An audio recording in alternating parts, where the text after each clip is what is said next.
Welcome everyone to CYBATHLON 2020 Global Edition, or as we say in Switzerland, Grüezi miteinander. It's the second time Grüezi miteinander. If you have watched us from the beginning, you noticed we had some sound problems. We really apologize for this. But hey, that's live TV, isn't it? So, CYBATHLON 2020, it's a really special edition. Because of the pandemic worldwide, the teams could not come here, and we will do the live things from here and the rest from all over the world. We are here at the architecture building on the beautiful campus Hönkerberg, which is a little bit above Zurich and belongs to the ETH.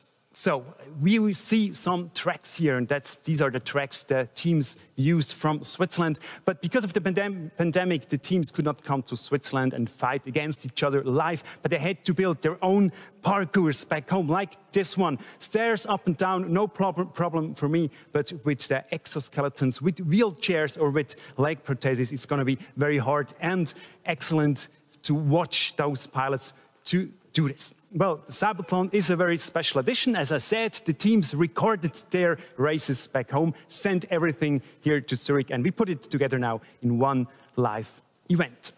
We have 49 teams from the whole world competing against each other from 20 different countries. They come, as you see on our screen, and yeah, I think it's soon time to start the show. But I want to say you one thing. Inclusion for CYBATHLON, very important, and that's why that live stream will be translated to 7 different languages, will be subtitled, and it will also be translated into sign language, which I think is a beautiful thing. So, CYBATHLON 2020 Global Edition, our second try. I hope it works now.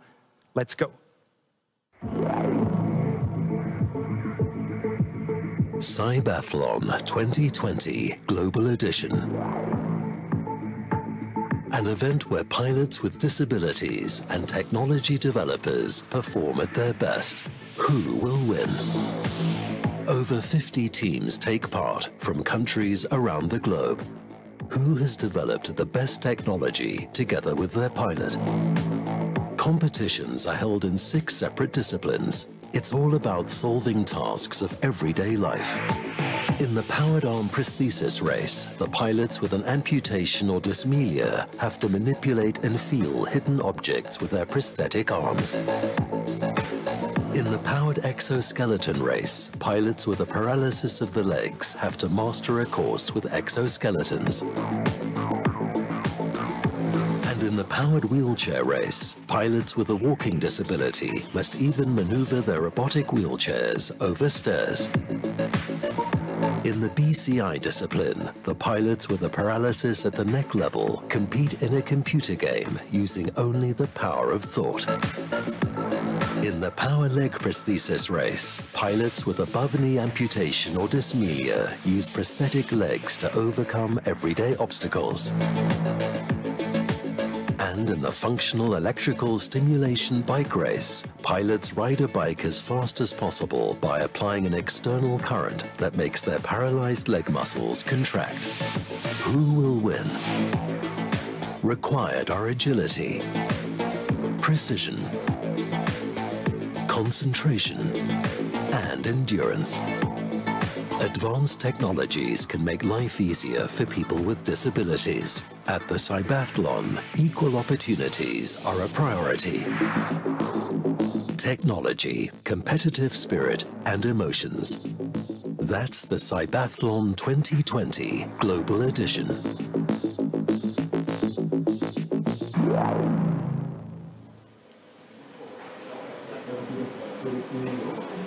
We're in the top floor of this architecture building right now, and downstairs all the technicians are working.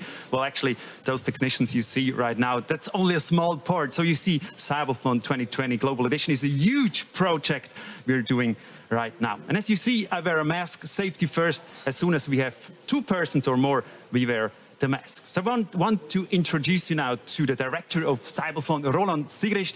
Roland, about technique. There's a lot of technique going on right now, but also for the races, all the teams had to produce their races by themselves. How did you manage to do all this? Exactly. We published races and rules already 3 years ago. And when we switched to this global edition, the teams had to build their race obstacles on their own according to the rules. Of course, some of the teams already had all the obstacles for training, but still we need to have the teams with the exact obstacles that are used in the competition. Yeah, not only the stairs or the floors had to be the same, also the small objects you use had to be the same, actually.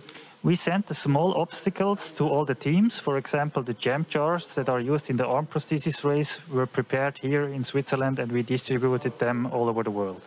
So now, because everybody has the same objects, everything the same, doesn't really mean that everybody sticks to the rules. So that says you had referees all over the world for this project. We recruited referees all over the world in the last months. We trained them also via video conferences. We did small tests with them, and now they are ready to judge on-site the performance of the pilots. Thank you very much, Roland Zigrich, Director of CYBATHLON. And same conditions for everybody actually all over the world. But now, for every championship, you need a commentator. Our commentator is Nick Fellows. He is in England. He's commentating from right there. So, Nick, what are you looking forward to most today? Thank you, Stefan, and welcome to the commentary box. Let me first say it's an absolute privilege and honour to be part of the CYBATHLON 2020 team. I first saw the event back in 2016, and I think this year promises to be bigger, better, and a true competition. As a commentator, I've been around a long time. I've done 14 Olympic Games, summer and winter, 6 Paralympics. So you ask me, which of the competitions am I looking forward to? I have to say, all 6 of them will see pilots pushing the boundaries, not only with their own abilities, but also with the technology. Bring it on. It's going to be a fantastic day.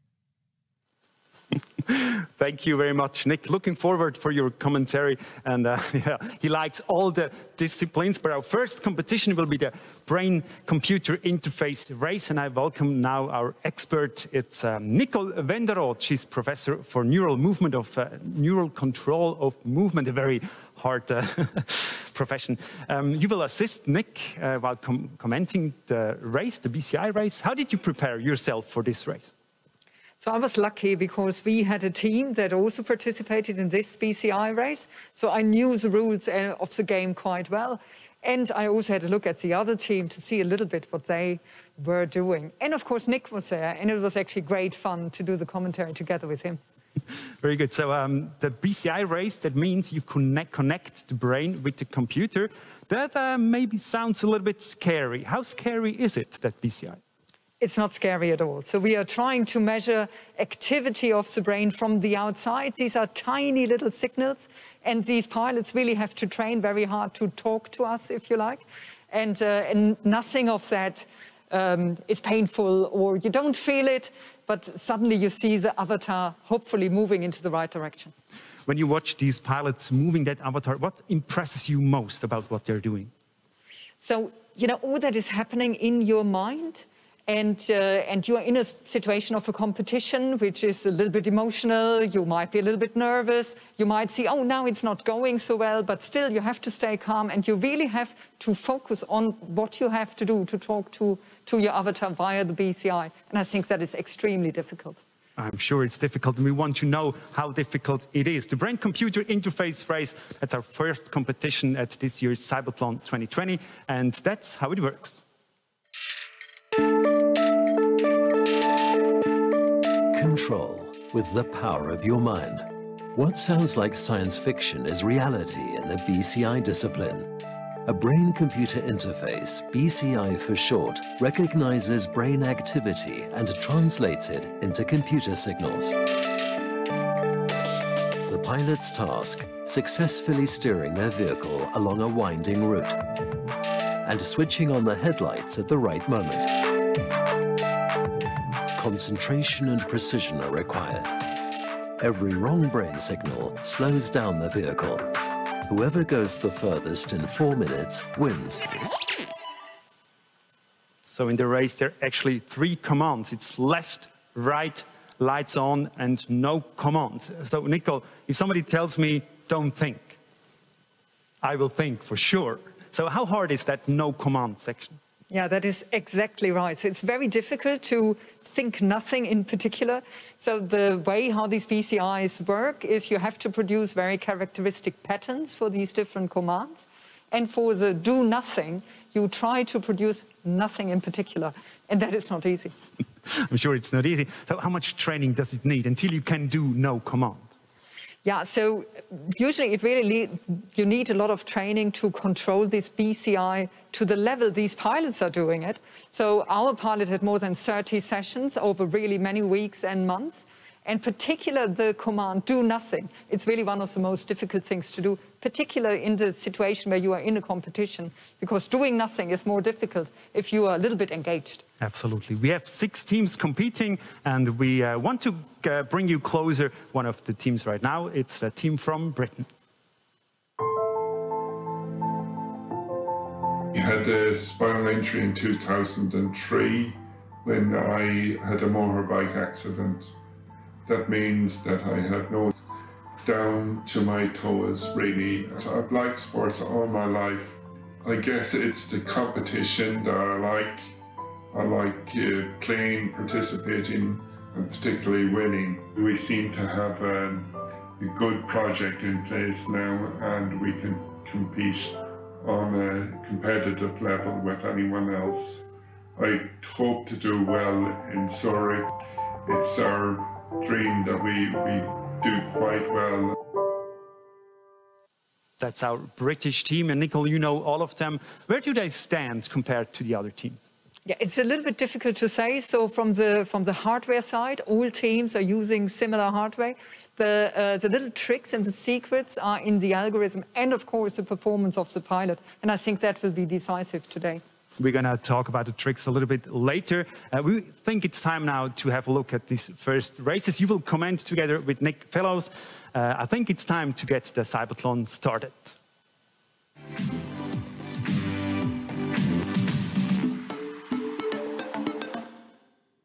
First race of CYBATHLON 2020, and it is the brain-computer interface race. On screen is Owen Collum for the United Kingdom, one of the experienced competitors out there today. Nicole, it looks like something out of a sci-fi movie. This is something very special indeed. Please tell us.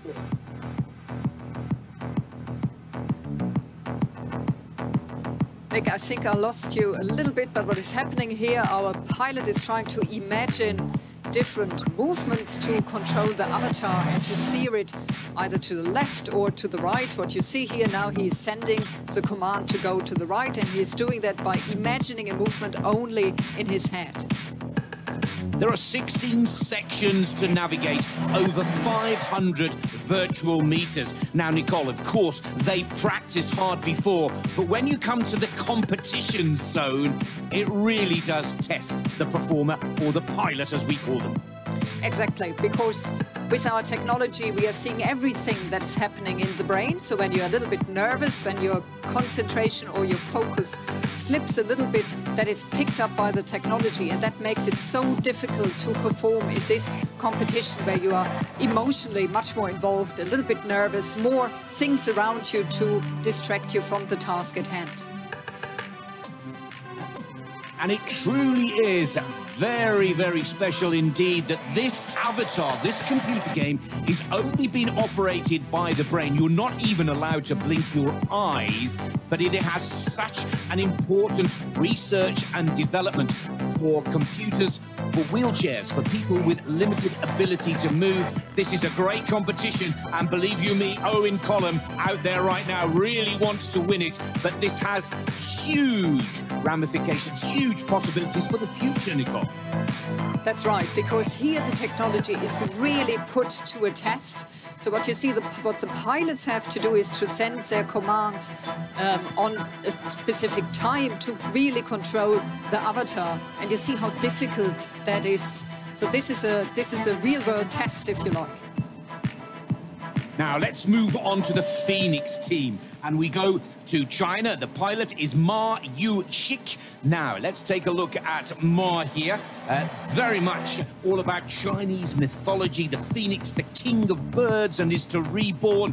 But Colin has set a good target time here. And you can see Team Phoenix in a little bit of trouble here. Not quite getting that clean line with the avatar, Nicole.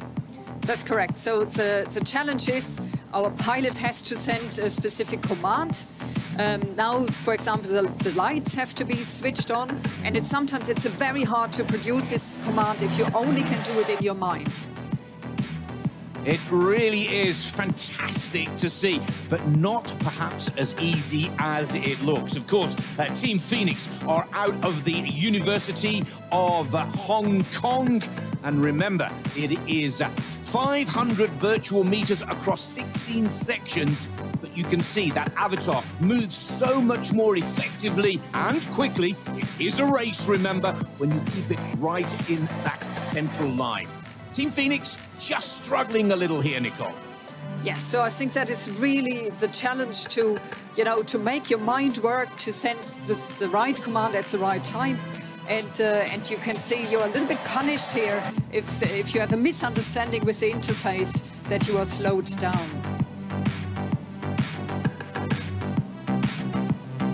Good work from the Chinese pilot, keeping the focus and looking to stay in the chase for one of the medals. Exactly, and now a new command needs to be sent, and our pilot is now exactly trying to go to the right, but a little bit struggling here. And now picking up pace again.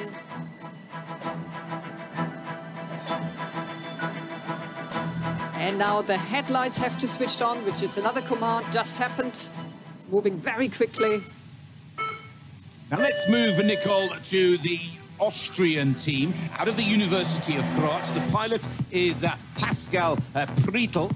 And again, Graz University, part of the competition, the first ever CYBATHLON in 2016. And the pilot himself loves this BCI, this brain-computer interface race, saying that it just gives him so much more feeling of independence. Yeah, so here the pilot can really, you see when it goes very nicely, the pilot is really on control of the avatar. And of course that is something that is not achievable if you cannot move your extremities anymore, what is very often the case in these pilots. And the hope is that they will regain independence via this technology, or a higher level of independence than they have right now. And of course, the full control commands right and left can be anticipated, and also switching on the lights is all about reacting, Nicole, to a changing environment. Exactly, and that is a little bit a test for the technology. How quickly can you pick up that the pilot changes its intention to do something? In real life, that is very important, that this is fast but also reliable, so that you can really read the intention of the pilot with the technology. And one thing that makes it difficult is when you have to not do it in a lab of a university, but outside in the world, where of course you have a lot of disturbances, not only for the mind of the pilot, but also for the technology itself, where you pick up a lot of noise and influences that is not coming from the brain of the pilot, but from other sources that can distort the commands and the communication with the interface. I just love that shot in the right-hand corner of Pascal. Absolutely focused, working that avatar. Once he gets that rhythm and that straight line, he knows he's in the chase. Now, let's quickly jump to the Italian WHI. Now, of course, this is Francisco Bertella is the pilot here, a Paralympic swimmer with 2 silver medals. But this is a very different challenge than being in the pool today for Francisco and his team, WHI. I think Francesco started brilliantly, so very, very quickly back on track, even if he's struggling a little bit. So I think the first part was very good. You can also see in his face that he's really focusing a lot on controlling the BCI here. Excellent performance. That's a very good point that you make, Nicole, because he said that the key to success for him in this race is to stay calm, to be consistent and constant. And this is a very good performance from the Italian.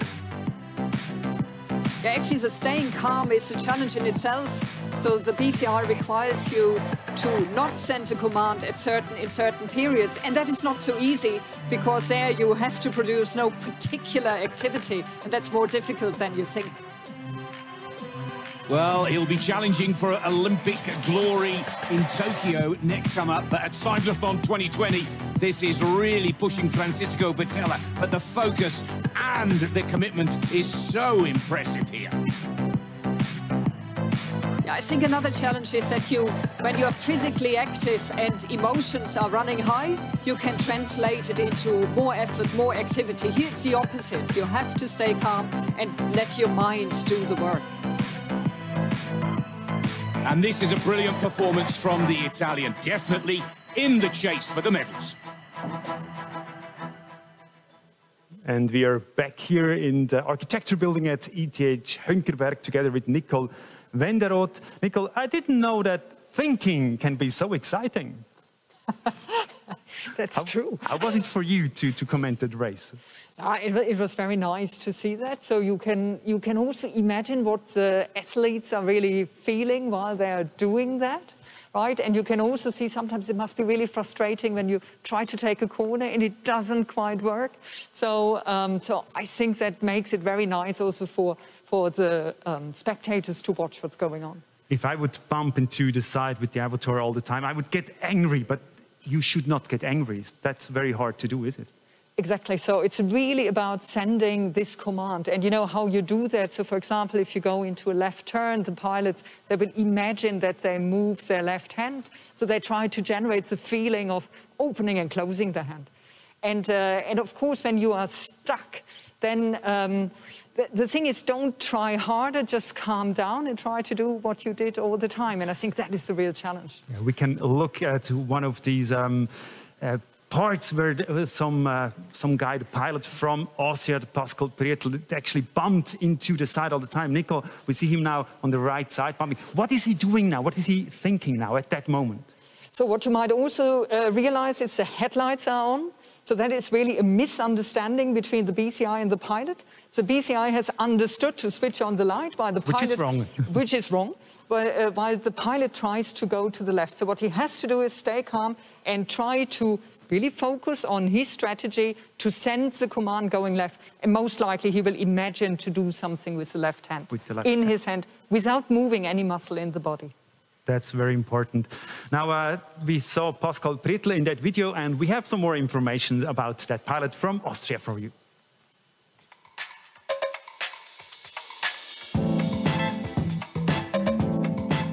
Ich sitze seit 13 Jahren im Rollstuhl durch einen Verkehrsunfall und habe mir dadurch den 5. und 6. Halswirbel verschoben. Ich habe es recht interessant gefunden, mit Gedanken Computerspiele zu steuern. We've been working with our pilot Pascal for 1.5 years. He is a highly competitive person. In fact, some of his best performances playing the brain driver game have been in competitive, high-pressure settings. Meine Motivation halte ich hoch, indem ich im Training immer besser werden will und bessere Zeiten fahren will. And back here we are at the great race and also great team. What do you think about the Austrian team? Well, so the Austrian team is very, very experienced with this technology. It's very well known in the scientific field. So it will be really, really exciting to see how they further progress in this race. If you want to know more about these teams, about the Austrian teams, the British team, or all the others, go to our website, www.cybathlon.com. You get a lot of information there from all the teams. And now we have a little break. Don't go away. You should stay with us because we're going to find out what teams will be the fastest in the BCI race. So 1 minute and we'll be back.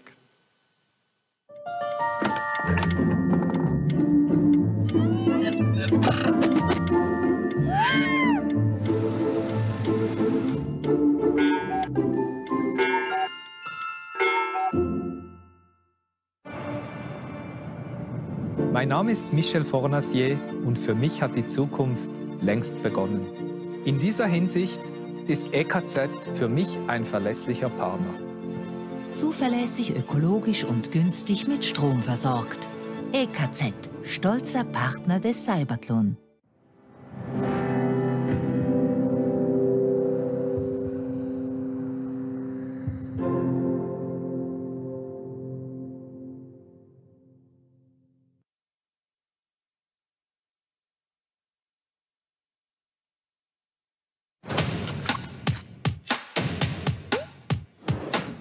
CYBATHLON moves people and technology. Schultes Clinic is medical partner.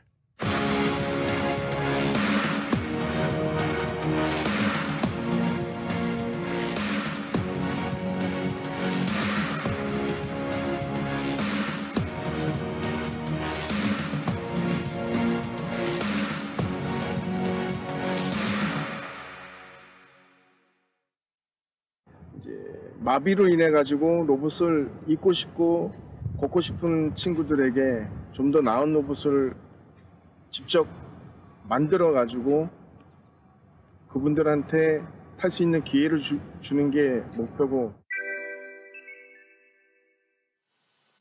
Welcome back here. We're in the middle of the BCI races, the brain-computer interface races. We have already seen a few races, some part of the races, but as you know, CYBATHLON has 6 disciplines, and you're gonna see more of them. For example, this is what you can expect after 5 o'clock. Pilots who have to solve challenging, everyday tasks with a prosthetic arm. Can they recognize the objects hidden in the haptic box? The Powered Arm Prosthesis Race.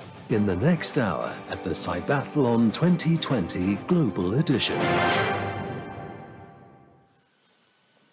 Yeah, the arm prosthesis race, you're gonna see that in the next hour with, for example, the haptic box. This one, you just saw it, where actually are different things in it, like the ball or the ball, or actually think this one, the cube or the cylinder, and the pilots have to find out if it's hard or soft, if it's a ball or a square. So very hard thing to do. We're gonna see that afterwards. We go back to the BCI race and our expert Nicole Wenderoth, professor at ETH Zurich. It's very, very impressive for me that those pilots can steer the avatar only by thoughts. We've talked a little bit about it. What thoughts are they? How do they think left? Do they think right to go left or right, or are there other thoughts? No. So this is really to think like a command in language. They don't do that. That would be very difficult to decode from the technology. So most teams will imagine some forms of movement, and very often it will be something of the left hand to go left, right hand to go right, and then probably something like the feet or mouse movements to switch on the headlights. And the trick is that when you imagine these different movements, you are trying to create the feeling as if you were to move your hand. That activates very different parts of your brain, and these different patterns, they can be detected and then analyzed by the BCI. That sounds very hard for me and for my brain. For example, if my brain doesn't get enough sleep, then it doesn't work the same as if it gets a lot of sleep. Is that something that bothers the pilots as well, the sleep, or just if it's a good day or not a good day? Yeah, everything. Because one thing that is really important, the way how we try to measure these signals from the outside, these are tiny signals we try to pick up upon, and that is really a difficulty. So everything that is different from normal, that will make the communication much more difficult. And that can be the pilot for not sleeping well or being nervous or other things, but it can also be the environment where we have a lot of electromagnetic noise around us, and this can also be picked up by the technology, and then it's very hard to understand these commands of the pilots. You said the commands can be just thinking of moving the right hand or the left hand, so actually everybody could do it. That's correct. And I mean, everybody can try it. And one thing that is nice, so for example, if you close your eyes, you can imagine that you move your head, back into the neck and down to your chin, and you try to really feel these movements. And so if people do that at home right now, they might realize while they are doing that, they are involuntarily moving their eyes, because that is a sign that you are really immersed in your imagination, if you like. And that is a sign that you are doing that very actively and very vividly. So everybody is trying at home now to do these things. We have 6 teams competing in the BCI race, and here's our next team from China.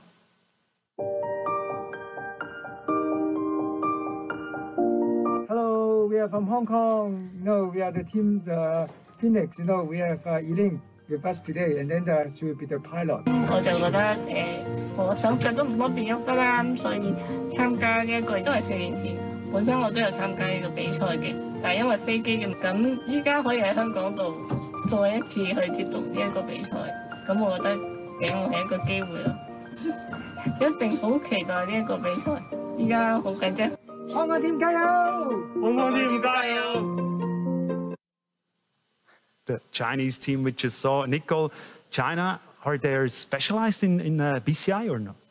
Well, actually, there are a lot of colleagues in China that are working on the technological aspect of the BCI technology. But I think we're all facing the challenge to bring that into a situation that is taken from real life, to control something in real time and something that is not predictable in some instances. And that's a challenge for all the teams. Okay, we've seen a few races, and now we want to know what 4 teams will make it to the final. Here's our summary of the first races.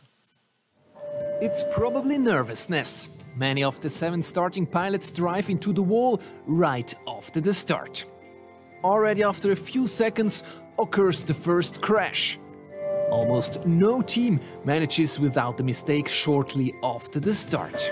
Not even Francesco Bettella from the Italian team WHI, who is expected to win in the brain-computer interface race.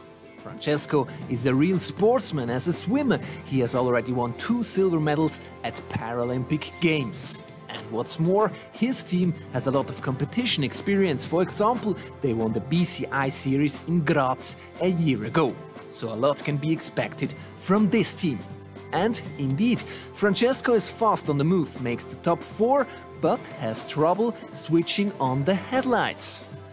In the 4 given sectors with that yellow sign, this command never works. Luckily for him, not much time is wasted. Is it perhaps even tactics? Chi Ma makes very active use of the headlight. She's the pilot of the Chinese team Phoenix from Hong Kong. Her use of the headlight is almost invasive. Even in the curves, she turns on the headlight. A wrong command that slows down the avatar. For this team, participating itself is most important. 4 years ago, Chi Ma was hindered to get on the plane because of her wheelchair and therefore could not participate. This year she can, but she barely reaches the finish line. After 439 meters, the time is up. She lands on place 7. Speaking of headlights, this is also a challenge for Samuel Kunz from the SEC FHT team. The command works well, but Samuel often turns on the headlights a bit too early. So he also loses important seconds. He makes it into the top 4, even if he sometimes doesn't manage the corners at all. Owen Colomb, on the other hand, shows a perfect turn. He drives absolutely clean through corner 4. We have rarely seen such beautifully driven turns. Owen starts for the British team Neuroconcise from Northern Ireland, which already participated in the CYBATHLON 4 years ago. Back then, it was just another game.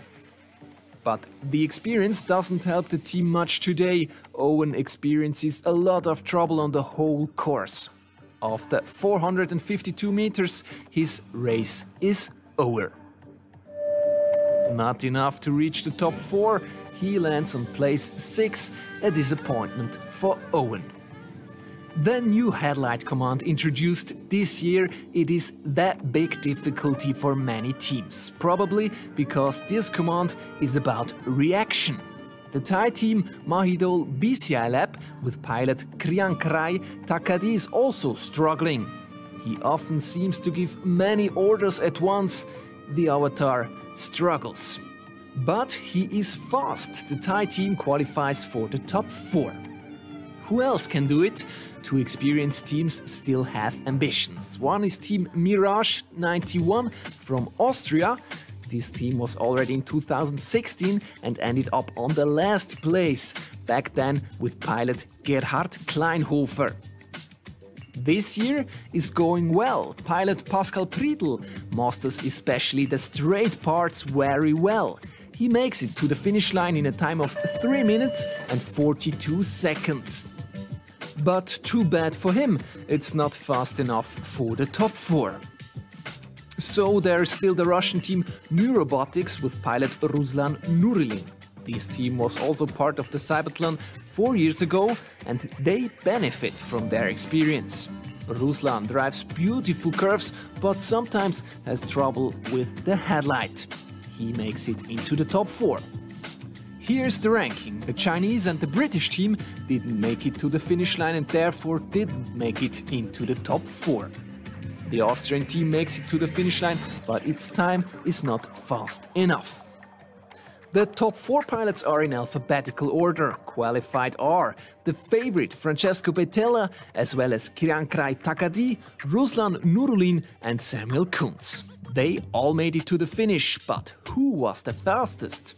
What we can reveal this much, it was a thriller in which only a few seconds decided the victory. Yeah, we're back here with Nicole Wenderoth. Nicole, 4 teams made it to the final. How surprised are you that those 4 teams made it? Yeah, I'm not surprised at all, actually. So when you saw the performance already in the first races, you saw some of them were really very strong and were navigating this course very, very well. We saw a few teams, they had struggles with the turns. So they bumped into the wall all the time. Why is this? Yeah, it's really sending the wrong command to the interface. So as it was very well explained, so sometimes the headlines are going on, even though you want to take a turn.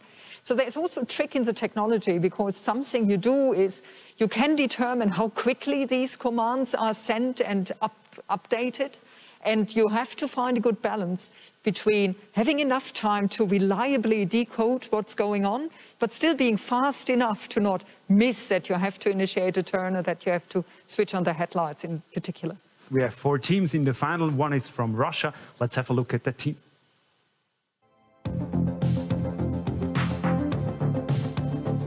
На работе вперед, мы едем за победой. The Russian team, what do you know about them? Yeah, I think the Russian team is one where I don't know so much about, so I could see a very determined pilot in the pre-races. Now, all the teams, they use the electroencephalography, the EEG, which measures the brain currents, bring it to the computer. But there's also another way, actually, to do the BCI. Can you tell us more about the other system? So there are actually 2 systems. So one is where you basically shine a light through the skull to try to measure what's going on in the brain. And the principle there is that your cells that produce these activities, they have to be, they need blood supplies, they need nutrients, and that changes a little bit the property of the blood vessels and the blood that is brought to these brain areas. And there is a method where you can pick that up when you shine a light through the skull, because actually if you like, the reflection of that light changes depending on the properties of the blood. But in adults with a very thick skull, that is very difficult to decode a good signal. Very interesting. Now, of course, the whole team is important, but we have some pilots, they're very special. For example, Francesco Bettella from Italy, from the team WHI, and we have a closer look to Francesco. Nuotare mi è sempre piaciuto molto sin da bambino, perché mi ha sempre dato un senso di libertà e di leggerezza, e non avendo il peso del mio corpo. Ed è una cosa appunto che ho sempre provato da quando sono entrato per la prima volta in piscina da piccolo fino adesso, quando entro per fare gli allenamenti. Di CYBATHLON mi piace il fatto che ci siano molti ricercatori da tutto il mondo che mettono la propria passione, il proprio lavoro nello sviluppo di tecnologie che possono dare una mano alle persone, tecnologie molto futuristiche, molto ancora agli stadi iniziali, che però potrebbero dare una grossa mano a tante persone.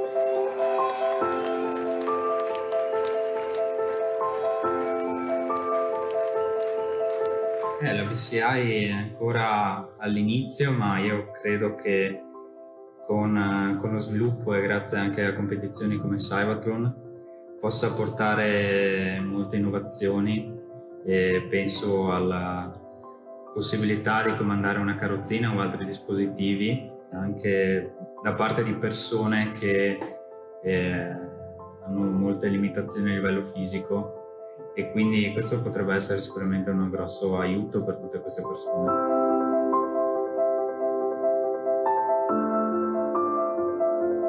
Ma il segreto è rimanere calmi e concentrati e non farsi prendere dall'agitazione come succedeva a me nelle prime prove, non avere l'ansia di vedere che il sistema risponda subito ai comandi, bisogna avere molta pazienza e concentrazione e capire quali pensieri poi effettivamente fanno dare il comando giusto alla missione. L'emozione più forte e anche quella più concreta che ho a casa sono sicuramente le 2 medaglie d'argento che ho vinto. Francesco Betella, the Italian BCI pilot, and Nicole, we saw him swimming. He's a swimmer as well. He's a sportsman. He does quite a few things. How much does sports help for the BCI? Yeah, so you really need this competitive mindset, because actually to control a BCI, it's practice, practice, practice, and practice. And one thing Francesco explained very nicely, so we are building a technology to read the thoughts of the pilot, but then the pilot has to adjust to this new tool. It's like if I give you a new tennis racket, you have to learn how to use it. And that requires a lot of practice and exercise with the device, and therefore it helps when you are, a competitive person. Francesco said that maybe, or he hopes that one day there will be that technology that he can steer maybe the wheelchair only by thoughts. How possible is that? Is that, what do you think about that? So I think that is still a little bit away, and the reason why that is very, very difficult right now is to really measure brain activity reliably from the outside. So there is a little trick for that. So you can also implant your technology right into the brain, and there you have a fantastic signal. But of course, it's very, very invasive. But when you have these invasive BCIs, I think we are very close to being able to controlling something like a wheelchair, but that is obviously not for everybody.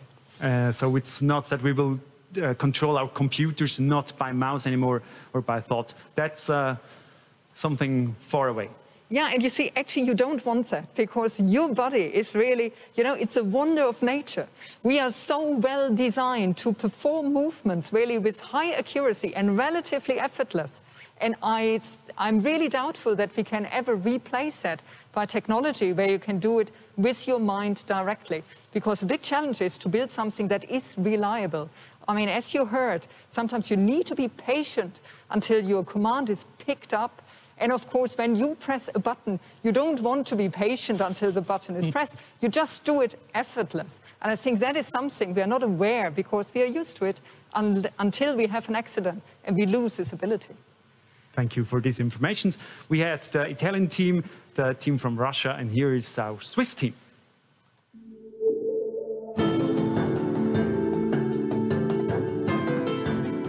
Before my accident, I played handball, volleyball, so competition has always been a part of my life. The most interesting part of my work is to see how those ideas play out in real time, and to see whether that can actually affect the emotional state of our pilot when they are able to steer the car with their thoughts. Unique for us is to work so closely with the pilot. It's really helping us to understand what we should do next. The biggest challenge is going to be to really stay calm, not think about anything else but the race. So this is the Swiss team, and this is actually the team of Nicole Wenderoth. This is your team. I have to ask these questions. How good is your team? Oh, we're super. Of course. Yeah, so we will see how good we are at today.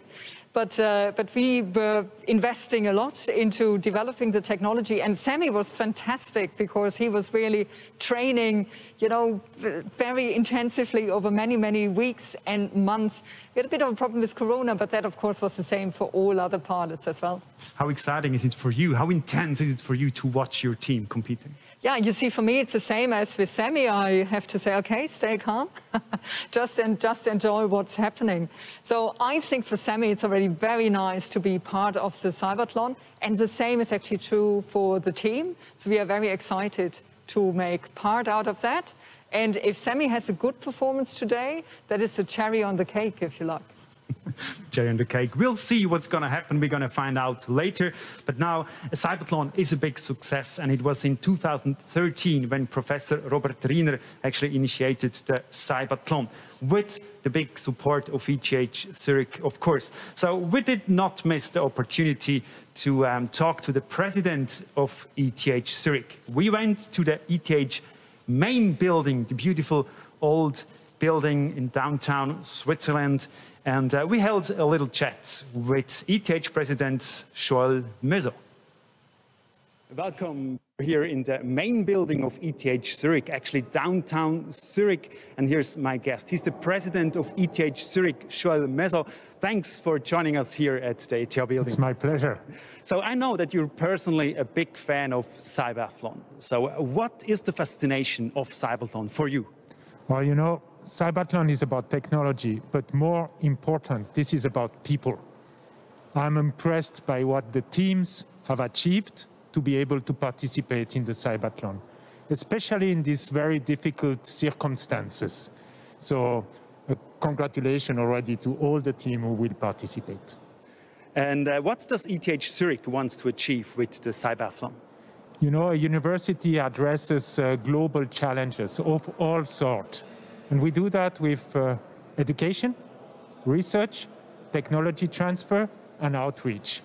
What is beautiful around the CYBATHLON is that it addresses all these points together. It brings everything together. And the global challenge that we want to address is assistance to people who have disabilities. What we want to achieve with the CYBATHLON is a world without hurdles.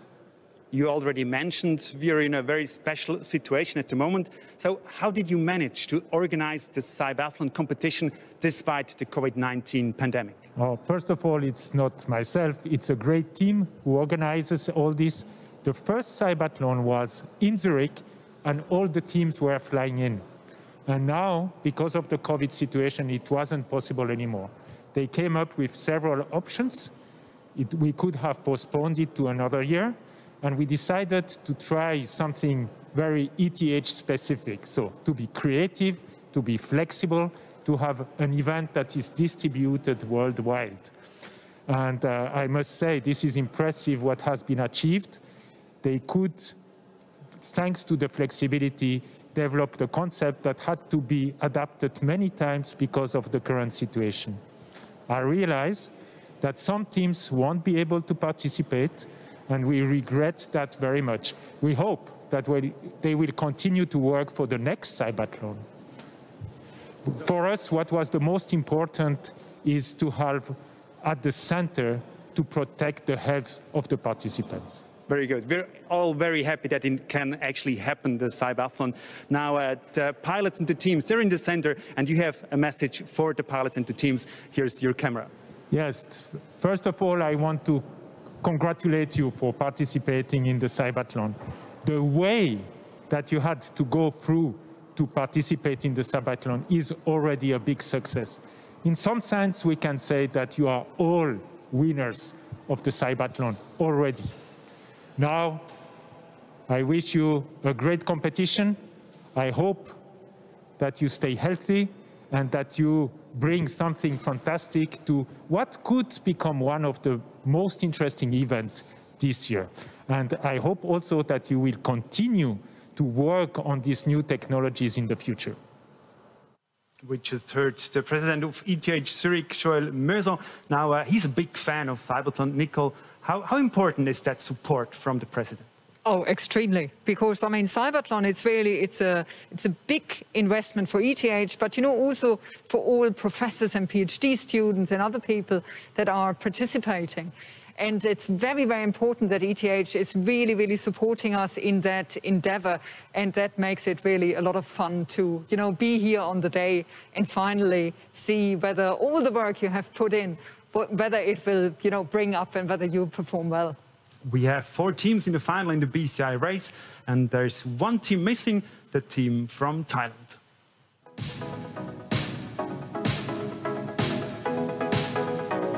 ข้อจำกัดร่างกายก็เป็นอัมพาตส่วนคอครับเกิดอุบัติเหตุตั้งแต่ปี 2009 ครับตอนนั้นช่วงนั้นฝึกงานช่างไฟฟ้าพอปีนเสาขึ้นไปแล้วเข็มขัดมันหลุดก็ตกลงมาคอลงพื้นคอหักเลย BCI race ครับใช้สมองควบคุมรถเลี้ยวซ้ายเลี้ยวขวาโดยที่ไม่ใช้ร่างกายเราใช้คำสั่งคือความคิดแบบให้ยกแขนครับโดยที่แขนไม่ยกตามเรื่องความมั่นใจนี่ 100% อยู่แล้วครับคาดหวังก็ต้องที่ 1 นะครับขอแรงเชียร์แรงใจให้พวกเราด้วยนะครับแล้วเจอกันในCYBATHLON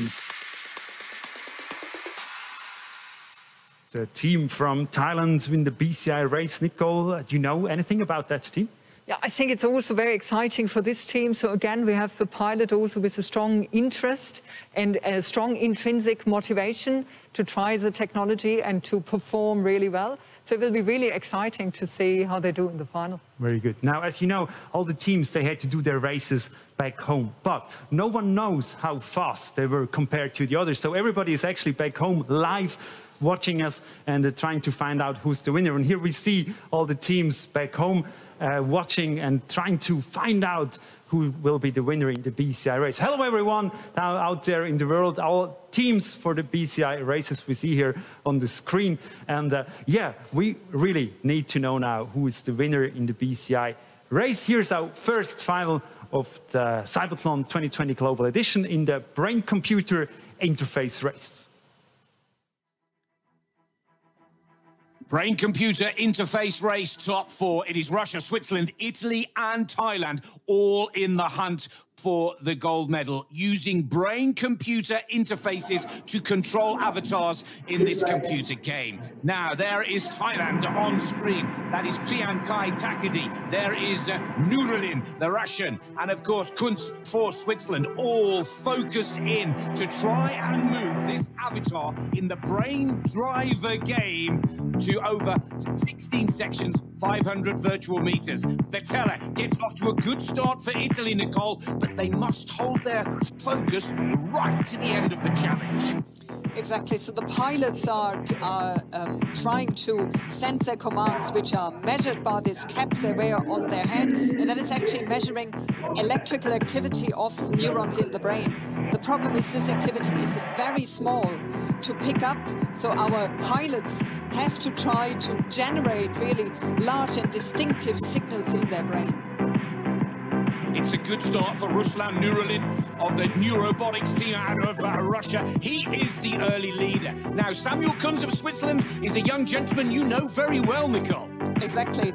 Samuel, or Sammy, is our pilot of our team, where we developed the technology between Switzerland and Singapore. And he participated because he loves gaming, and that is a new form of gaming he can do despite his handicap. And of course, the aim of this technology is to be able to control devices like computers or wheelchairs for people with limited ability to move. And this is taking it to a competitive level. Leader Ruslan Nurulin has got off to a flying start. There goes the headlights on. That's one of the tests as well. But there is the first small mistake from the Russian. We can clearly see that, Nicole. Yes, so you see, this is the problem if you are in a competition to still send these clear commands in your brain, even though you might be a little bit emotional, excited, or you try to perform really well. It's an incredibly close race with just a few seconds, 2-3 seconds, separating these 4 pilots, all looking for the first gold medal of CYBATHLON 2020. Takadi pushing here 3 seconds off the pace for Bastidol BCI laboratory. Oh, that is very good. Francesco is really, he's cruising along. Excellent performance. He's got the line. He's really got a good rhythm here. The focus is there. There's the first little waver from that optimum line that really does help those seconds whittle away. But Francisco Batella really is looking very strong here. And this could be a goal for the Italian if he can keep this focus going. They still have a bit to go. Still a little bit of work to do. It's so close. He's just a second off the pace here. Takadi is in second position so far, looking for a good finish, looking to try and close down the Italian leader. But here comes Francisco Batella. Heading for the line, crosses the line and changes top position. It is Thailand in second position with Takadi. It looks like Nurulin of Russia will take third with Sami Kunz for Switzerland in fourth position. Here is the finishing now from Nurulin. Got to hold that focus right to the line. Sami Kunz is chasing for that bronze medal with the Russian pilot, but I think the Russian has just done enough to hold off Switzerland's Sami Kunz. What a race! And it is confirmed that Ruslan Nurulin has taken third position. There he is, crossing the line with Kunz, our fourth and final competitor, still with a very impressive performance. What a tight race. But it is Francesco Batella of Italy who takes the gold in the brain-computer interface race. Celebrations in Thailand, delighted with silver and bronze for Russia. Good performance from Sami Kunz, but it is the Italians that celebrate with the win today.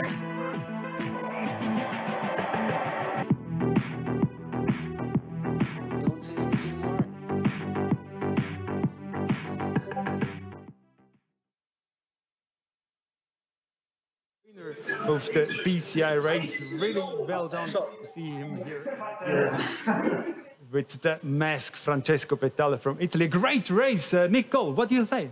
Yeah, it's fantastic. So I think Francesco had a fantastic performance. If you looked at his time, he was really extremely fast. But it was also very exciting, certainly also fighting for the third position, very tight. Only a few seconds difference between Sami and the Russian competitor. So I think that was spectacular to watch. And we have a look at the reactions of the teams where during the race, actually when they found out who's the winner here. Francesco, when he finds out that he's the winner, he was watching very closely. I want to know afterwards how bad was this for him to watch. And now he realizes he's the winner, Francesco Batella from Italy. It's great to see that those pilots have so much passion. They're so excited that they're in front. And he's walking around in the house now and telling everybody, I'm the winner. That's how it has to be. So that's our first race, BCI, and I think we have a look at the results right now. We have on fourth place the Swiss team from Nicole Wenderoth. That's a little disappointment. No, I think it's still a very good performance to make it to the final. And let me just mention, it's not a purely Swiss team. We worked together with colleagues in Singapore from NTU University. So we had a more than transatlantic cooperation here. So I think we're all very happy that we made it that far. Okay, then we have the Russians on third place and the Thai and Francesco Batella on first place. And we try now to go to Francesca Batella live. I ask Francesco. Francesco, can you hear me? Yes, I'm here. Very good. Francesco, congratulations. What a great race. How was it for you? Thank you. Very exciting. Until the end, we were very scared. Yeah, we saw you actually watching. We are very happy for this race. We actually saw you watching. You were really concentrated. I want to ask, how high was your heart rate at that moment? Very, very high. But I try everything to stay calm and breathe deeply and concentrating on my tasks. I just actually realized, I'm sorry for that, it was your manager who was watching, not yourself. Why didn't you watch the race by yourself? I'm sorry. So why didn't you watch it by yourself? You were too scared? Allora perché non stai guardando adesso, ma perché vedevo solo te. Stavo guardando in un'altra stanza. Oh, okay, you were in the other screen watching. Well, we are in another room. We are in two different rooms. Two different rooms, of course. Yeah, so Francesco, for everyone else, Francesco is the one in the middle. So what are you going to do now? You're going to have a big party? We're going to celebrate everything? The restriction of COVID, but yes, we are trying to our best. Very good. I say congratulations again. Thank you very much for joining us here live at the CYBATHLON 2020. Nicole, it's a great winner, is it? Yeah, I mean, it was really very spectacular to watch. Great performance, so very well done. Congratulations to Italy. Absolutely. If we look back at like 4 years ago was the first CYBATHLON, now the second one. What were the greatest progresses the teams made within these 4 years? Yeah, that is sometimes a little bit difficult to say, but I think that really you know, with these systems you have to find a good balance between responsiveness and consistency. And I think that is an important lesson to learn. Very good. Thank you very much, Nicole van der Rot, for being with us as our expert in the BCI race. This was our first competition at this year's CYBATHLON 2020 Global Edition. The next race will be the powered arm prosthesis race. So make sure you do not run away too far and come back as soon as you can. We have a little break and we'll be right back.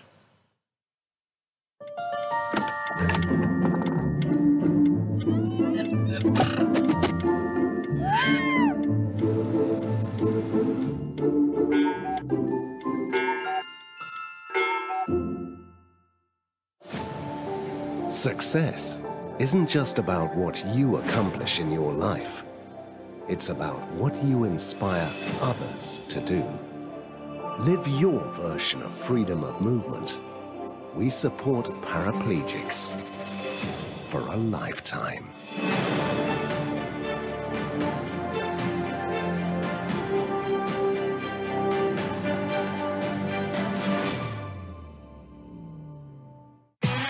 New for you. New for Switzerland. For everyone who wants to watch more. The new streaming platform featuring Swiss films, series and documentaries, all in your language. Stream anytime, anywhere. Stream Switzerland. Play Swiss. Discover everything Switzerland has to offer.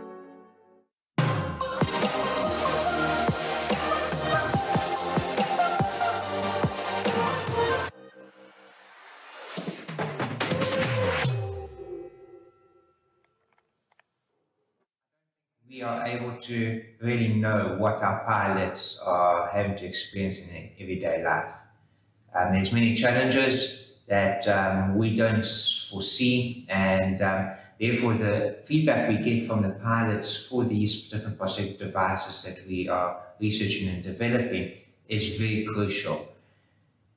A lot of the times in the different versions of the research we've done in the past, we would have produced a really fancy hand, and the feedback we got from the amputees were they are really impressed with what it looks like, what it is able to do and stuff, but functionality is of very importance.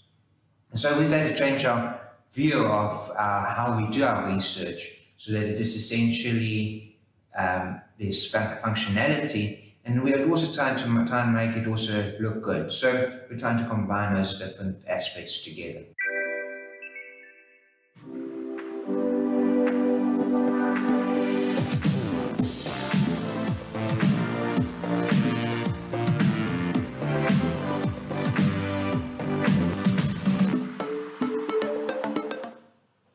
Grüezi miteinander and welcome back. This is CYBATHLON 2020 Global Edition. We're in the second hour. Welcome back everyone who was already watching and welcome everyone who just joined us. We are here in the architecture building at ETH Hönkerberg, a beautiful campus of ETH Zurich, a little bit above the city. We are here and doing our live view here. So we are at the second part of this year's CYBATHLON competitions. The second competition will be the arm prosthesis race. And you can already see here a few of these tasks the pilots have to do. Because as you know, because of the pandemic situation, the teams could not come to Switzerland and compete live against each other. But everybody had to do their courses, their parkour back home. They recorded it, sent us to Zurich, and we're going to put it all live together now. It was a big effort, but we are so happy that CYBATHLON 2020 can still happen right now here in Zurich and all over the world. We have 49 teams in 20 countries and everyone is watching us. It's subtitled into 7 different languages. It's translated into sign language. So it's a really, really big thing. Thanks to all the teams who are with so much passion are here and do their research and come to us here now to the CYBATHLON. We have, as I said, 20 countries from all 20 countries, 49 teams from all over the world. And yeah, it's a very special thing actually that we can do the CYBATHLON 2020. So if you have never heard about CYBATHLON and you're not sure what is it all about, this will help. CYBATHLON 2020 Global Edition. An event where pilots with disabilities and technology developers perform at their best. Who will win? Over 50 teams take part from countries around the globe. Who has developed the best technology together with their pilot? Competitions are held in 6 separate disciplines. It's all about solving tasks of everyday life. In the powered arm prosthesis race, the pilots with an amputation or dysmelia have to manipulate and feel hidden objects with their prosthetic arms. In the powered exoskeleton race, pilots with a paralysis of the legs have to master a course with exoskeletons. In the powered wheelchair race, pilots with a walking disability must even maneuver their robotic wheelchairs over stairs. In the BCI discipline, the pilots with a paralysis at the neck level compete in a computer game using only the power of thought. In the power leg prosthesis race, pilots with above-knee amputation or dysmelia use prosthetic legs to overcome everyday obstacles. And in the functional electrical stimulation bike race, pilots ride a bike as fast as possible by applying an external current that makes their paralyzed leg muscles contract. Who will win? Required are agility, precision, concentration, and endurance. Advanced technologies can make life easier for people with disabilities. At the CYBATHLON, equal opportunities are a priority. Technology, competitive spirit, and emotions. That's the CYBATHLON 2020 Global Edition.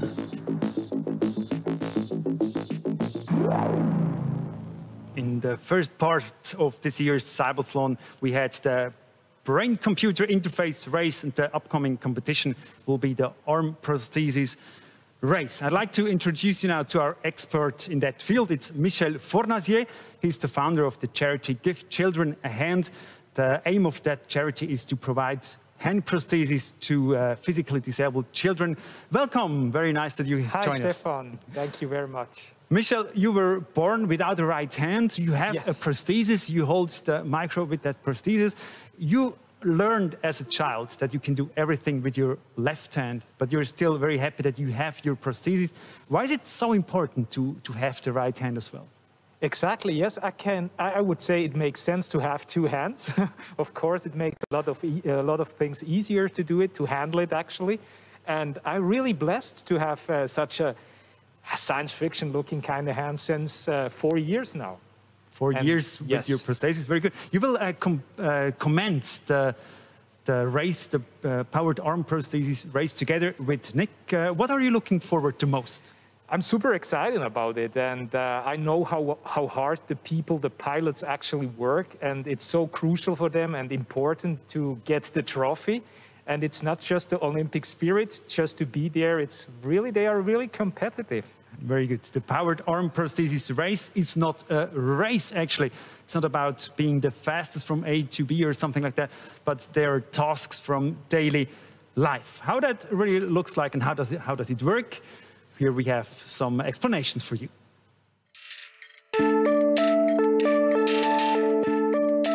This discipline is all about the art of grasping. The tool for this, an arm prosthesis. The pilots must solve 6 different tasks. This requires skill and sensitivity. Blue objects may only be touched by the prosthetic hand. Especially tricky, the haptic box. Here, the pilots have to recognize objects with a prosthetic hand that they cannot see themselves. Whoever solves the most tasks in the shortest possible time wins. So there are quite a few tasks the pilots with their arm prostheses have to fulfill. Now, Michel, you know all the tasks. What is the most difficult one? Well, they're all pretty tricky, but I would say one of the trickiest is the magical box, I call them. The magical box? You never know what's inside. We're going to talk about that later. So, but the other things, what's the hardest one? Well, for example, even they look like kind of simple. Just to grab the ball or the pen, it's quite tricky as well. So you say just to grab actually small things with the prosthesis is very hard. I can try to do it. Oh, it's no problem at all for you.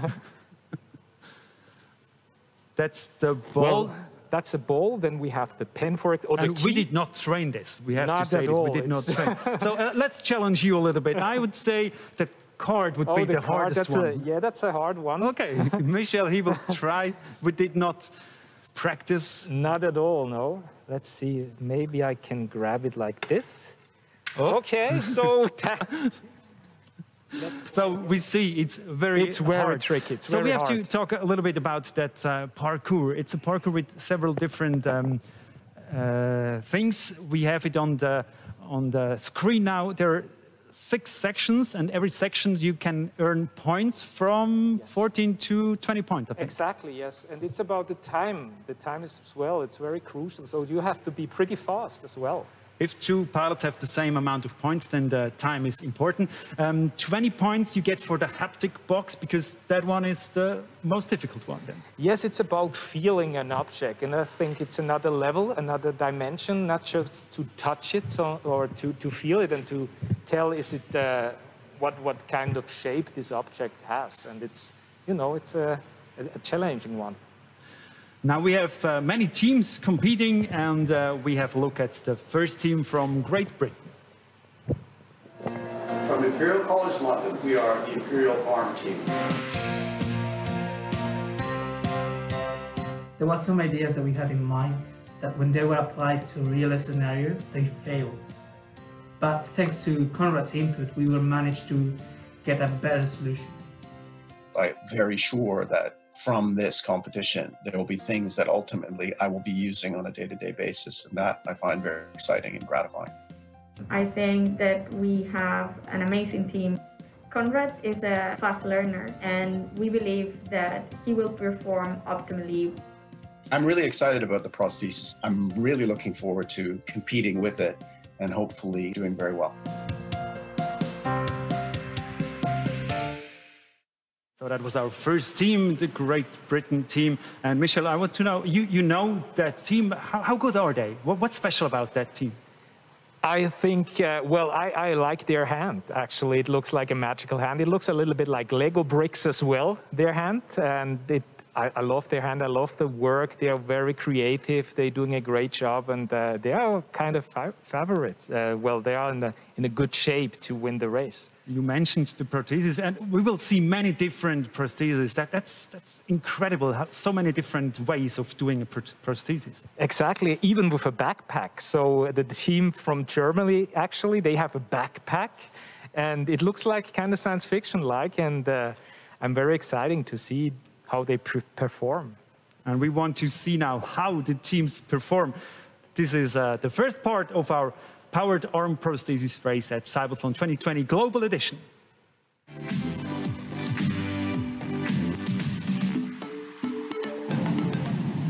Powered arm prosthesis race, and we go to Great Britain and the Imperial College of London. As we see, this is the pilot Conrad Boner. This is breakfast. 14 points are up for grabs. Remember, he's got 8 minutes to complete all 6 of the challenges. Delighted to have alongside us in the commentary box Michel Fournazier. Michel, this is a very interesting prosthesis that we see from the Imperial College of London here right now. Yes, exactly. Hi, Nick. How are you today? Well, this is really impressive, this prosthesis. It looks a little bit like Lego bricks, kinda. But it looks like science fiction-like as well. And he's doing a great job with the can, actually. Multiple tasks. Look at this, opening the jam jar. He'll also have to open sugar cubes, light the candle.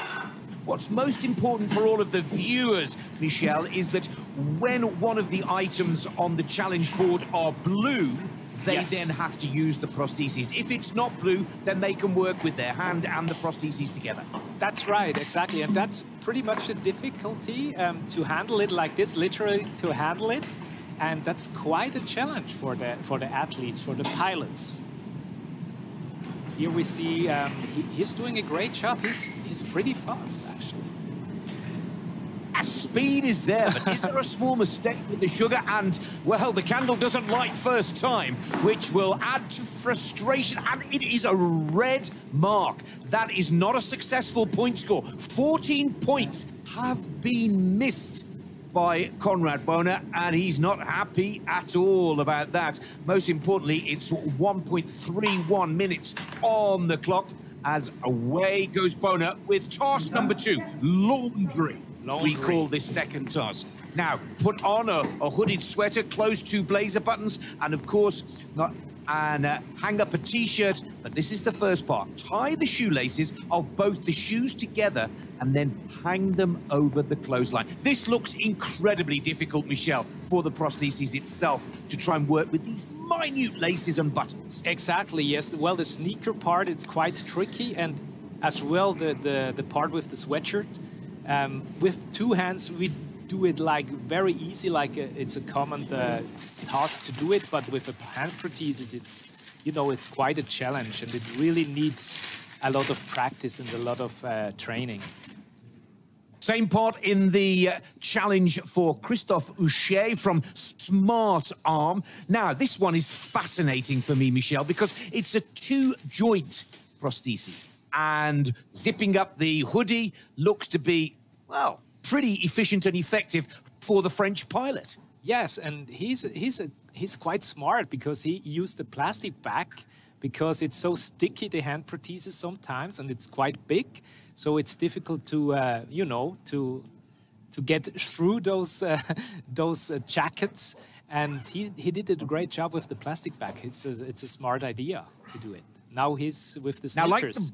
Yes. The laces, yeah. Like the British pilot before us, Michel, he's picked up a red mark. He scored no points in the first of the 6 challenges. So the pressure is on Christophe here to pick up his first point score, as he's already coming just shy of 3 minutes. Now, here he goes. Laces over, couple of buttons tied.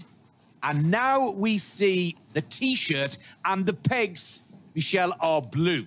He has to use the pegs with the prosthesis, not his other hand. Exactly, not with the human hand. He has to use it. He has to use the prosthesis for this task, and it's tricky because it's so small. They are so small and they are so hard to grip. But how many points do we have here? It's like 15, right? 15 points. He needs these points now. Hangs up the jacket, but it's the buttons, which again, he cleverly... There's a lovely shot, a camera angle of the 2-joint prosthesis that Houchet is working with there. But we're going to see it in complete action when he has to work those pegs. Let's quickly go over to India. This is Team Viswajoti. And Alan Matthew is the pilot there. And we're about to see him and his prostheses work those blue pegs. And the prosthesis looks very, yeah, wow, it looks very functional. And great color, but indeed, with the orange. Looks like a kind of Iron Man hand. A round of applause from the crowd looking on. He has to use his other hand. Is that to make an adjustment? Yes, I guess he just switched on and off the different grips. He can switch with the, and that's allowed actually. So he can switch as much as he wants. He's not allowed to touch the blue part of the parkour with the human hand, but on the other hand, actually he can move his prosthesis as much as he wants with the human hand. Still looking for his first points. Look at the graphics to the right of your screen. He has picked up a red in Challenge 1, breakfast. This is Challenge 2, laundry, and he's just having a little difficulty to get that grip on the second blue peg. That is great work from Alan Matthew. Now he's just got to hang up that hoodie, and he's able to move on, and perhaps the Indian pilot here can pick up his first point score. First point, it's a green one. Arm race. And there's, yes, that is so good to see. Now he moves on to clean sweep. This is another very tough challenge, Michel. Very tough with the pencil. It's quite tough, you know, but he handled it very nice, and very quick. Because I tested the parkour as well, like 2 months ago, and you know, I have huge respect for those pilots. They're doing a great job. He's only been working with this prosthesis since January of 2020. Many of the other pilots have been working for years and years. And again, we see the adjustments. Now, let's quickly go over to Germany. This is Simona Klima with a backpack from the University of Munich. The backpack. Tell us more about that, Michel. Well, I guess that's kind of secret of them, because they, of course, they not communicate everything what they do in their researches, in their labs, and it looks kind of a little bit like science fiction. Wow, the hand looks like kind of science fiction one, huh? It really does. But what is intriguing with regards to the competition here, Michel, she's opted not to do the first 2 tasks. You see 2 red lights at the top or just above her name. She hasn't even attempted them. She's gone straight to clean sweep. Now, this is an interesting tactical play from CYBATHLON in Germany. And, Michel, I'm also fascinated with the pad that she's pressing there. Tell us more. Yes, the buttons. Well, actually, to be honestly, I never saw this before. It looks so innovative in a way. She has different buttons to press. I guess she can move, she changed the grips, actually, with those buttons. Touchpad control is the first time we've seen this in the competition of CYBATHLON 2020, and it's working well for Simona Klima from the Technical University of Munich. She's very calm. She's very calm and do it like, you know, step by step. Now the 2-finger grip seems to be working well, particularly in this clean sweep challenge. 16 points if the German pilot is successful. And I'm intrigued that she's decided to miss the first 2 challenges. The rule book tells us if you miss them, you cannot go back. You've got to keep going forwards in chronological order. Breakfast, laundry, clean sweep, home improvements, haptic box, and stacking the finale. But it's an interesting tactical play, because this prosthesis for Simona, with that touchpad control, 2-finger grip, seems to be working well. Let's go to China. And this is the hands-on team from the University of Science and Technology in Shandong. Now we see 1 red, 1 green, 1 red, 15 points on the board for Jinglong Li. Look at this light bulb test. This is so tough, Michel. He can turn the wrist like 360 degrees. So he has an advantage, I guess, with doing this. And he has he has a green, he has a green one, at the scoreboard. A green, yes, he did the second task, it was a success. That is impressive, to say the least. Now, the hammer is blue, so he has to use the prosthesis to knock in the nail.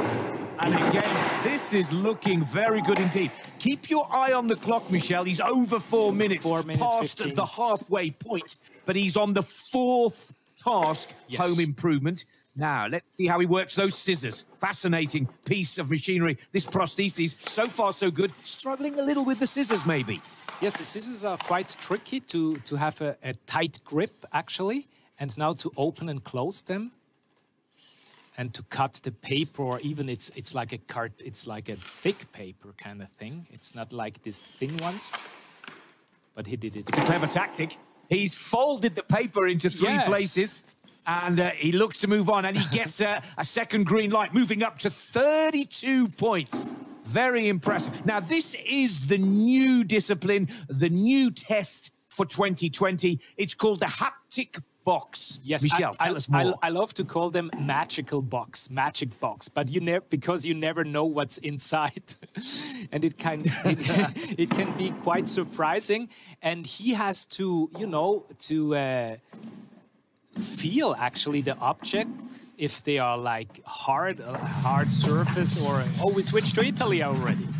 And the magical box as well. Let's have a look at Colin Rossi. Look at the points on the board here. Very important, Michel. So far, so good. Green, green, green, green. 62 points on the board for Rehab Tech. And this is Colin Rossi working through this haptic box, which is all about feeling with the prosthesis rather than just looking. And they are so fast. You see, they doing it not for the first time. They practice all the time, and they are like kind of expert for this task, and it's amazing. This is one of the new developments within of prosthesis. How difficult is it to feel when you cannot see? It's very difficult. Oh, yeah. He changed the whole hand for the new grip. He turned around the hand to get the very interesting tactic. Well, it's quite it's quite difficult. It's quite tricky because sometimes you have like a signal, like a PlayStation joypad, like a signal, so you can feel the object if it's hard or soft or whatever. But it's not usual to have this integrated in hand prosthesis nowadays. Well, he was penalty-free until that error in the haptic box, which was all about feeling with the prosthesis rather than looking. Now he's going to have to build a pyramid once he's turned all of these blue cups. And I say blue cups because that means he can only use the prosthesis to build this pyramid. This is impressive, I have to say, from Colin Rossi. He's only had one of the tests or tasks go wrong. That was the haptic box. If he can finish this, this will be an impressive performance. Watch that clock. Remember, he's only got 8 minutes, so he cannot take too much time here. Yes, and it's almost all green, so he's he has a good chance for the title, actually, I guess. So 2016, it was the Ted Liberty. He won with a very simple kind of prosthesis. So sometimes it's like he did a great job. That's impressive. 80 points scored in under 2 minutes. Now let's go to Tony Forsberg, one of 2 opera teams from Sweden. Now this is X-Opera, and there is also E-Opera. Now Tony Forsberg, the candle at the first of the 6, lights that candle and uses the almost the joint of the prosthesis to cut the bread.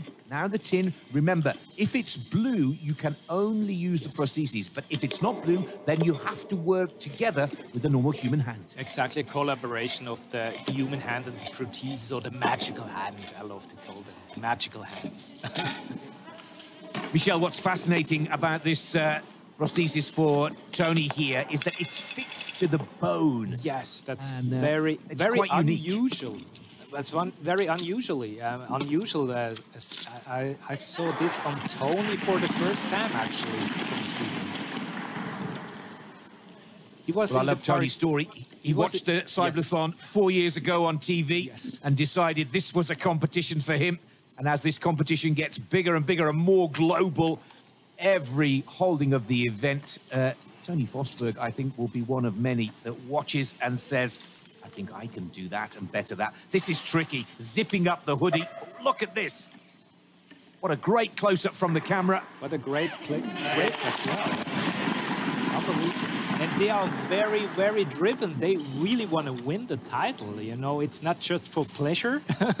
For them, they are very competitive with each other. And it should be like this.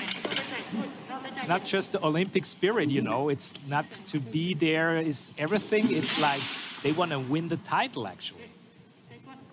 Well, he's successful with breakfast, 14 points and a green light, and he's working his way through the injury challenge quite successfully. Now, everything needs to be hung up on the line. First, the training shoes. We'll go back to Fosberg. Let's go to the Swiss team. Beat Grosten has already put 15 points on the board, struggled a little, but this is fascinating because we see a changing of the prostheses, different grips for different challenges, and he changes them so quickly, Michel. So quickly, and he has a carbon shaft, actually, the black one, and he has, like, as you told us, he has, like, different grips for different skills.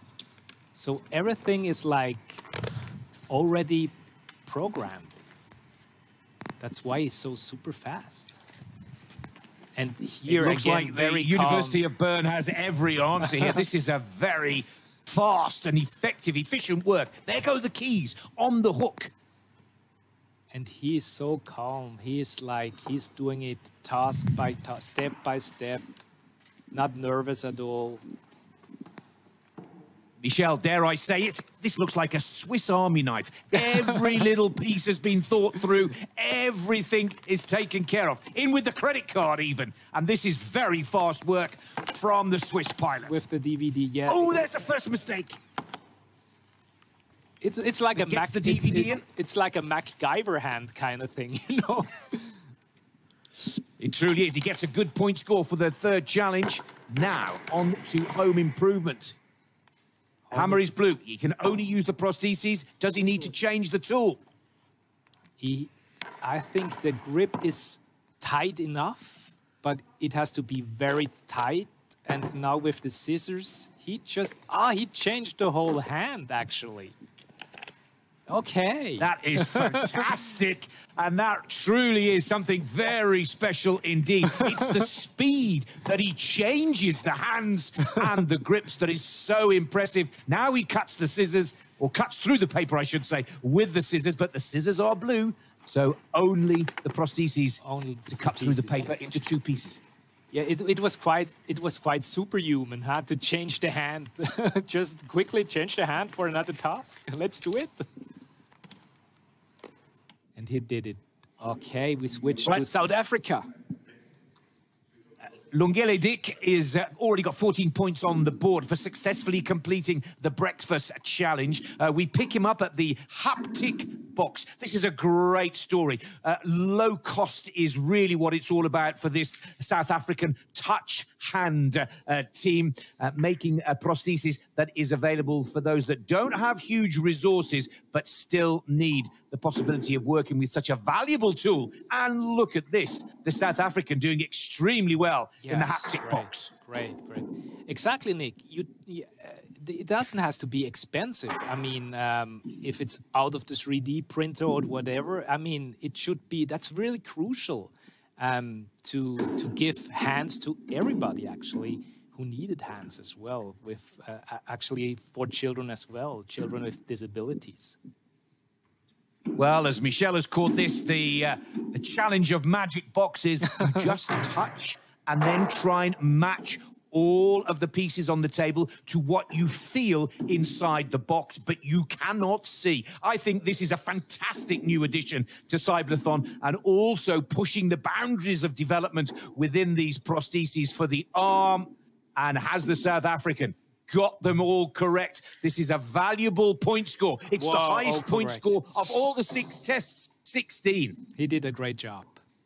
Very nice. And it's so tricky. This one, I would say this one is one of the trickiest tasks of the whole parkour.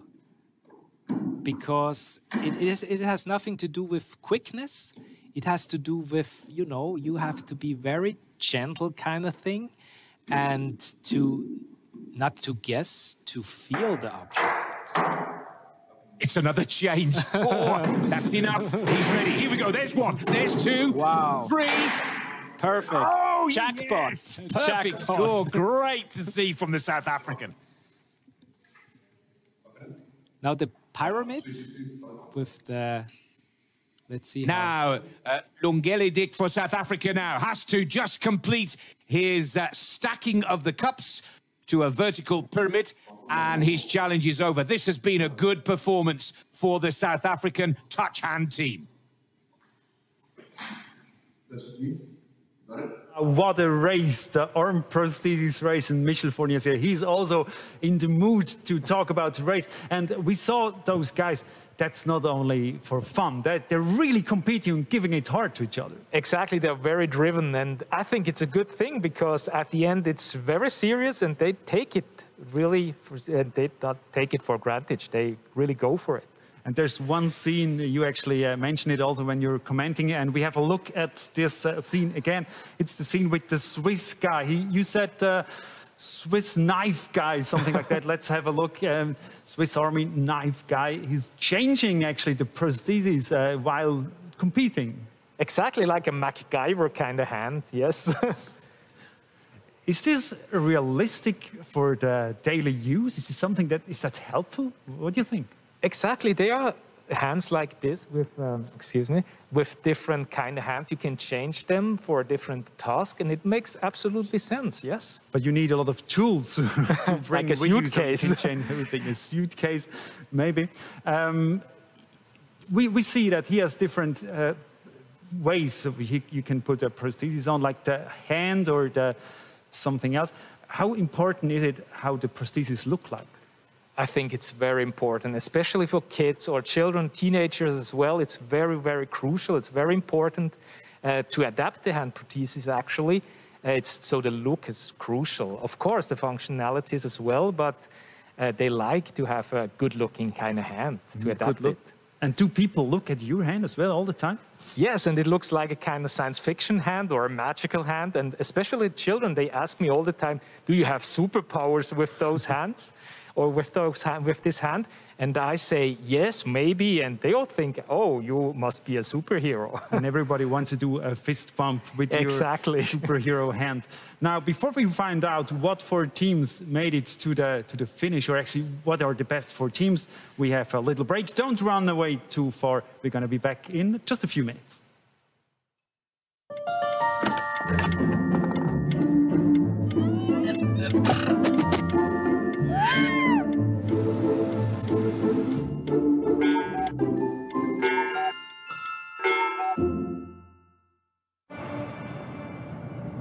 Mein Name ist Michel Fournier und für mich hat die Zukunft längst begonnen.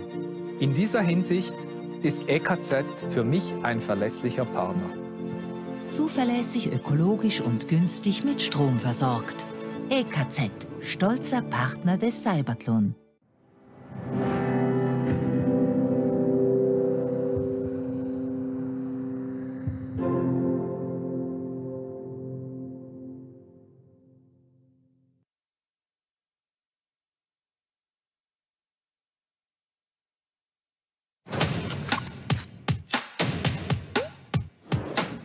CYBATHLON moves people and technology.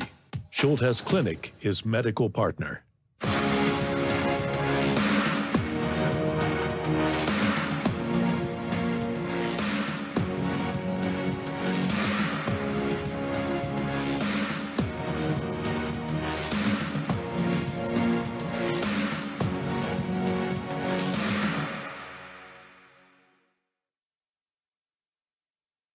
In mobility, getting to different locations, having accessible vehicles, and just integrating into the community. And this is key. Disabled people need to be part of the community to feel wanted and needed in that community, and to feel part of life.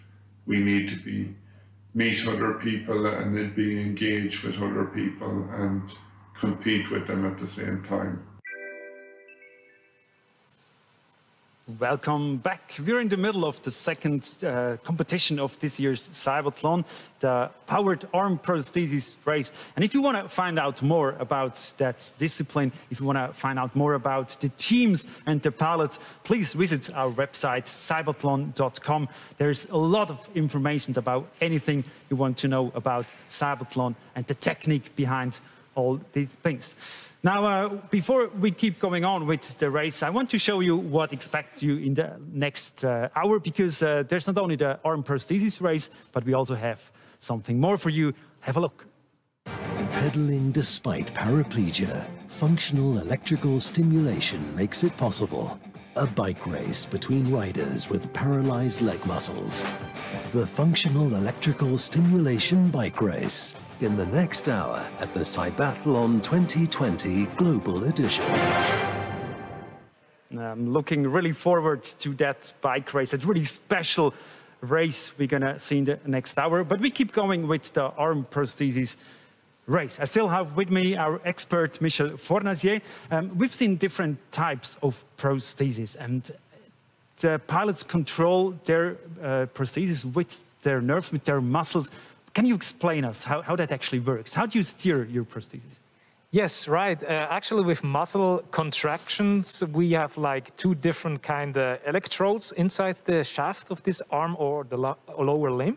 And with muscle contraction, we kind of give like signals. And so we can open and close hand prostheses. But there are different ways to do it. And of course, the labs, they have, sometimes it's a little bit a secret. Of course, that's their secret. But in the normal or the usual way, it's like with muscle contractions, yes. Mm-hmm. You have a very fancy prosthesis, so you can open it and close it. Can you do more things? Yes, I have like 25 different grips on my mobile phone, actually. And so I can activate them. For example, I can have a different grip just to grab popcorn in the movie theater. That's quite important. It's a little bit loud, but it works fine. And for example, to ride my bicycle, I have a different grips. And yeah, there are 25 really daily task grips, which I use regularly. Is there something you really cannot do with your prosthesis in daily life? Yeah, there are a lot of things. For example, climbing, it's a little bit difficult. You know, I would be not the perfect climber in a way, but we are working on it with different labs as well to give people this opportunity to enjoy the mountains on the wall, actually. Very nice. And we have quite a few teams competing in that powered arm prosthesis race. And here's the team from Germany.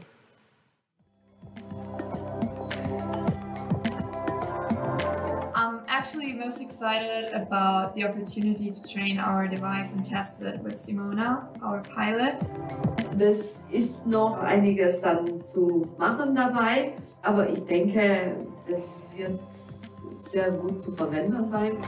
Simona can control the arm with her muscles because we have EMG sensors inside the arm. Also, she can control the arm with the smartphone, where we can have a lot of different modes she can use. We set out to create a device that's very easy to use, and we're really excited for the opportunity to compete in this competition. We were talking about that model, especially just before. It's really special, that model. What do you think about that German? With the backpack, yes, yeah. I was super excited about it. It looks a little bit like Star Wars, the hand as well. But it looks very unusual with the backpack. And yeah, I thought it's a great innovation as well. Now, how everybody went, or actually how it went in the arm prosthesis race, we're gonna look at a summary right now and find out who are our 4 top teams.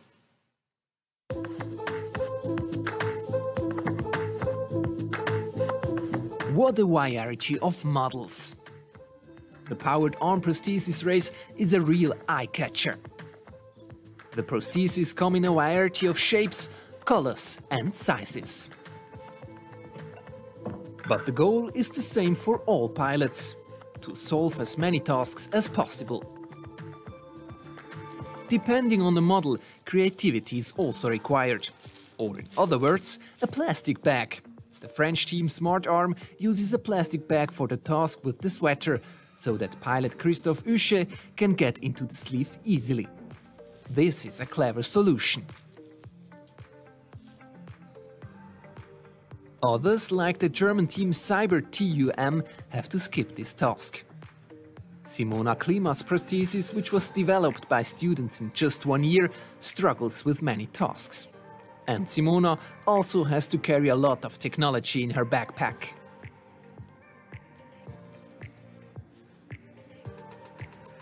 This prosthesis by Beat Grossen from the Swiss team BFH Youth is also exciting.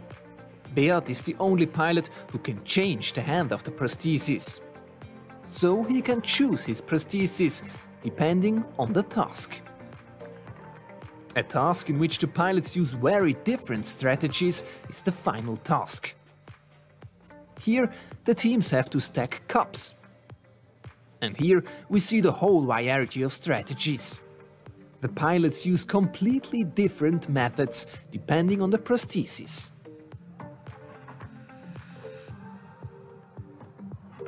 But the biggest challenge in the whole race is the haptic box. This was to be expected, because this task is new in the program. Here the pilots have to detect hidden objects with their prosthesis. This requires a lot of dexterity. Many mistakes are made in this task. The Italian team Rehab Tech, for example, gives away a place in the top 4 in this task.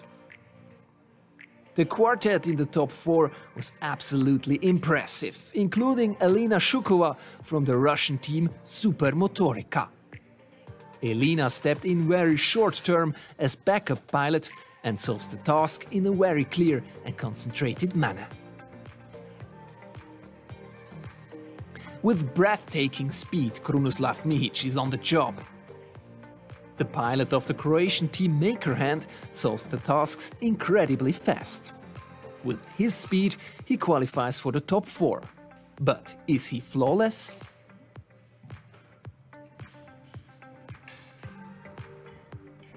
Maria Fossati, the pilot of the Italian Soft Hand Pro team, has an impressively flexible prosthesis. She also makes it into the top 4. Maria is very skilled and very fast.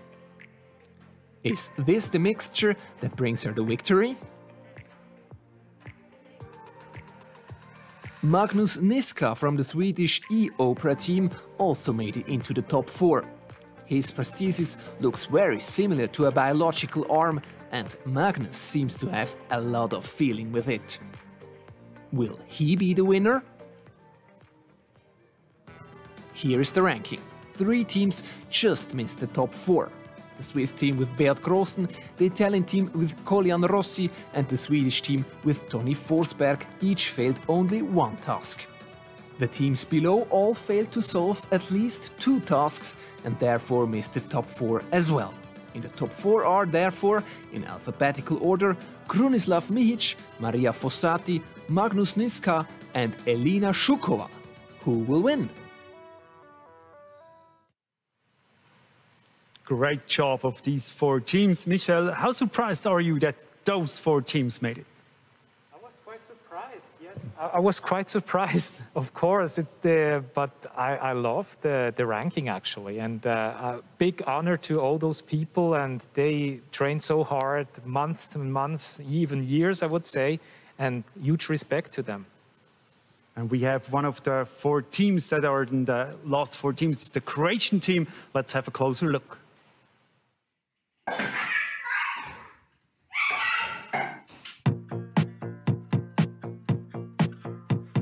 Pa, iskreno, meni je drago što su me pozvali na to, jer ja sam baš volim se uvijek natjecati u životu i želim da budem prvi normalno, jer ja sam taki. I love Kruno, he's an amazing guy, very inspiring guy.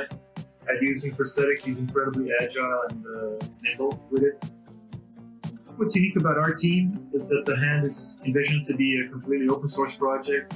The hand is also very affordable to produce. It costs about $30 to make the hand. We are Team Makerhand. a very competitive team, and they trained a lot, as what I've heard about them. Michel, this year there's a new task. It's the haptic box, or you call it the magic box. How does it work? I mean, you have to feel something with your prosthesis. I cannot imagine how that works. Yes, it's a really tricky task, actually. Sometimes you have to move the object, how to get the, you know, if it's wrong, if it's in which shape they come. Or maybe you have some signals in the prosthesis, which you give a signal if the object is like a square or another shape. But it's a tricky one, and it needs a lot of feelings, actually. You have to feel the object, not to grab them, actually. Do you have that in your prosthesis? Not yet, not yet. No, we are on the way to do it, but it's maybe in 2021. We're looking forward to have you back with the prosthesis that can feel.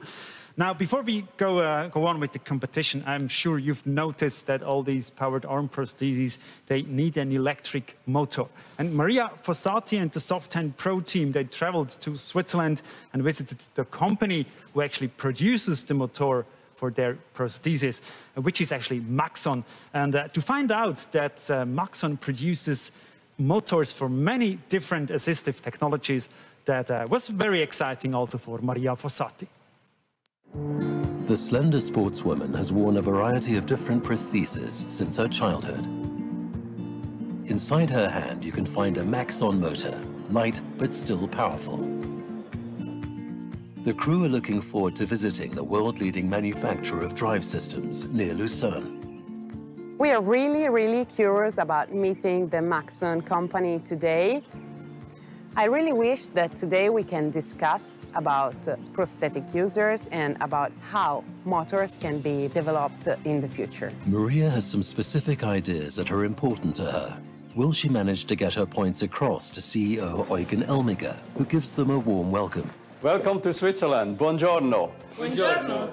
Thank you very much being here at Maxon. Thank you. I would like to show you the manufacturing place in our factory where the motors are produced.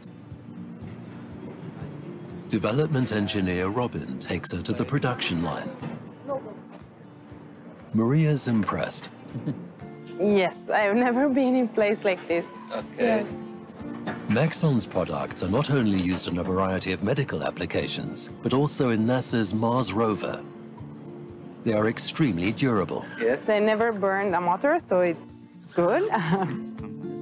CEO Eugen Elmiger spends the entire afternoon in the development lab with the crew. They discuss ideas. He asks questions. How does the prosthesis work with just one motor? How long did it take before she could operate her prosthesis? Did it take a day, a week, a month? A minute. A minute? Yes. And the motor doesn't get too hot? Also, when you end shake, you just feel it warm. Not really cold. Yeah. This is nice. Yeah. Then comes the question Maria has been waiting for. What would you like to change, or what would be your first wish to change on the prosthetic? Well, it's to stop really the noise of the motor, if it's possible. Yeah. When I was on a taxi, side by side the taxi driver, and suddenly I moved the end. And the taxi driver was like, wow, what's the, what's the noise? Because if people don't know that you're wearing a power and prosthesis, so I feel a little bit creepy about hearing this kind of noise. So the noise, maybe it's possible to do something about noise. Yes. So this is something which is related also with the speed, speed and torque. Can completely move the joint and that make the hand really rough. You know, the meeting and the exchange of experience with Maria, Manuel and her team was very exciting because we could get real feedback from the users and we can produce better products for them. And perhaps Maxon's global success is also down to the fact it likes to embrace new, interesting ideas. And hope we can send you a Christmas gift by the end of the year with some new solutions. Thank you, really, thank you. Thank you so much. And I wish you a very nice journey back to Italy. Thank you so much.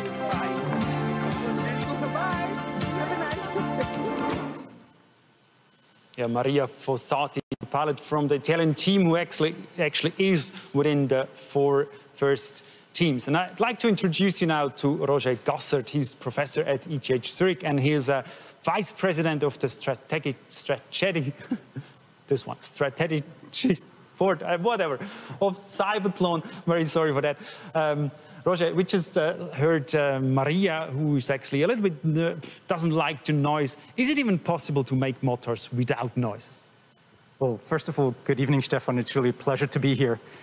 I found that very interesting because that's definitely not the first thing we would think of as engineers, the noise of these motors. Now, I'm not a motor specialist. I assume that it's very challenging to make the noise go away. Otherwise, they would have motors already that are completely noiseless.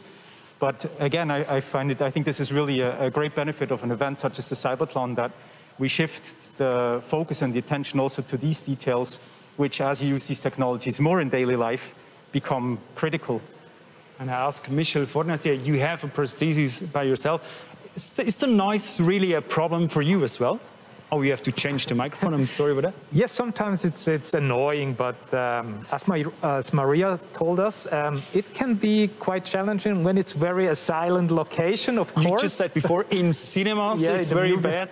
That's kind of, yeah, people look around and, you know, it's annoying and kind of thing, but then you stop moving the fingers, but it can, you know, it shouldn't be like this. But, you know, it has to be improved, of course, yeah. Yes. We saw the prosthesis of Maria, which is quite a smooth one, a soft one. Is that something that interests you? Very much, yes. I have contact to Maria as well and her team on Instagram, actually. And I'm looking forward to find solution and synergies, actually, yes. So the thing about the noise, I mean, the inclusion is a very important topic of CYBATHLON, and the noise would actually be against inclusion, because if he's too noisy, I don't want to sit next to him. So noise is a big topic, actually, in this field. It's actually very interesting. So, of course, the examples you made are, you know, we can identify with those. If I now compare, for example, to the exoskeleton teams, where paraplegics who cannot feel their legs walk again with exoskeletons, they actually find the motor noise beneficial because it lets them get a feeling for what their legs are doing, where they are, so they can focus more on walking. But of course, at the end, if you want to, you know, this to be used just in daily activities anywhere and not be disturbing, yes, noise becomes a big issue. It's down the line, we have a lot of challenges before, but it's great that we start talking also about aspects like these. I know the noise a little bit from my electric bike. Where does it come from, that noise? Very technical question, of course, but what does the sound? That's a challenging question for me. So I'm guessing there are different contributors to that. There's the way you control the motor, the command, so the way you send the current to the motors. There's friction in there, so there are parts moving against each other that can make noise. That may even lead to some squeaking. And there are probably a couple other components that I'm not even thinking of now, but I know this is technically very challenging, and of course there are many other applications where it would be nice to have, you know, motors that are less noisy. But I'm sure Maxon is working on it and all the other researchers on the world. Now, ladies and gentlemen, inclusion, that's a big topic for CYBATHLON, because people with physical disabilities, for them it's very important to be part of the society. One way to support inclusion, of course, is to show prosthesis to a wider audience, such as in this example. It has a little bit to do with Michel, but have a look by yourself.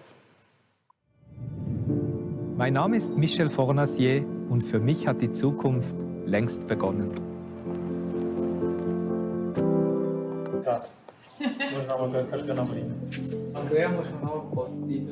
Ich gebe dir nochmal positive Vibes. Es hatte natürlich manchmal einen Hiccup drin, ist noch nicht weiter schlimm. Die Leute wussten auch, dass ich nicht ein professioneller Schauspieler bin, den sie hier gebucht haben. Even without acting experience, Michel is the ideal protagonist for EKZ. On the set of the new CYBATHLON video, humanity, technology, and living are combined. Michel, who was born without a right hand and who supports young people with prostheses with his Give Children a Hand Foundation, is the perfect ambassador. His state-of-the-art bionic hand is technology that EKZ can also identify with. Die Handprothese von Michel. misst die feinsten Bewegungen seines Handgelenkes, um die 12 Motoren zu steuern. Dafür braucht es Sensorik und Digitalisierung. Dasselbe gilt bei uns im Energiebereich. Das Zusammenspiel von selber produziertem Photovoltaikstrom, Ladeinfrastruktur für Elektromobilität und Wärmeversorgung braucht eine hohe Vernetzung und ein hohes Maß an Digitalisierung. Stefan Meyer sees a lot of innovative potential, especially in smart homes. Also Smart Home ist ein sehr breiter Begriff, aber das digitale Wohnen, vielleicht als Überbegriff, ist ein Trend, der ganz stark im Kommen ist. Das ist eine Technologie, die es einem ermöglicht, komfortabler zu leben, sicherer zu leben und vor allem auch energieeffizient. And what was it that impressed Michel the most about the whole shoot in relation to innovation, living and energy? Diese Autofahrt, wo ich zum ersten Mal mit einem Tesla notabene fahren durfte, hat mich auch sehr beeindruckt und inspiriert. Und ich hatte sehr viele Wow- und Aha-Momente heute und ich werde heute sicherlich ganz innovative Träume haben.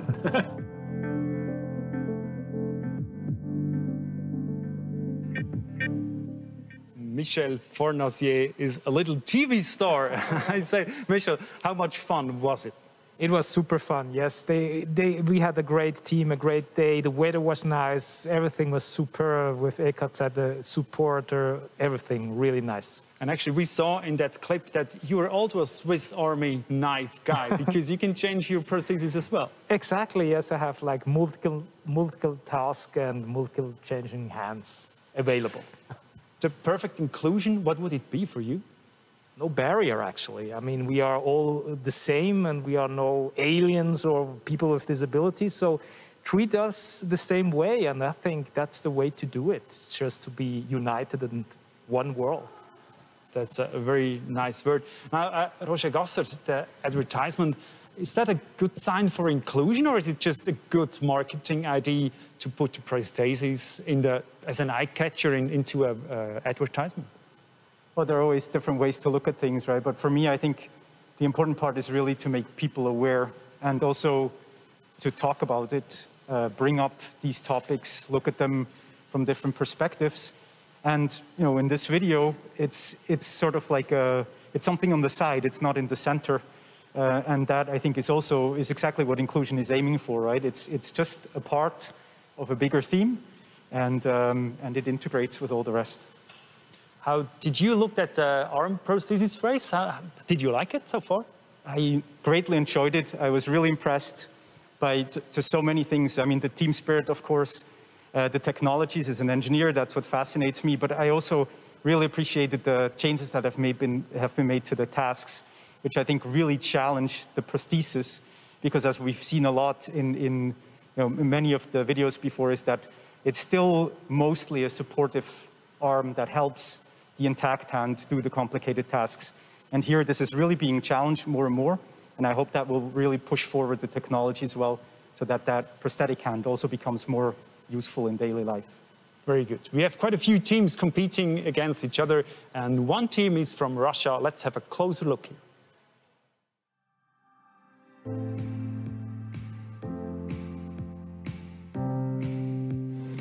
Крутое ощущение, то есть очень интересно смотреть на это, как протез берется и включается и работает. Victory for us is when a person without a hand watching this event is inspired and changes his life. Самый первый раз проходишь трассу, то думаешь, а как я это сделаю? Это же невозможно. Но когда начинаешь пробовать и повторять одни и те же действия, то становится все лучше и лучше с каждым разом. Yeah, we've just seen Lina Shukova, the pilot from Russia, and she was she came very shortly to the team and had to do the competition. Now, Michel, how good are they today in the race? They're all very good. As I told you, they greatly experienced. They have a huge success with the training, and they build the whole parkour at their home as well. Of course, now they has to. But they are in the top 4 now. So, yes. I think they have a good, well, there are a lot of options to win the title, actually. Then what do you think? Who's going to win? Your tip?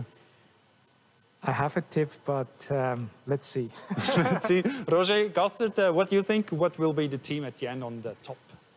I think it could be any of them. It's such an advanced interplay between the technology and the pilot themselves that it's just, I think, impossible to predict. I wouldn't want to try. Croatia, Sweden, Russia, and Italy. Those 4 teams will compete, and we want to find out. And of course, they're actually watching us right now because all the teams, they recorded their races back home, and they don't know who will be the winner. So let's have a look. Here they are, all the teams from all over the world who are back home, sitting on their sofas and chilling and relaxing now since they've done the races. And they're really excited to find out now who will be the winner. So let's go to that race and let's find out who is the fastest in the powered arm prosthesis race at CYBATHLON 2020.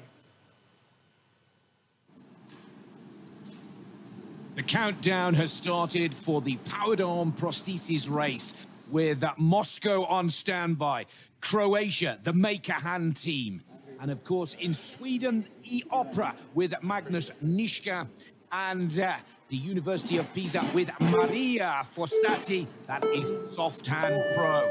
We're with Elena Zukova, who goes to the first of the 6 challenges. There are 100 points to be scored. You have 8 minutes of time. Michelle, for me, the toughest of the tough, I believe, is the breakfast and jam jar problems for Zukova right at the start of the challenge. This is a nightmare for the Supermotorica team. Yes, she has problems with the jam jar, actually. It looks like it's stuck in a way, or like the wrong grip, maybe.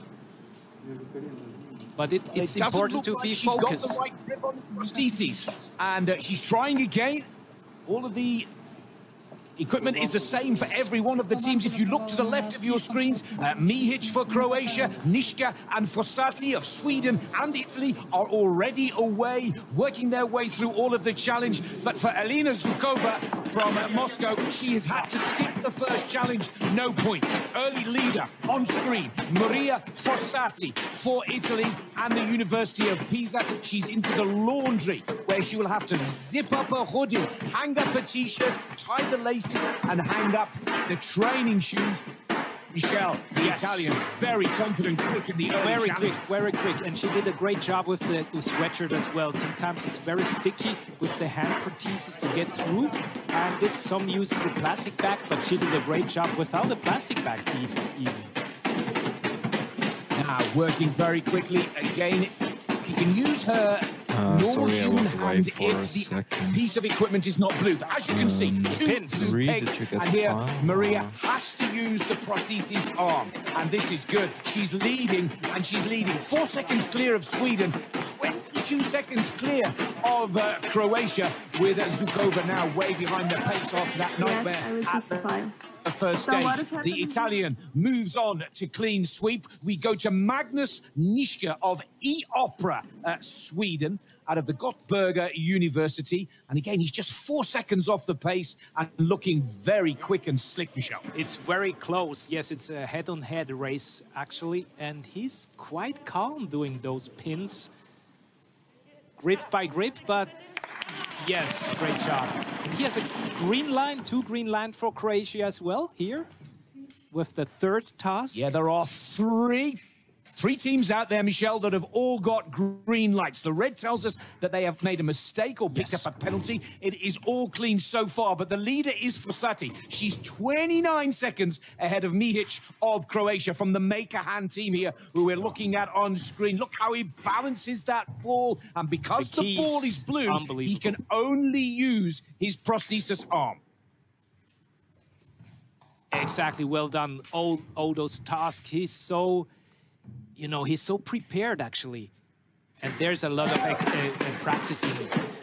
They worked for it weeks or months, they train. Now the hammer skill.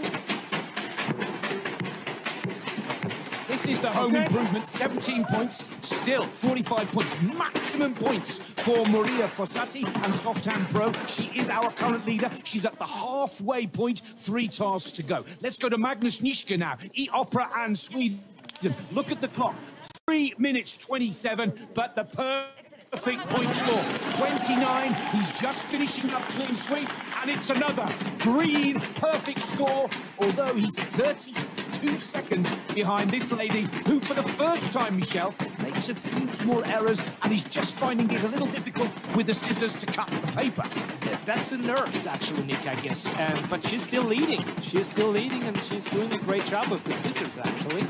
She has their own tactic to do it. I turn my...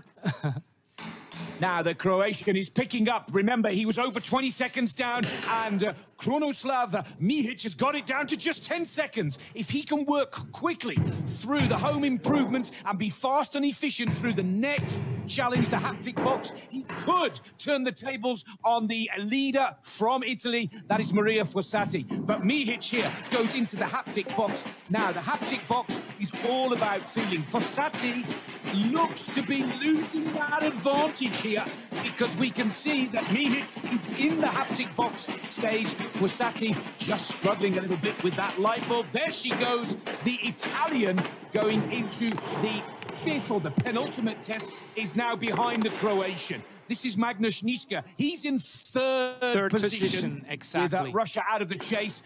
But this touch, this new task, the haptic box, really is quite special, Michelle.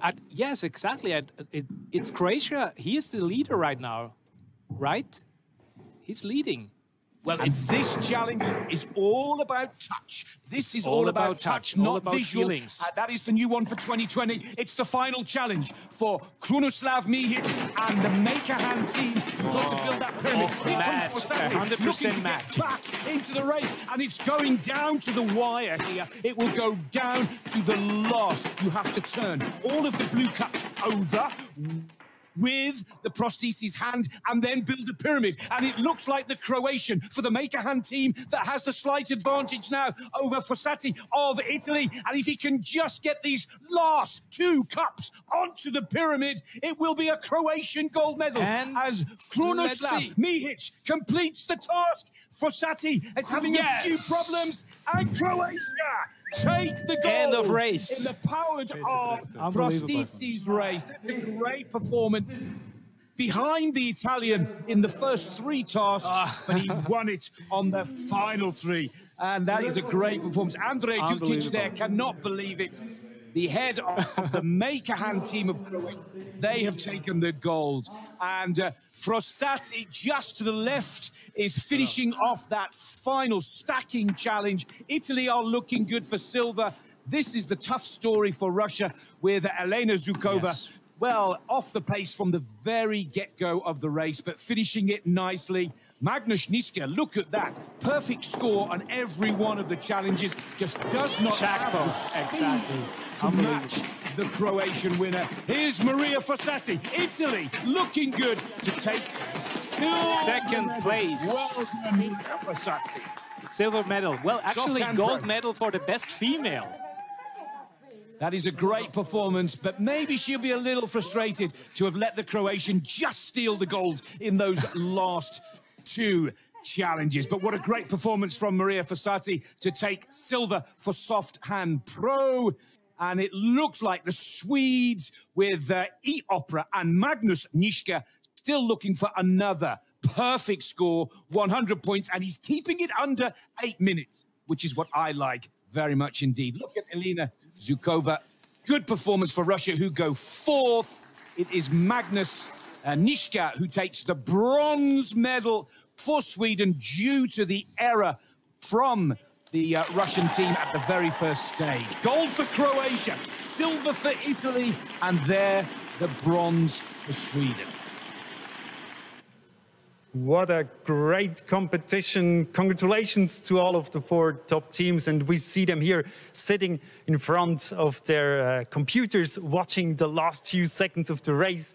And you saw them, how they cheered when they saw that they were 1st, 2nd, or 3rd. the winner of the race is Krunoslav Mihic from Croatia, and we see him now when he realized that he will be the winner. Let's have a look. What's his reaction? They don't know yet. They're still waiting if he will make it or not. And wow, we missed it all. Anyway, so Croatia is the winner of this arm prosthesis race, CYBATHLON 2020. We have a look at the graphics one more time to see what teams are first, second, third, and fourth. First is Croatia, as I said. So now we have the Croatians, the Krunoslav Mihic. So it's changing all the time. That's live TV. We have the graphics now. It's first place Croatia. Then we have second place Maria Fossati from Italy. Then the Swedish team Magnus Niska, and then the Russian team with Elina Sukova. Congratulations to all four teams. You had great effort, great performance from all of you. And now we try to go to Croatia, to Krunoslav Mihic. Let's try. Krunoslav, can you hear me? Can you hear me? Can you hear me? Can you hear me? Hello. Yes. A lot of echo. Congratulations. That was a great performance. How was it for you? Kako ti je bilo? Već na hrvatskom. Ono, kako bilo je uzbudljivo, jako uzbudljivo. It was very exciting. Very excited. That's perfect. Now, it was a hard game, but you could do everything. That was just a perfect race today, was it? Zahvaljujući njemu. Sve on je rasturio. So we talked to the engineer. What do you say? Savršena. I ja sam uzbuđen jako. He's just very excited, very happy about the race. It was an amazing run. How much? Okay, you should ask him. How much did you train for this race today? I'm sorry, I did not hear the question. How many hours did you do training for the competition? Oh, I'm sorry. Yes. So basically, because of the pandemic, he's only had 40 hours of training because we could never match up. We were in separate lockdowns, me in Netherlands and him in Croatia. But did you? Well, that's impressive. Only 40 hours of training. But did you know already during the race that it's a good race? Yes, we knew. Of course. Yes, of course. Reci da to mi je rekao.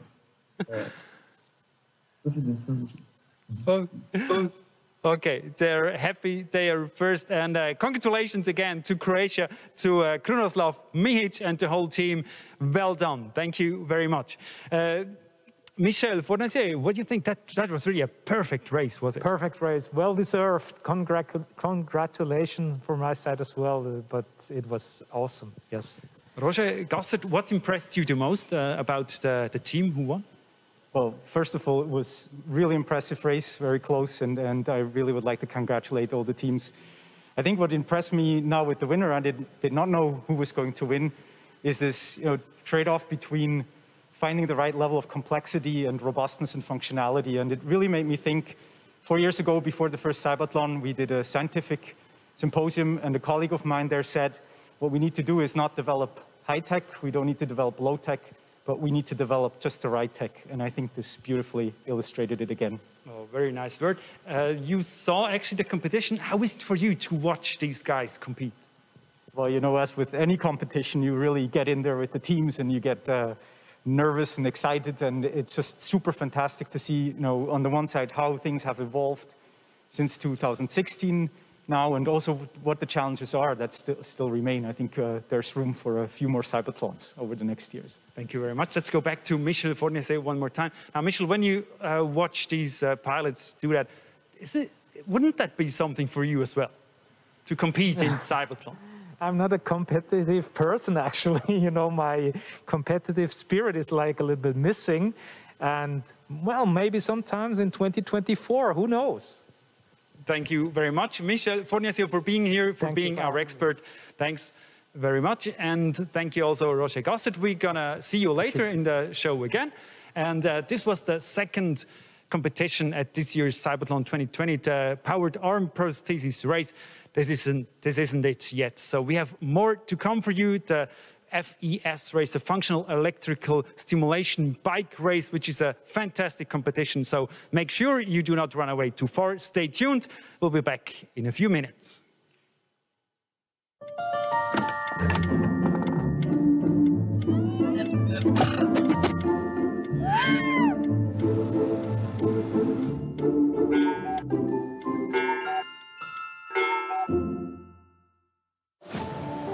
Success isn't just about what you accomplish in your life. It's about what you inspire others to do. Live your version of freedom of movement. We support paraplegics for a lifetime.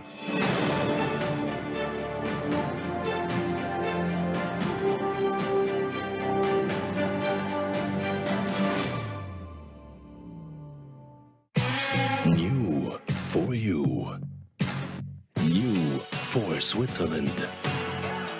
For everyone who wants to watch more.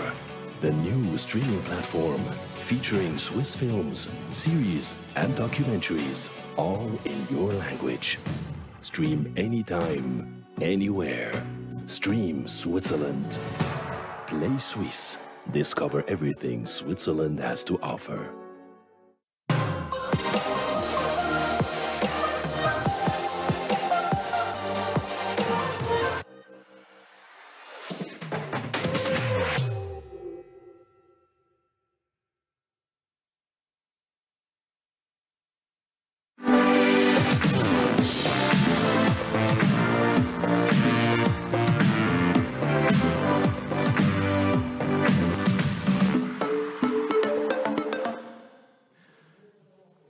Grüezi miteinander and welcome everyone back. CYBATHLON 2020 Global Edition. This is our third hour of this year's special Global Edition. Welcome here at the Architecture Building on the beautiful campus Hönkeberg of ETH Zurich. The campus is a little bit outside of Zurich. Beautiful place, actually. It's dark outside right now. You can see it from the outside, but in here we have the light to do this live show, especially for CYBATHLON 2020 Global Edition. It's a special situation in the whole world, and because of the pandemic and because we wear the masks now, I'm sorry, the teams could not travel to Switzerland to compete against each other live. So what they actually did, they did the races by themselves at home. They recorded it, they sent us to Zurich, we put everything together. It's so big effort. 51 teams from 20 countries took part and did the CYBATHLON 2020. We have the map here. You see where all these teams come from. And thank you very much for all the teams all over the world. The huge effort and the huge passion you bring into that project. That's fantastic. We're really happy that we can do CYBATHLON 2020 Global Edition, and the whole team was working hours and weeks to make it happen. So here we are.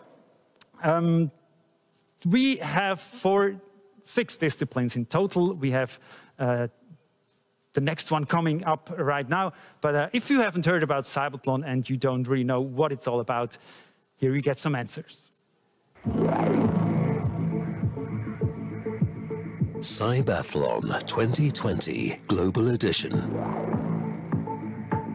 An event where pilots with disabilities and technology developers perform at their best. Who will win? Over 50 teams take part from countries around the globe. Who has developed the best technology together with their pilot? Competitions are held in 6 separate disciplines. It's all about solving tasks of everyday life. In the powered arm prosthesis race, the pilots with an amputation or dysmelia have to manipulate and feel hidden objects with their prosthetic arms. In the powered exoskeleton race, pilots with a paralysis of the legs have to master a course with exoskeletons. And in the powered wheelchair race, pilots with a walking disability must even maneuver their robotic wheelchairs over stairs. In the BCI discipline, the pilots with a paralysis at the neck level compete in a computer game using only the power of thought. In the power leg prosthesis race, pilots with above-knee amputation or dysmelia use prosthetic legs to overcome everyday obstacles. And in the functional electrical stimulation bike race, pilots ride a bike as fast as possible by applying an external current that makes their paralyzed leg muscles contract. Who will win? Required are agility, precision, concentration, and endurance. Advanced technologies can make life easier for people with disabilities. At the CYBATHLON, equal opportunities are a priority. Technology, competitive spirit, and emotions. That's the CYBATHLON 2020 Global Edition.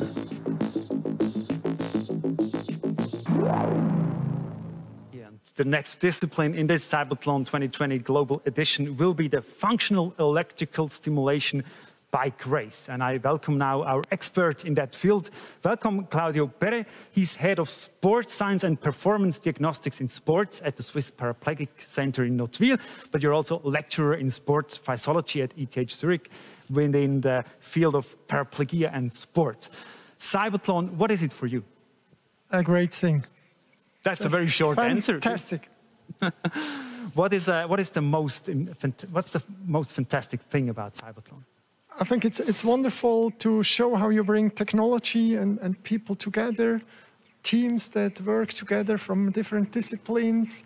This all what is possible technically today, and how you can bring it to the people, how it can help you to enhance performance. And in terms of FES cycling, it's also a good thing to show that there are possibilities to increase physical fitness in this population. Which is actually very important for the athletes. It's very important. I think it's even more important than for us that people move, and use a lot of calories doing sports. It makes them more, what's it called? They can participate more in other things. In daily life. It's quality of life in the end, what they will gain. And you will comment the races afterwards with Nick Fellows. How did you get prepared for this? You're not a commenter, so how did you get prepared? I'm not used to comment, but I just looked. So I was in the 2016 edition already here. I know some team members, some teams. I just looked the homepage, what the teams are doing, what is the technology, and so on. And so I'm ready. The discipline is called FES, Functional Electrical Stimulation Bike Race. I had to train to say this several times. And if you all think that's a very complicated thing, it's not that complicated. Look how it is.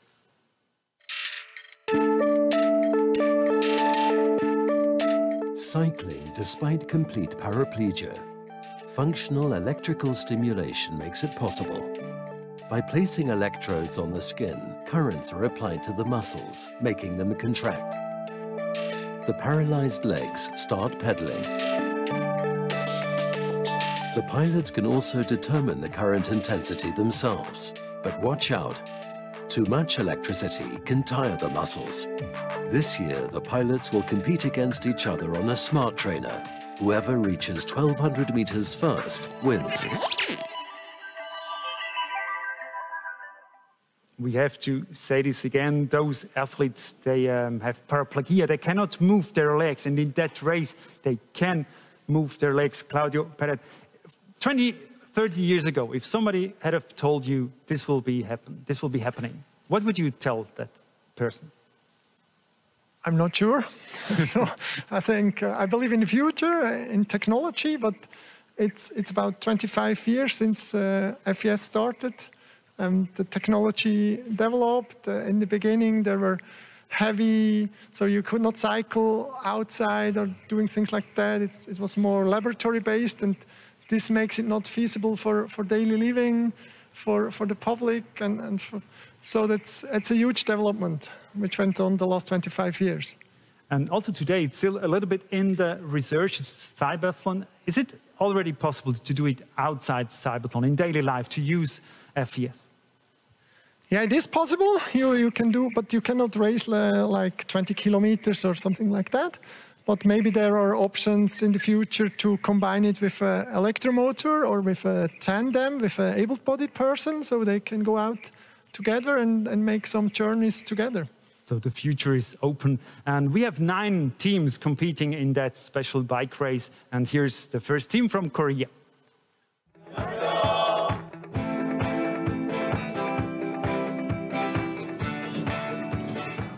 저는 2016년 7월 7일에 계곡에 친구들과 놀러 갔다가 다이빙 사고로 인해서 목뼈가 부러지면서 경수 분장이 되었습니다.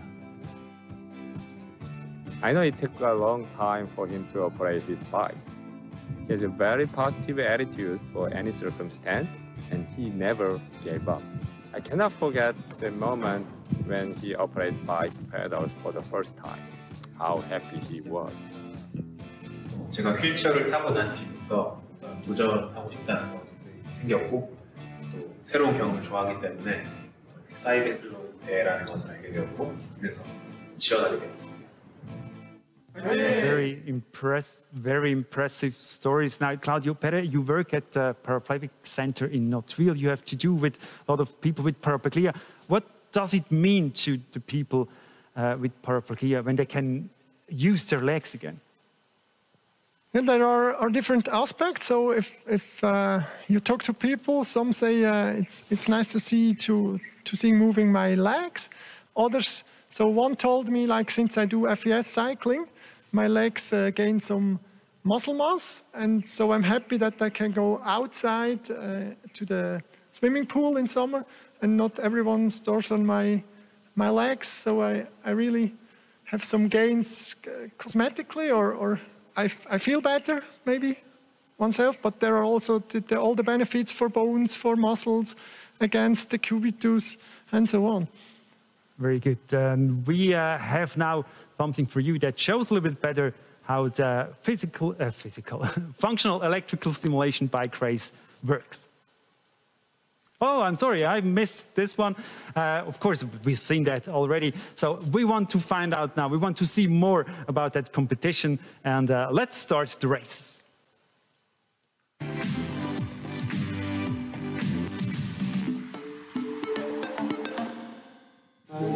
FES, Functional Emotional Stimulation Bike Race. And we go straight to Seoul in South Korea to look at Yong-Hoon Kim. Now, let's also chat quickly with our expert, Claudio Pere.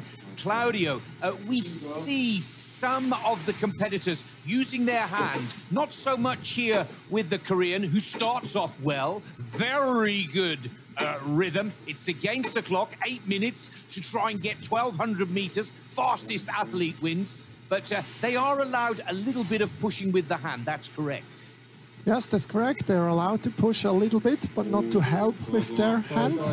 I think they need to push to overcome the dead point. Sometimes stimulation is not that smooth that he can overcome the whole rotation of the pedal, and so it's allowed to help a little bit, but not to push with the hands.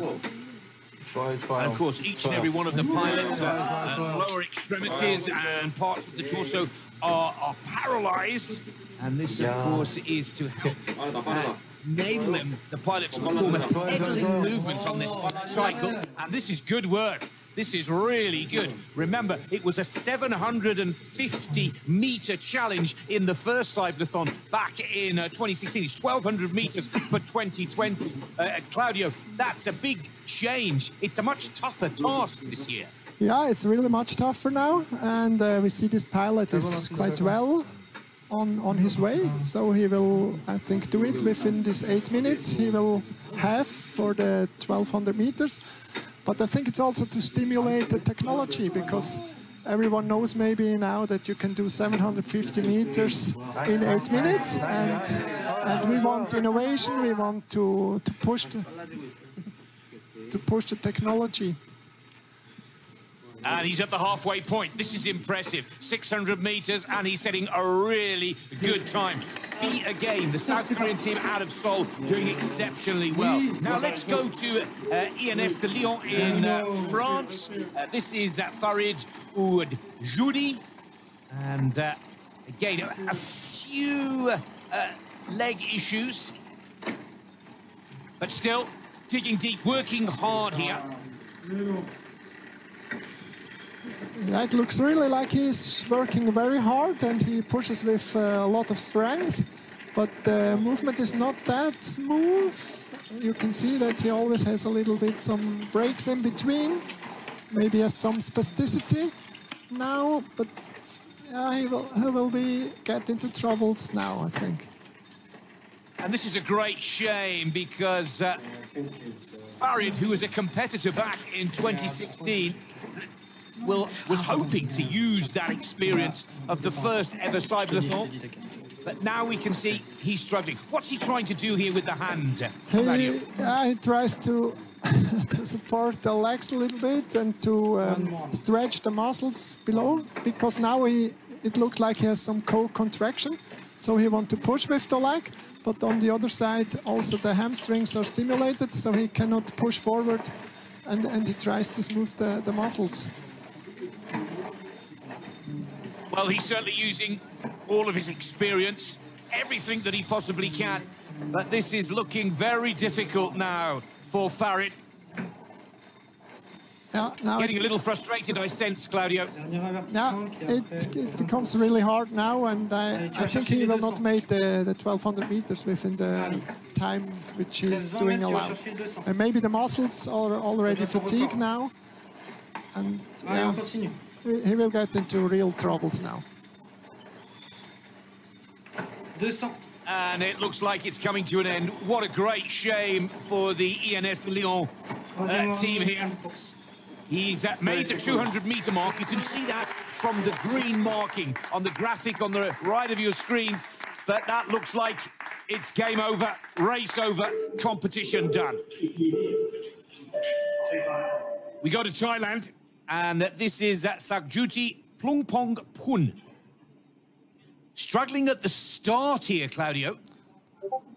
Yeah, that's something we often can see if people start to cycle with FES. So maybe he wants to push too hard for the beginning and gave too much of current.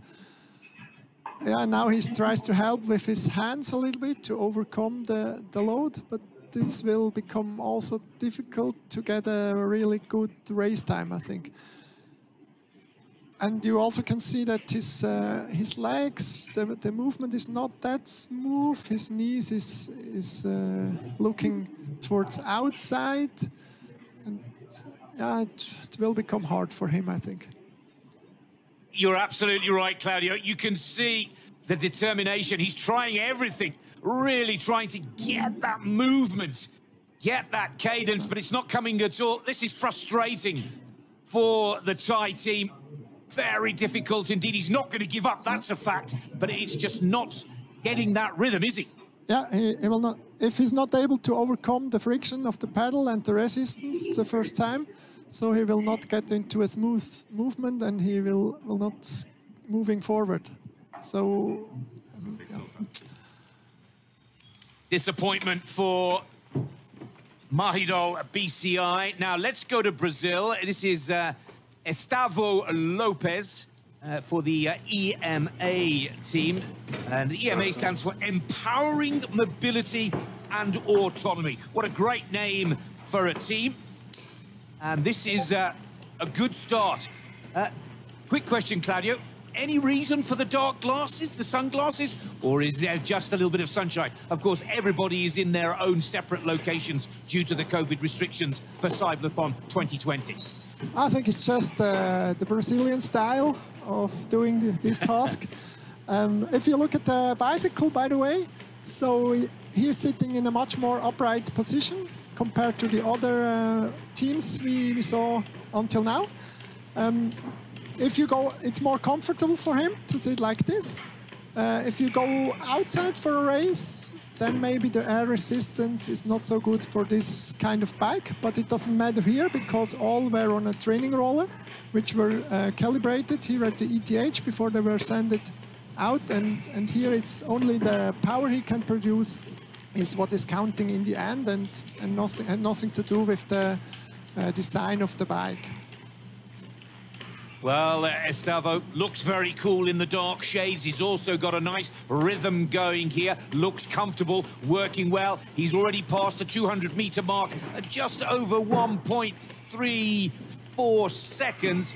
This is a good start for the Brazilian, would you say, Claudio? Yeah, I would say so. The movement looks hard, but quite smooth.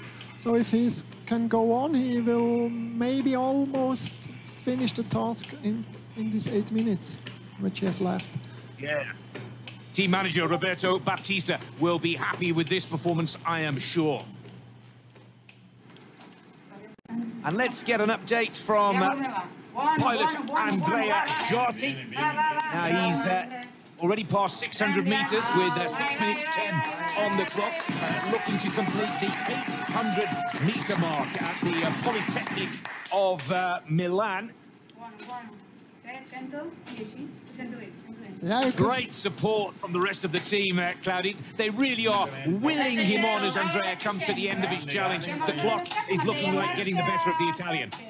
Yeah, I guess he will get about 800 meters now, and the movement is quite slow, but it looks like he pushes really, really hard, and he does not fatigue anymore. And in this minute left, I guess he will do another 100 meters. Yeah, let's not forget, 8 minutes is the maximum amount of time. I'm not sure whether Gatti is going to get to the 1200-meter mark, but Claudia, I do like the way he's digging deep when you get down to the really difficult part of the challenge. Yeah, it's really challenging, facing the challenge here. And he takes the task, and he will fight, I'm sure, until the end. And yeah, he will do over 700, I guess. Which is great to see. And there it is. He's hit the 800-meter mark. Now between 800 and 1,000 meters. But look at that clock. It's going against the Italian. Remember, it was only a 750-meter challenge in the CYBATHLON 2016. It's a lot tougher in CYBATHLON 2020. Watch that clock. It's ever closer to the 8-minute mark. But this has been a real gutsy performance from Andrea Gatti of Italy. The team willing him on through the last couple of seconds. And it is 850 meters over 8 minutes for the Italian. What a great performance. The functional electrical stimulation bike race, our third competition at the CYBATHLON 2020. Really impressive, Claudia Perret, what we could see here. And we see some teams, they struggled quite a lot. Yeah, that's correct. It's difficult to say why this is the case. I do not know exactly what they did for the warm-up. Maybe they did it too hard, or they started with a too high current, and then it could be that you also stimulate the antagonistic muscles, and yeah, this can get into trouble. Now we see the French guy with the troubles, and he always tries with his left hand to start the pedaling again, which is allowed in CYBATHLON. What went wrong here? I think so. It looks like he's like he had a cramp in the antagonistic muscle.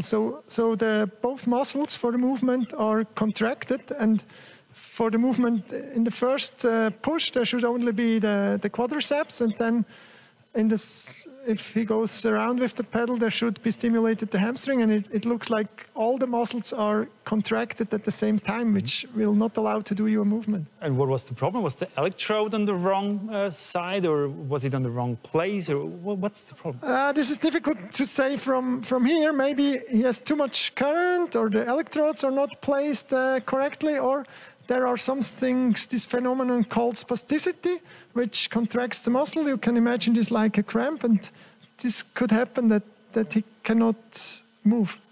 Anyway, it's quite frustrating, I think, for the pilot when he cannot do anything about it, does he?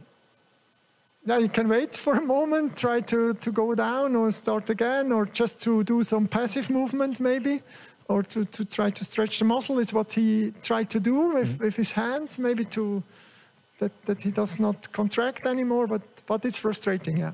But the time is running away during the race. And time is running as well right here. CYBATHLON 2020 Global Edition. We're in the middle of the FES race, third competition today, and there is more to come. Here is what you can expect in the next hour.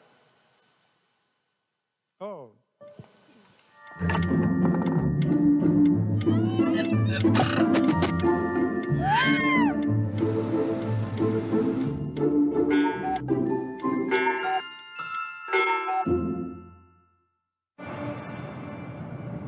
Mein Name ist Michel Fornasier und für mich hat die Zukunft längst begonnen. In dieser Hinsicht ist EKZ für mich ein verlässlicher Partner. Zuverlässig, ökologisch und günstig mit Strom versorgt. EKZ, stolzer Partner des CYBATHLON.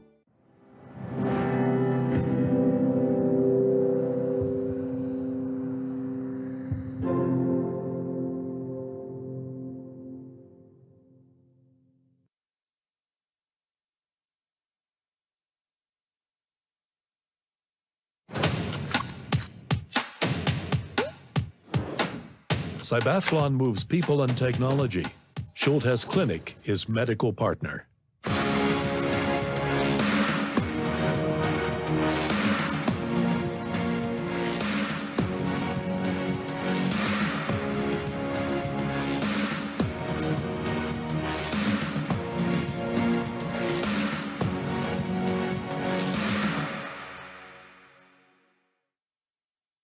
I dream of observing how people with different types of disabilities can regain their lost functions as close as possible, with the help of innovative technologies such as exoskeletons.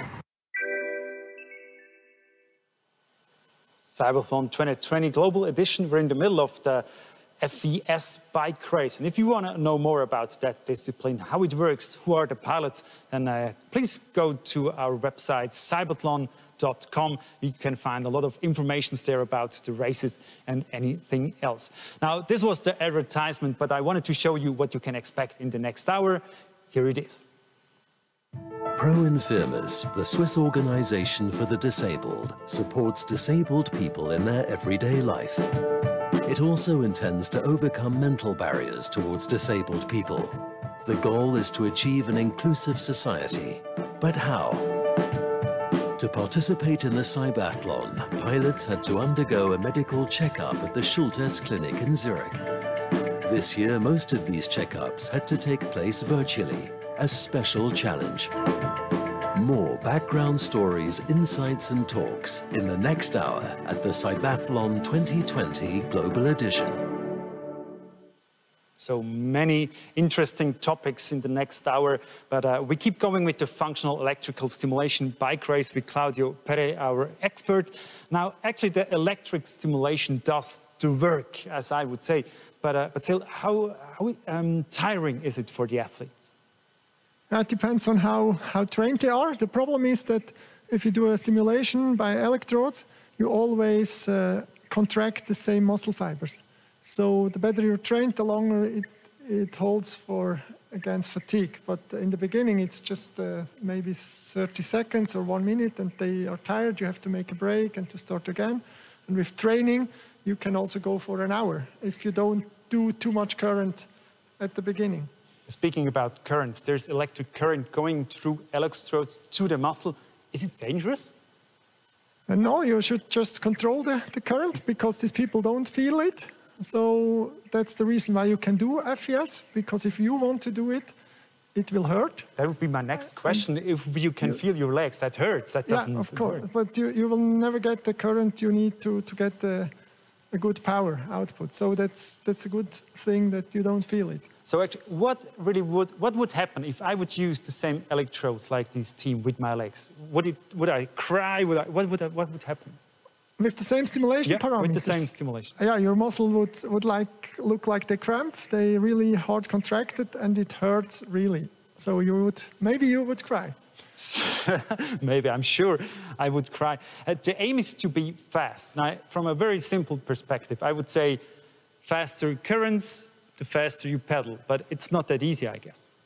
No, it's not that easy. The current is one thing, but the other thing is how fast you stimulate, with how many hertz, so how many contractions you try to get. If you go too hard, then the muscle fatigues faster. Then there is a technology thing, which kind of electrodes you use, where do you place them, yeah, things like that are also important.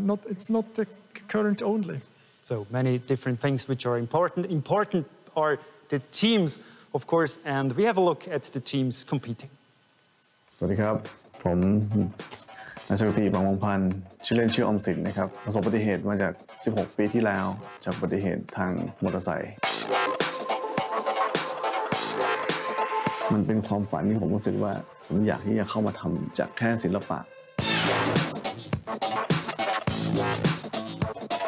หรือว่ามีโอกาสได้โชคดีมากในเรื่องที่มาเข้าในแลบในการแข่งขันCYBATHLONเนี่ยไม่ใช่แค่คนพิการดูอ่อนแอขอทานเรียรายเงินไม่ใช่แต่ผมอยากจะเห็นแบบศักยภาพว่านี่คือคนไทยคิดเองสู้เวทีโลกนี่คนไทยแม่งเจ๋งจริงผิดหวังถ้าคุณรอคอยกัน So we want to know now what teams made it to the top 4.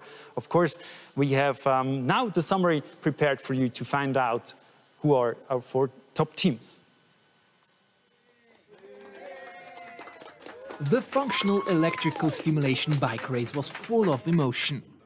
Certain riders had a hard time. With others, it went really well. And still others were completely exhausted after the race. I'm still alive. It was a race with all facets. 2 teams had to bury their hopes for a top place early. Farid Oujoudi from the French team INS de Lyon is a newcomer and has a lot of trouble. After a bit more than 2 minutes and 200 meters, the race is over for him. His muscles do not follow the impulses and cramp up. Perhaps he had trained too much. Or was it nervousness? Even the Thai team Mahidol BCI lab with pilot Sakyuti Plungpongpon does not get far. In the end, only 72 meters are measured. Already 4 years ago, things were going badly for this team. At that time, the pilot failed the medical check. Now, the next disappointment for the Thai team. But the team does not lose its humor.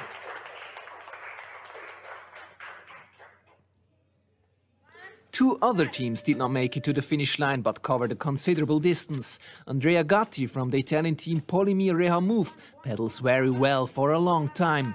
But in between, he is slow. He manages 850 meters. A great performance, because Andrea has only been a paraplegic for 1.5 years. As a newcomer, he shows an impressive performance. Stahl Lopes from the Brazilian team EMA comes a little further. Maybe thanks to the beautiful scenery, the team is competing in a beach house. And Stahl has the right outfit to match. He manages 966 meters. A good performance. But the whole distance of 1200 meters is too far for him.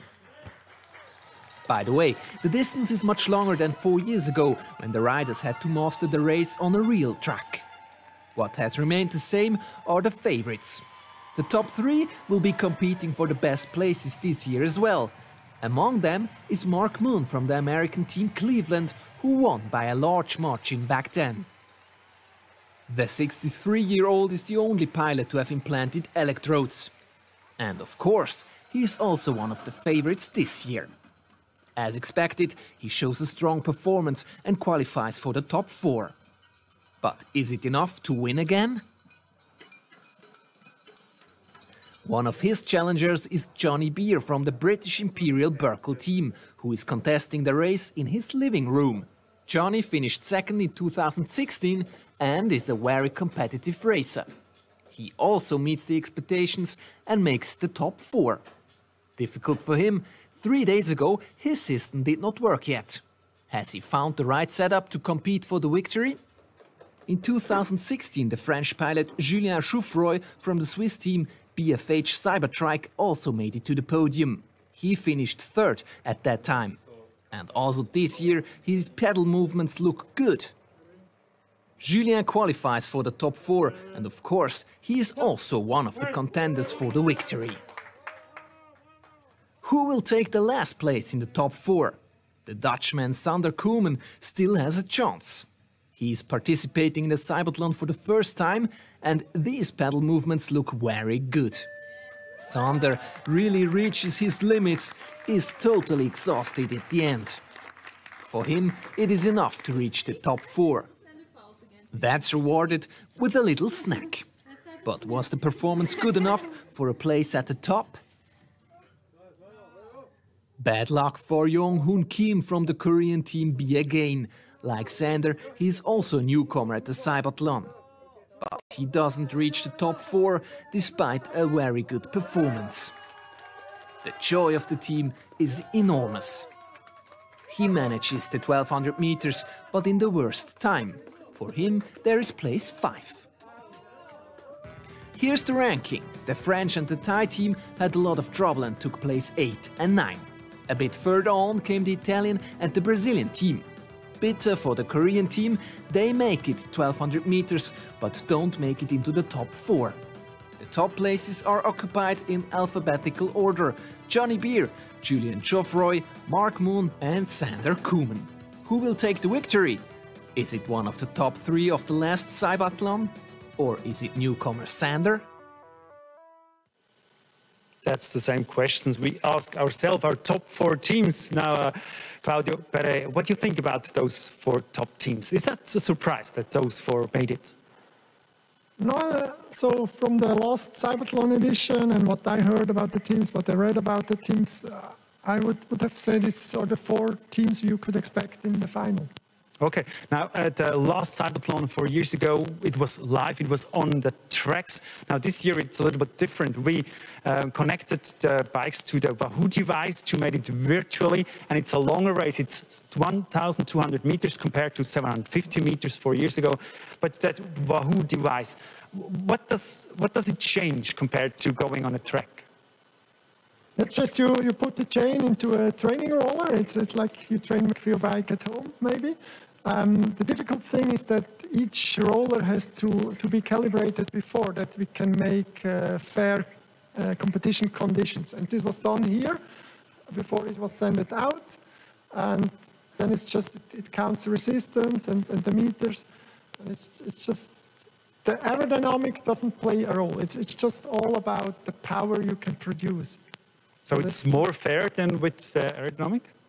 No, I think if you talk about innovation, things like that, you should also have aerodynamics into account. Okay. Now, you know, all the athletes, all the pilots in the FES bike race, they're paralyzed, and every athlete has his own story. And some of these stories, they're really very impressive. So I'd like to introduce you to Estevão Carvalho Lopes. He's the pilot of the Brazilian EMA team.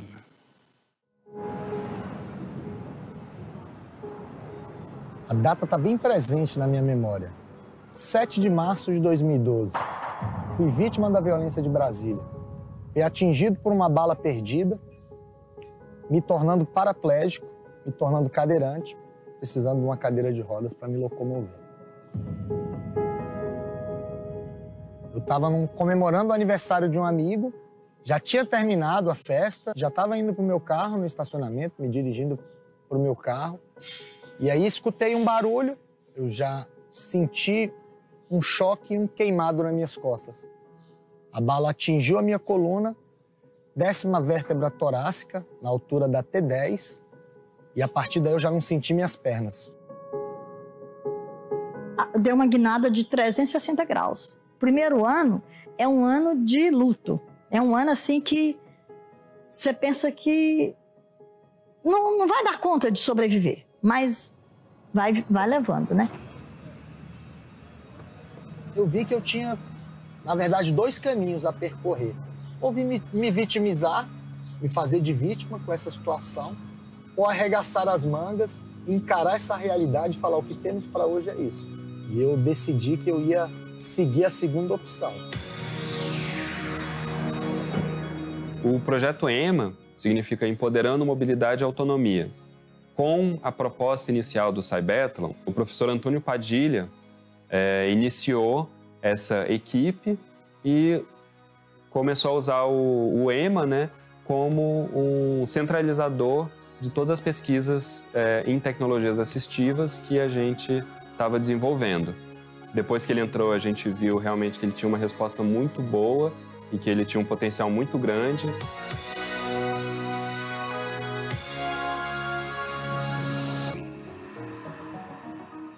Então, uma vez que a gente conseguiu convencer ele a entrar para o projeto, realmente ele se tornou a figura central do projeto. E ele é uma pessoa muito carismática, então ele é capaz de motivar a equipe e ele está sempre muito engajado tanto na parte de pesquisa quanto na parte de utilização da tecnologia para participar dessa competição. Além de tudo isso também, ele é um atleta paralímpico, né? Que ele tomou uma decisão de aproveitar ao máximo a condição que lhe foi imposta, né? E ele realmente faz isso com uma motivação incrível. Hoje a minha vida é muito melhor do que era antes. Hoje tem um porquê, então mudou meu modo de pensar, mudou meu modo de valorizar não só a minha vida, mas a vida das outras pessoas. Então o projeto tem esse sentido, né? De trazer a qualidade de vida para todos. É que eu tenho um legado, é que eu tenho outras pessoas se beneficiando dessa tecnologia que é maravilhosa. Isso é o principal.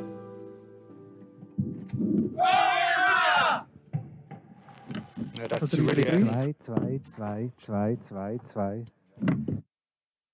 4 teams of this year's CYBATHLON 2020 FES bike race.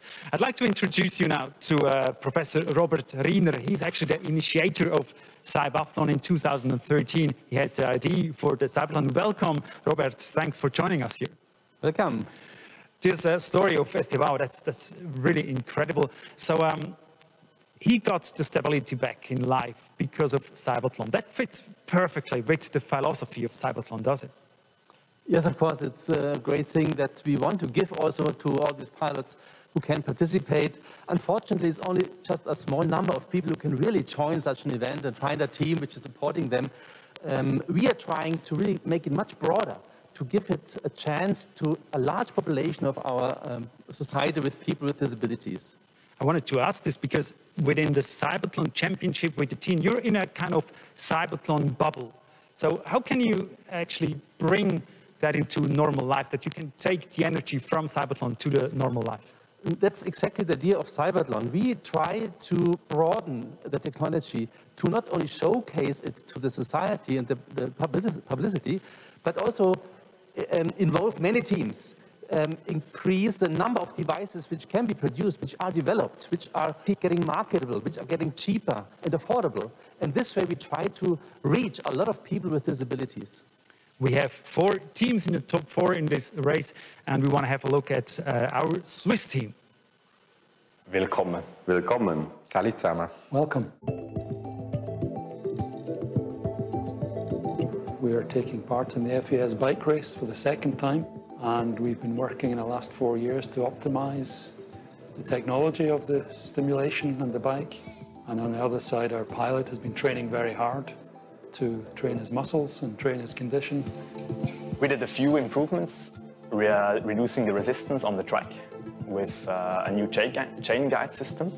But the most important part is that Julien adapted his training schedule so that he becomes a lot more fit. And I think this will make the biggest difference compared to CYBATHLON 2016. So this is our Swiss team at the FES race. Now, Claudio Peretta, can you tell us more about that team? The Swiss team, yeah. I hope it will win, of course. I know that they changed the stimulation, so they divided the electrodes to get less fatigue and to stimulate different before. You heard Julia trained much more, and I hope they made a big progress now. Very good. And to ask question to Robert Riener, if you have a look at that team, what surprises you maybe also at the Swiss team?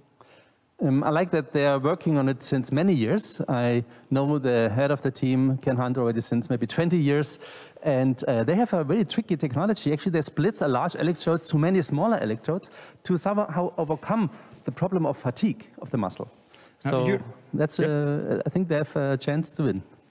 You're a professor of sensory motor system. What's your connection to the FES, to the functional electrical stimulation? Actually, it was my start getting a researcher. I did my PhD work in that field of FES stimulation before I entered the area of robotics later. Why did you go to the other one? Sometimes these are the chances which come in daily life.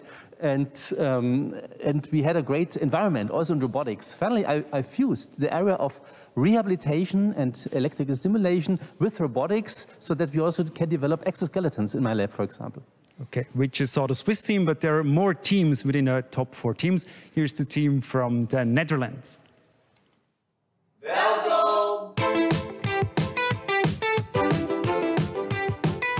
Pulse Racing is a student team from the Free University in Amsterdam. We started 3 years ago and now we have 12 students from Human Movement Sciences.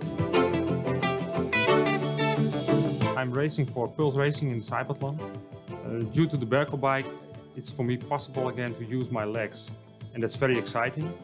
We've been working with Sander for 3 years right now, and he's very willing to train, so he's training almost every day. So we also see a lot of progression, and we're looking forward to the CYBATHLON to see where we can end in the race. Another team in the top 4. Claudio, what do you think? What can they do? I think they compete really good. But the wonderful thing in this team is that the students can work in practice. They have different disciplines together. They bring it together. They really learn for daily life at the university, and that's a huge thing. Now, you know quite a few of those teams, but how about the teams between each other? How good do they know each other? Do they help each other? Do they call each other? What's going on here? I think if you call someone, he will give you some answers. Really? But no, it's a small world in this field at the moment. But there are, of course, some small secrets. Which parameters do you use for stimulation? Which kind of electrodes? And it's like a competition in the end. It's a competition, but we say it's the CYBATHLON family. Robert Riener, is it a family? Yeah, in terms of knowing each other, for sure. We also meet at conferences. The competition is a bit different to competition in industry, where the people fight too much for money only. And here's also an athletic and sportive event, I would say. So we have another team we want to share with you. This team comes from Great Britain. Hello, and a very warm welcome to Team Imperial. Johnny is an inspiring person. Having a discussion with him, I get a lot of good ideas. One idea is to create an AI that can provide personalized, optimal stimulation pattern for each user. Team Imperial is participating with an Olympic spirit. Of course, we would like to win medals at this 2020 CYBATHLON, as we did in 2016, but mainly we are here to bring together a fantastic team of pilots and world-class engineers that allow us to deliver not only new technology, but show what we can do to help people. Teams from all over the world competing here at CYBATHLON 2020 in the FES, the Functional Electrical Stimulation Bike Race. And Claudio, that really seems to be a worldwide thing, that FES. Is it like this? Yeah, this is really, we can say that. We have teams from Thailand, from USA, from Europe, from everywhere around the world. And I think it's well known in the research community. Africa, just as the continent, we don't have a team from there. Is there something going on in that field? I don't know any teams from Africa. For sure, there are many teams all over the world distributed. It's a well-established technology in labs, but it still didn't make it to a daily routine in clinical applications or as a commercial devices. There are some, but we have to work a lot to make it more popular and also acceptable in our medical society. So concerning sports, how important are sports in the CYBATHLON world, or also for rehabilitation then? Sports is one way of movement rehabilitation, or movement in general is very important to get not only fitter, but also get back functions, get back movement functions. And sports is something which is healthy, and it doesn't matter if you are disabled or not. Very good. So CYBATHLON has many supporters and partners, such as Blue Sports, and who actually helps people with disabilities to do sports, and they do a great job. Roger Bolliger lost his right leg in an accident at work in 2002. He began to cycle during his rehabilitation, and he has since won numerous Swiss paracycling championships. He's now 46 years old and trains with the Blue Sport in the Velodrome in Grenchen. Der Sport gibt für mich Lebensqualität, Lebensfreude vor allem. Der Sport gehört dazu wie die Luft zum Atmen. Im Sport sollte man, wenn man es leistungsmäßig betreibt, Ziele haben. Bei mir sind das die Paralympics in Tokio. Und von daher muss man einfach bereit sein und das Training fokussiert angehen. Here, Roger can count on the comprehensive support provided by Blue Sport. Die Arbeit ist enorm wichtig, weil Blue Sport die Hürden senkt, um Sport treiben zu können. Blue Sport vermittelt das Fachwissen, um behindertenspezifisch Sport treiben zu können. Blue Sport ist im Breitensport, im Nachwuchssport aktiv. Florina, Kaya and David are just some of the talented young cyclists. Ich fahre sehr gerne Velo und Dani Hirs, der Nationaltrainer, hat sich sehr stark sofort um mich bemüht. Und ich habe ziemlich schnell gemerkt, dass ich das liebe, das Tempo, die Möglichkeit, Strecken zurückzulegen. Ich habe ein super tolles Umfeld, Freunde, mit denen ich mich austauschen kann, die mich auffangen, die mich unterstützen. Ja, Roger als Mensch gibt uns sehr viel. Oder dem Team, weil er viel Erfahrung hat, weil er uns motiviert, weil er eine positive Lebenseinstellung hat. Und das ist extrem wertvoll für ein Team. Also das Fahrradfahren gibt mir eine bessere Lebensqualität. Es ist, ja, man fühlt sich frei während dem Fahrradfahren, man ist in anderen Gedanken, man muss sich konzentrieren und schaltet einfach so den Alltag ein bisschen ab. Blue Sport schaut für die Verbindung vom Behindertensport zum Nichtbehindertensport und von daher ist Blue Sport ein extrem wichtiger Player in diesem ganzen Konstrukt Sport. It's also thanks to this support that elite cyclist Roger Bolliger can dream of winning an Olympic medal in Tokyo. Sports very important also in the rehabilitation. Claudio Pera, you work in Notville. Rehabilitation is very important. It is all about rehabilitation. How important is the sport right there? I think it's very important to have sports, especially after their rehab. So if people go home from rehab, they should go on doing sports because otherwise they gain weight. It's also a question of, in the end, it's always about quality of life. You can do things yourself, you can participate, you're included, and so on. So it's very important. The keyword included or inclusion. Robert Riener, this is a very important topic for CYBATHLON. We've said this before. Is sports the best way to include people? Yeah, sports is always great to distract from any kind of problems in our society or in a political system. So Olympic disciplines, Olympia is very important also to move together, to make an inclusion from a political point of view. So not all the people like sports. Are there other ways to do a good inclusion for disabled people? Yes, sports is a very wide term. Also here we can call it sports, although the movements are slow. I think it's just important that people come together and do something together. And that support, or that's the prerequisite for inclusion. We are still in the FES, in the Functional Electrical Stimulation Bike Race, and we have the last team presentation, the 4 top teams. Here's the last one. The biggest challenge is that everybody on Team Cleveland is smarter than me. That challenges me every day. My team in Cleveland is like a second family to me. Those people for the last 8 years have been a very important part of my life. We have physical therapists, exercise physiologists, engineers, and of course, highly motivated pilot, Mark's work ethic is exceptional. I would say I'm a competitive person, and my favorite things are, of course, winning. From Cleveland, the winner at CYBATHLON 2016, Robert Riener. What do you think? What's going to be the place at the end of this race? That's also a very interesting team. I must admit, I know Ken Hunt very long, but I know Ron Triolo even longer, almost 30 years from my work as a PhD student. And they have one advantage. They're using an implanted technology, which is cumbersome to do, and it's also risky to do a surgery to get it. But if you do it successfully, it can also overcome fatigue and produce a much higher amount of force. So they are also favorites from my point of view. But it's also a little bit risky to implant things into the muscle, is it? Of course, whenever you open the body and produce some kind of trauma, it's a risk. You always have to compare the risk with the benefit. In that case, and you see the story of Mark, the benefit is so big that a risk can be covered. Claudio, what do you think? What's your favorite team in these four teams? I think there are some advantages for the implanted electrodes, which you can directly stimulate. So it's the Cleveland team or one team with a vertical bike.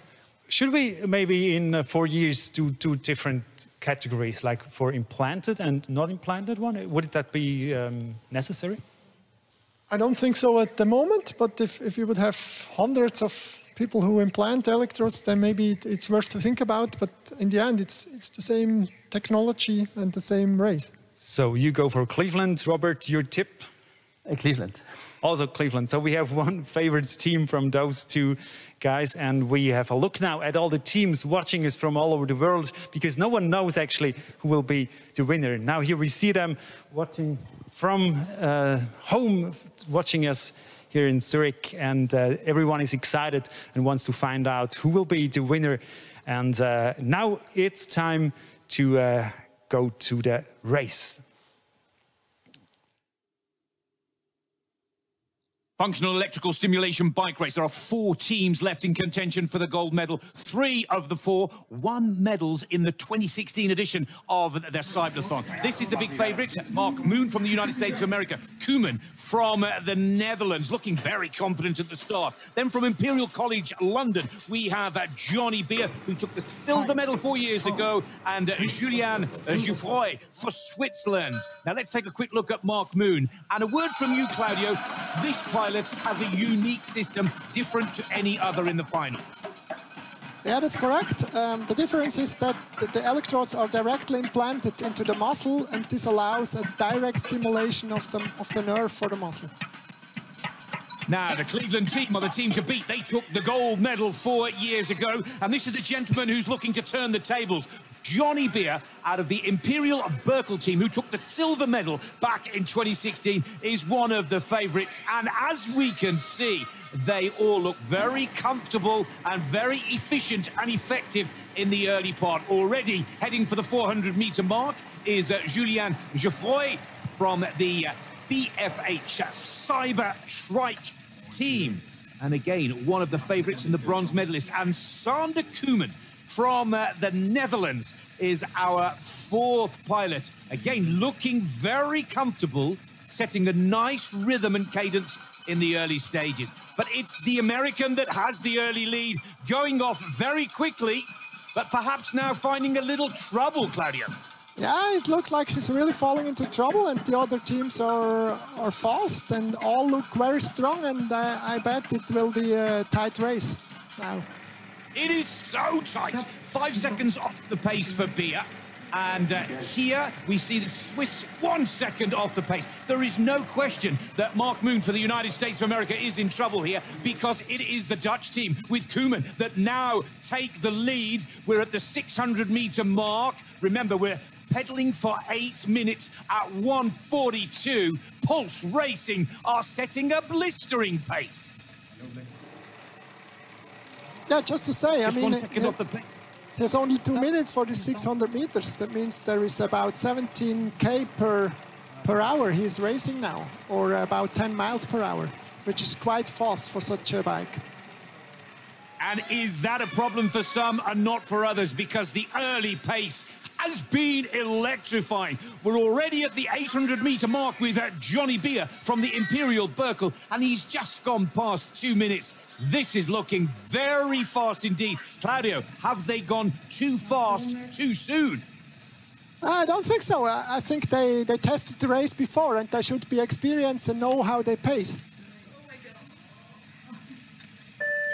And look at Koeman go here. He takes the lead back, and he's absolutely flying. He's heading for the 1,200-metre mark, and he's there. Look at the time. 2 minutes 40 is absolutely remarkable. Sander Koeman, the big upset in the FES race. It's gone to the Netherlands. Who will take the silver medal? Johnny Beer is so close with, and it is Beer. Imperial College of London, the Imperial Berkel team takes silver medal. Exactly where he finished in 2016. Now the race is on for bronze. Will it be the USA? Will it be Switzerland? And it is Mark Moon who's just there. Cleveland take the bronze medal. It was the gold 4 years ago.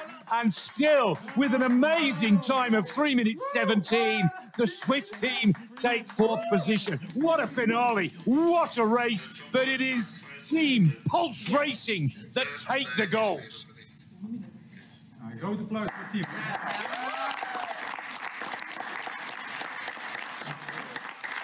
Well, as we said before, there were 3 medalists from the 2016 edition of the CYBATHLON, all looking to go one better than their positions of 4 years ago. But it is Koeman from the Netherlands that causes a real surprise. Last year's winner there, Mark Moon, had a few issues halfway through the challenge. Such a close race. What a magnificent performance from Sander Koeman. 2 minutes 40 is remarkable. What a great race. Now we see all the teams here. Congratulations to all the teams watching us from behind, from back home. You did all a great effort. Congratulations really to all of you. And congratulations, of course, to Sander Koeman, the team from the Netherlands who made it. Actually, our 2 experts didn't have him on the radar, and you said Cleveland maybe would win. And we have a look now to the Netherlands. Here they are. Congratulations, Sander Koeman. Here is cheering. That was a great race. You did really great. And we want to talk a little bit. Now, let's have a look first at the graphics at the places 1 to 4. On first place, we already said, is from the Netherlands, Sander Koeman. And then we have second place, Johnny Beer from Great Britain. Then we have Mark Koen from the US on the third place, and Julian Joffrey from Switzerland. Congratulations to all of you. And now we go to the Netherlands, to Sander Koeman. He is connected to us live right now. And I say, Sander Koeman, really well done. Congratulations. And I cannot hear you. Sander, congratulations. That was a perfect race for you, was it?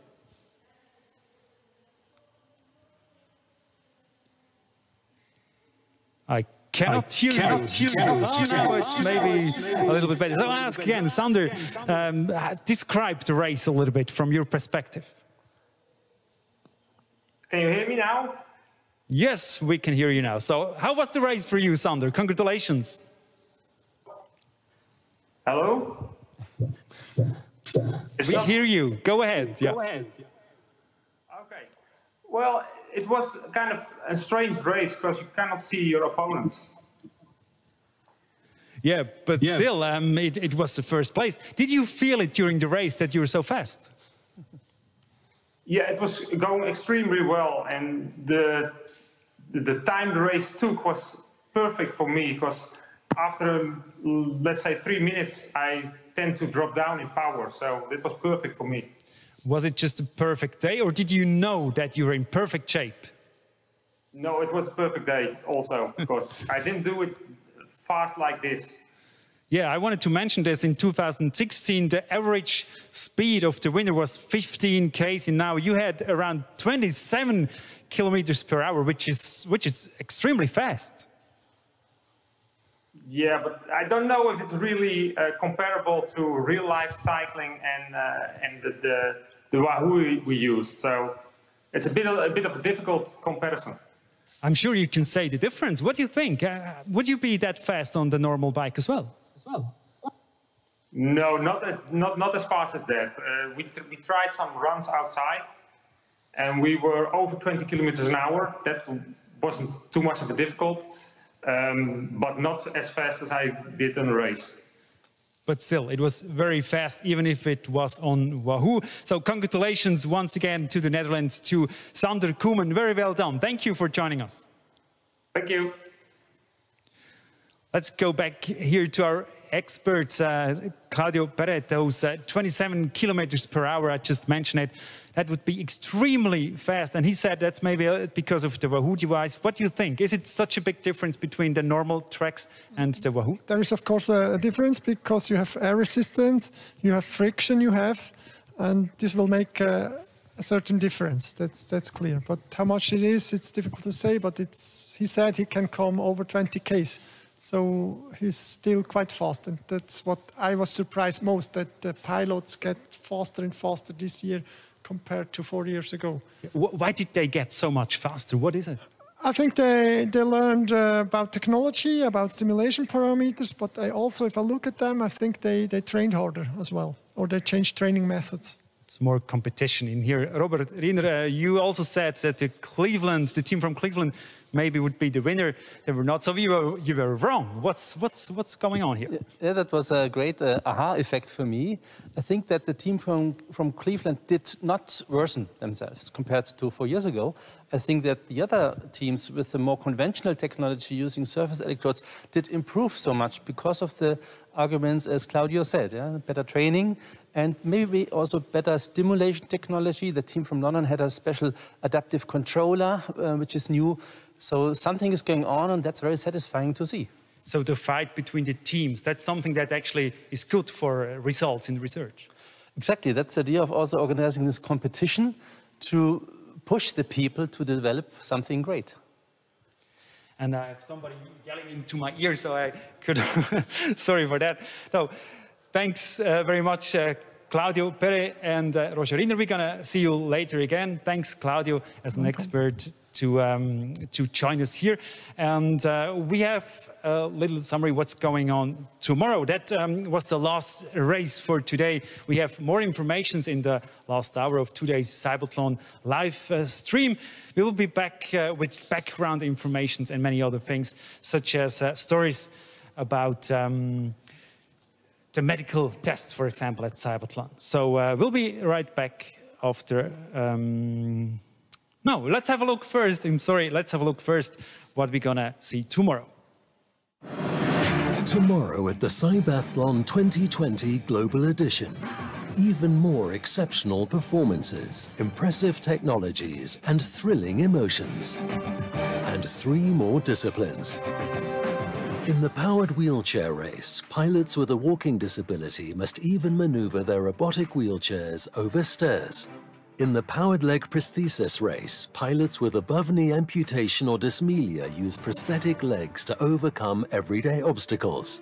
And in the powered exoskeleton race, pilots with a paralysis of the legs have to master a course with exoskeletons. A day full of highlights and with lots of background information. To see on Saturday at the CYBATHLON 2020 Global Edition. So we will have exciting races and competitions tomorrow. I really look forward to all these races tomorrow on the stairs, on these tracks you already seen before. But we're not done yet for today. We have another hour and we'll be back with a lot of background stories and other things around the CYBATHLON. If you want to know more, go to our website, cybathlon.com, and stay tuned. We'll be right back.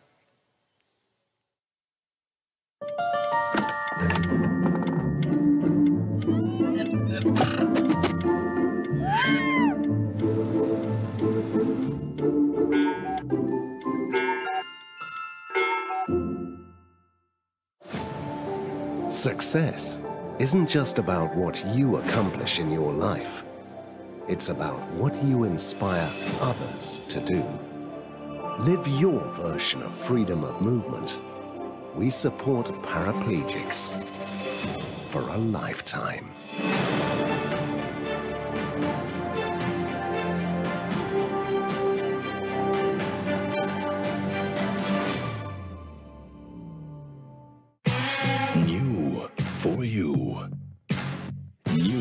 for Switzerland. For everyone who wants to watch more. The new streaming platform featuring Swiss films, series and documentaries, all in your language. Stream anytime, anywhere. Stream Switzerland. Play Swiss. Discover everything Switzerland has to offer.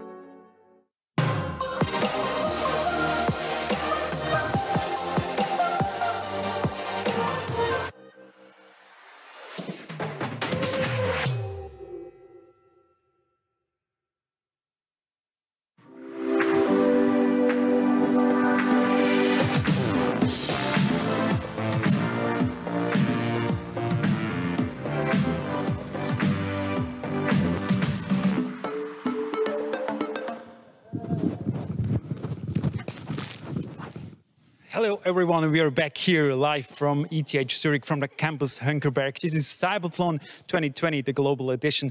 For all of you who are watching us since 3 hours, good to have you with us, and for everyone who just joined in, welcome. CYBATHLON 2020 Global Edition, a very special edition actually, because of the pandemic. The teams could not travel to Switzerland and compete against each other live.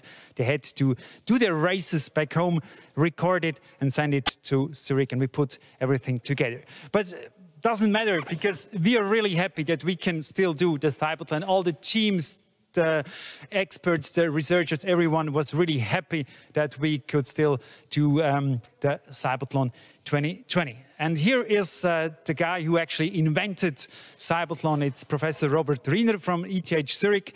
And Robert, it was quite a nice 3 hours. We had 3 races. How was it for you? It was impressive, and was amazing to see this new format. How it works. It's not directly comparable to the format we had 4 years ago, where it took place in a big stadium, but it has great new chances actually. About changes, what was your highlight in these last 3 hours? I enjoyed a lot the arm prosthesis race to see the pilots performing these many different tasks and challenges. And it's a great advantage having this technology here, having close views to the hands, seeing it with that close distance, which was great to see.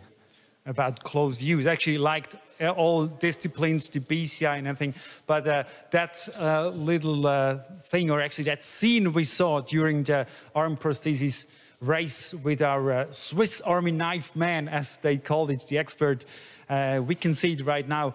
He just changes his hand on the prosthesis to do other things. Here we can see him, Beat Grossen, cutting the paper, which is actually very hard to do with the prosthesis. So we have tomorrow more disciplines like the leg prosthesis race, the powered wheelchair and the exoskeleton. What you expect from the day tomorrow? Again, very challenging and exciting technologies. I look forward to seeing the pilots, how they solve some of the new tasks. For example, they have now to open and close a door with a wheelchair, but not using their own hands, but a robotic device. We have new technologies with exoskeletons, new teams compared to last year's, and I'm very, very much looking forward to that. I'm looking forward too. And looking back at today's races, there is one guy who actually saw all of it, and it's Nick Fellows from England who commented all the races. And I want to ask now, Nick, how was the day for you? Thank you, Stefan. It was my first time as a commentator for CYBATHLON, and I thought all of the events were exciting. You can see that the concept of the CYBATHLON is developing from 4 years ago. And there were some fabulous stories. Each and every one of the winners, deservedly so. The story for me was the one that you just touched on, the FES race, with everybody expecting the Americans from Cleveland to win the competition like they did 4 years ago, only for the first-timer from Pulse Racing at Sander Koeman to win the race there. So that was one highlight for me. But I think the whole day has been a success. under very difficult circumstances, not only for the performers themselves, but also for the behind the scenes, the crews. Everybody is dealing with this unique competition under very difficult circumstances, and I thought it was a great show. Thank you very much, Nick Fellows. We will hear and see you again tomorrow, and I'm looking forward to hear your perfect English commenting all the races. Now we go back to Robert Riener. How important is it, like, if commentators like Nick, you can feel he's excited about the races. How important is this for CYBATHLON? Of course, it's important that somebody is not only explaining details to the audience, which do not understand everything because it's so new. And it's also important to motivate the audience and to produce or to support to the production of excitement. I'm very much impressed how much they know about the details of the races, about the pilots. They can remember the names of the pilots, where I always had the problems if I don't know them personally. So it's a great job, and I'm happy that we have such a professional commentator here. Yeah, now, Robert, you actually invented the CYBATHLON in 2013, and in 2016, it was the first CYBATHLON who actually took part quite close here in a Swiss arena in Kloten with an enthusiastic audience. It was a fantastic event for everybody involved, and so let's have a look back together to the CYBATHLON 2016. Welcome to the CYBATHLON. This is the world's first bionic games. Wir möchten jetzt den CYBATHLON ganz offiziell eröffnen. The first CYBATHLON fascinates and inspires the world. C'est assez fascinant, une épreuve expérimentale qui repousse un peu plus loin encore les limites du corps humain. Regardez le CYBATHLON. Weeks before the actual competition, numerous media are already interested in people with disabilities and their stories. So I lost my leg when I was 19. Yeah, it was hard for me, definitely. Did not really know what to do. Vor seinem Unfall kämpft der Peruaner in einer Antiterroreinheit seines Landes. The pilots are really capturing the hearts of the spectators, explaining patiently how their prostheses work, explaining who they are, breaking down barriers. This is actually about improving real lives. The event is sold out with 4,000 spectators. As well as the races, there are programs for old and young to sensitively provide information on the topic. Es ist mega cool und es ist gut für die Menschen, dass sie dann die Prothese und so haben. It's a big event. We've prepared for 2 years for that. You know, we have 30 people involved in this project, our 5 pilots, but also all the other pit crew that developed the technology. More than 120 media are accredited, and they are not disappointed. What they see and experience here exceeds all expectations.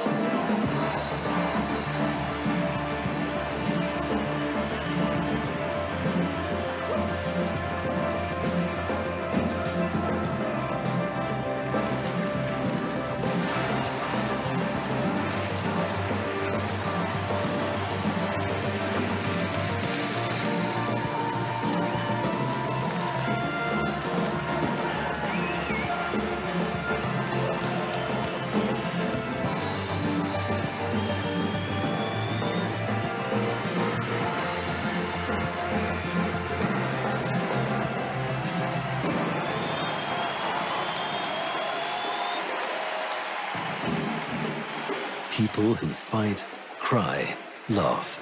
Engineers, carers, pilots. They are here as one team. The media and public are in awe. Ein neuer Sportler ist geboren, der Cybathlet. Wie schwierig ist es? Ja, am Anfang cool down, ruhig bleiben. Wie sagt man so schön? Don't crack under pressure. It's a combination of technical people, nerds, and athletic people. So this is a team effort I've never seen before. A community is born, which will be connected through this event forever. I have made a lot of new friends. Ich würde nie vergessen, dass ich mit der ersten CYBATHLON da war. I'm grateful. The technology will improve year on year, and there is always one eye on the future. CYBATHLON is here to stay. What fantastic pictures from CYBATHLON 2016. And I welcome now the director of CYBATHLON, Roland Sigrist. Roland, when you look back at these pictures, do you get goosebumps? Yes, I always get goosebumps when I look back to 2016, when I see the highlights of 2016, because it was such a nice and also surprising event. But those pictures, what do they do more with you when you look at them? So I'm looking back to the teams that we met there, to the efforts we had to organize it, and also to the feelings we had before the event. We had no idea how it will turn out because it was the first time. And in the end, everyone was so emotional, and this was really a once-in-a-lifetime experience. That event in 2016, the first CYBATHLON, what did it change in the world? I think the pictures that the people saw were completely new. It was a combination of competition and technology and the people that were involved. So I think it opened the eyes of many people all around the world. Now, Robert Riener, you invented actually the CYBATHLON in 2013. 2016 was the first CYBATHLON. How was it for you when you realized that it's such a big success? It was also surprising, actually, that it finally worked. An idea which I had just during vacation, coming from nothing more or less. And when I presented it the first time to my lab, I didn't believe it myself that it would work. But thanks to the good people we have at ETH Zurich and in my lab, we were successful to organize it. And we attracted many more pilots and media and audience than we expected. And many more emotions watching the races. Yeah, one... Okay, so there's a... We had to change the program a little bit, so that's why I'm confused. It doesn't matter at all. What impresses you the most when you look at that audience again? Because the pilots, they're kind of stars right there, are they? Yeah, that's right. And it's important to say, since we have just a rather small numbers of pilots who can benefit from such races and emotions, we have to say they're a representative of all the people with disabilities. And we try to make our technologies affordable and reachable, accessible to many more people. And that's a big challenge in the next years, which we're working on. Since you're actually the papa, the father of CYBATHLON, we visited him earlier in the days to find out how everything started.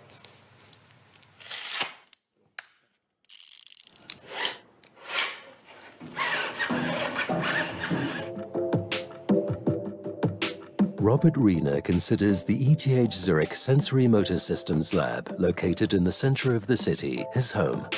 Today, the CYBATHLON creator and initiator is in to test a flexible exoskeleton of the latest generation. Mich fasziniert an dem Forschen, dass wir hier Geräte und Robotik entwickeln, die mit den Menschen interagieren. Mit einem Athleten, mit Sportlern, aber auch mit Menschen mit Behinderung oder Patienten. Und auf die Weise wir dann eine körperliche Funktion verbessern können oder wieder zurückgewinnen können nach einer Verletzung zum Beispiel. Developing new equipment, such as this wheelchair ergometer, and building things so that they can actually be used, has always been Robert Riener's passion. In 2013, he initiated the CYBATHLON. Also ich habe in meiner täglichen Arbeit schon vor Jahren gemerkt, wir entwickeln eigentlich häufig Sachen, die nicht wirklich ankommen, die nicht akzeptiert werden von den Menschen mit Behinderung oder Patienten oder von Ärzten. Und die negative Konsequenz ist, dass die Geräte dann nicht gekauft werden oder nicht verschrieben werden für die Menschen. Und ich habe gesagt, wir müssen was tun, dass die Entwicklung besser wird, dass die Geräte besser den Bedürfnissen genügen von den Menschen mit Behinderung zum Beispiel. Und so habe ich den CYBATHLON ins Leben gerufen mit der Idee, dass wir also die besten Teams aus aller Welt nach Zürich kommen und dort mit ihren Piloten die Technik unter Beweis stellen. In 2016, his idea was brought to life. Competitions with pilots from all over the world were held in Zurich, but the road had been rocky. Looking at some of his first sketches, Riener reminisces about those early days. Die erste Reaktion auf die wirklich verrückte Idee war sehr gespalten. Es gab einerseits Leute, die waren begeistert, die haben gesagt, eine super Idee, was Neues, was Spannendes zum Zuschauen. Es gab aber auch sehr viele Skeptiker, die haben gesagt, ja, das ist zu verrückt, zu vielleicht gefährlich, auch vielleicht zu nah an einer Freakshow. oder nicht umsetzbar, zu hohes finanzielles Risiko. Und für mich selber war die größte Angst eigentlich nur, dass ich nicht glaubhaft bin. Dass also Leute dann nicht kommen. Wir brauchen am wichtigsten für uns sind die Piloten, die Leute mit Behinderung, die dann auch teilnehmen und die Teams, die die Technik bringen. Und diese Glaubhaftigkeit zu besitzen, dass Leute sagen, ja, den Rina, den nehmen wir ernst. Wir kommen nach Zürich, die kommen ja übersee teilweise und haben wenig Budget. Und trotzdem sich dann das antun, hierher kommen und dann ihre Geräte zeigen beim Wettkampf. Das war die größte Herausforderung. Many questioned the idea, but Robert Rina continued on his way. Soon there was a first trailer produced by his son. Rina managed to mobilize people and draw media attention. The first sketches of his idea marked the beginning of the event. Die eigenen Skizzen damals waren natürlich auch sehr lückenhaft und so neu, dass ich vielleicht selber nicht geglaubt habe, dass es funktionieren kann. Aber wenn ich im Leben auch allgemein ein Problem vor mir sehe, dann versuche ich es halt zu lösen, auf Teufel komm raus und kämpfe dafür und schalte halt dann viele Leute mit ein, engagiere, versuche andere Leute zu begeistern, zum Glück zu zwingen. Und dann funktioniert es dann auch. Wenn man wirklich will und dann Energie hat und Leute motivieren kann, dann schafft man das doch, dass man was Neues umsetzen kann.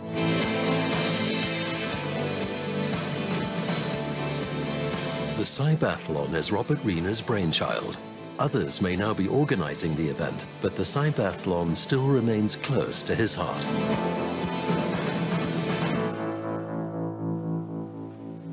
An impressive story, and we also know now how he really looks like. You have a beard under your mask. That's what we learned out of this video. No, just kidding. To have an idea, that's one thing, but to really do it, that's something else. How much courage was needed to do it? Of course, you need a lot of courage and maybe courage, and maybe you need to be a little bit of crazy that you have these ideas. But what we also have to say is we have a great network and great conditions here in Switzerland, here at ETH Zurich, and with a connection to the many countries in Europe, but in the world. We have to have this openness. We have to keep this openness to be successful and be able to organize such kind of innovation. You said that it wasn't easy to actually convince everybody. And someone told me that you used a trick to convince actually everybody. You told the medias, I have the teams, I have the pilots, and you told the teams, don't worry, the medias will be there, so you have to come. That was a little bit risky, was it? Yes, but it was not like lying. It was just half-truths. Yeah? So knowing that the media is ready to come, but they didn't sign anything, but knowing that the many teams I know from the conferences since 20, 30 years are also potentially ready to come, helped me to convince them and tell them, yeah, everyone comes, so you have to come as well. Very good trick. I have to remember this one. Roland Zigrich, the director of the CYBATHLON, how important is Robert as a thinker, as a figure, as a person as itself? Of course, he's very important. I know Robert since a long time already. I was a student in his lab already. So he always motivated me and pushed me. Also, when we were developing the races for the first CYBATHLON, where I was the competition director. So he's inspirational also when he motivates us to go on to create new ideas, which we also did this year. So this is what I learned also from Robert. Robert, it's your baby, the CYBATHLON. How hard was it to let the baby grow and run away and give it in the hands of others?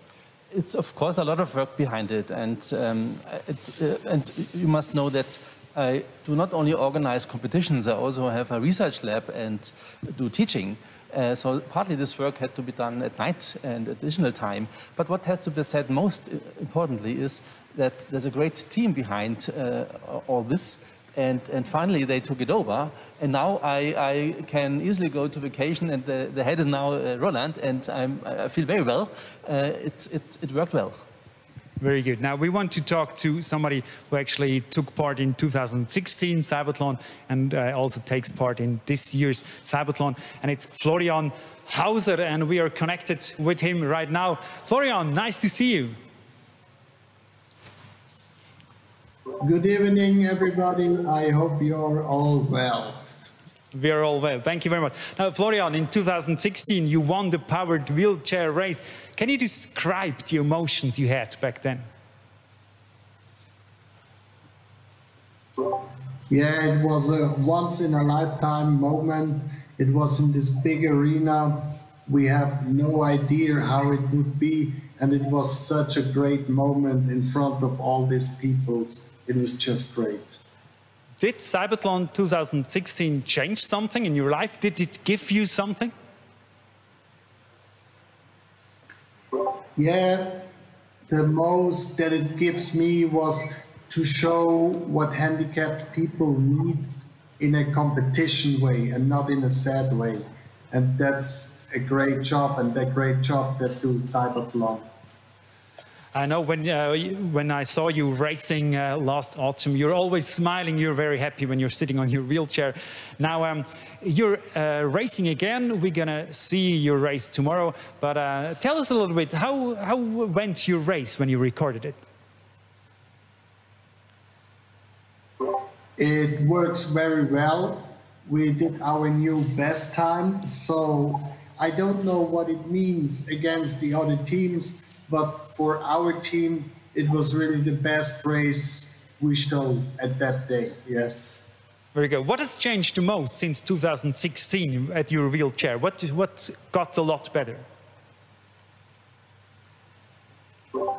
The wheelchair became a caterpillar, so we are faster at the stairs, and we get a robotic arm to open and close the door. That's the biggest difference. Very good. We're looking forward, and I know that your robotic arm wasn't working very well all the time. I remember last autumn at the main station in Zurich. Thank you very much, Florian Hauser, for joining us, and I'm looking forward to see your race tomorrow. Now, Robert Riener, guys, figures like Florian Hauser, CYBATHLON needs those people. Of course, they are representatives of a large group of people. They also need to be brave to do this. They need to have time and a commitment. They do training. They are communicating with the research lab and team. We need them not only as pilots for the races, we need them to get the input, to develop the technical details, to understand the requirements they have. Now, I am not sure what's coming next. Oh, yeah. Let's have a look back in spring. CYBATHLON 2020 should have taken part actually the same way as 2016, but then the pandemic came and we had to decide to do it or not. And we put a lot of effort, those two guys and many more teams put a lot of effort into the CYBATHLON 2020 project to make it happen in a different way. But there were many circumstances, and let's have a look how that worked. I remember CYBATHLON 2016 very well. It was just overwhelming for me. CYBATHLON 2016 was very special because the world has never seen a CYBATHLON before. It was so emotional, and the atmosphere in the stadium. Somehow also a bit unexpected.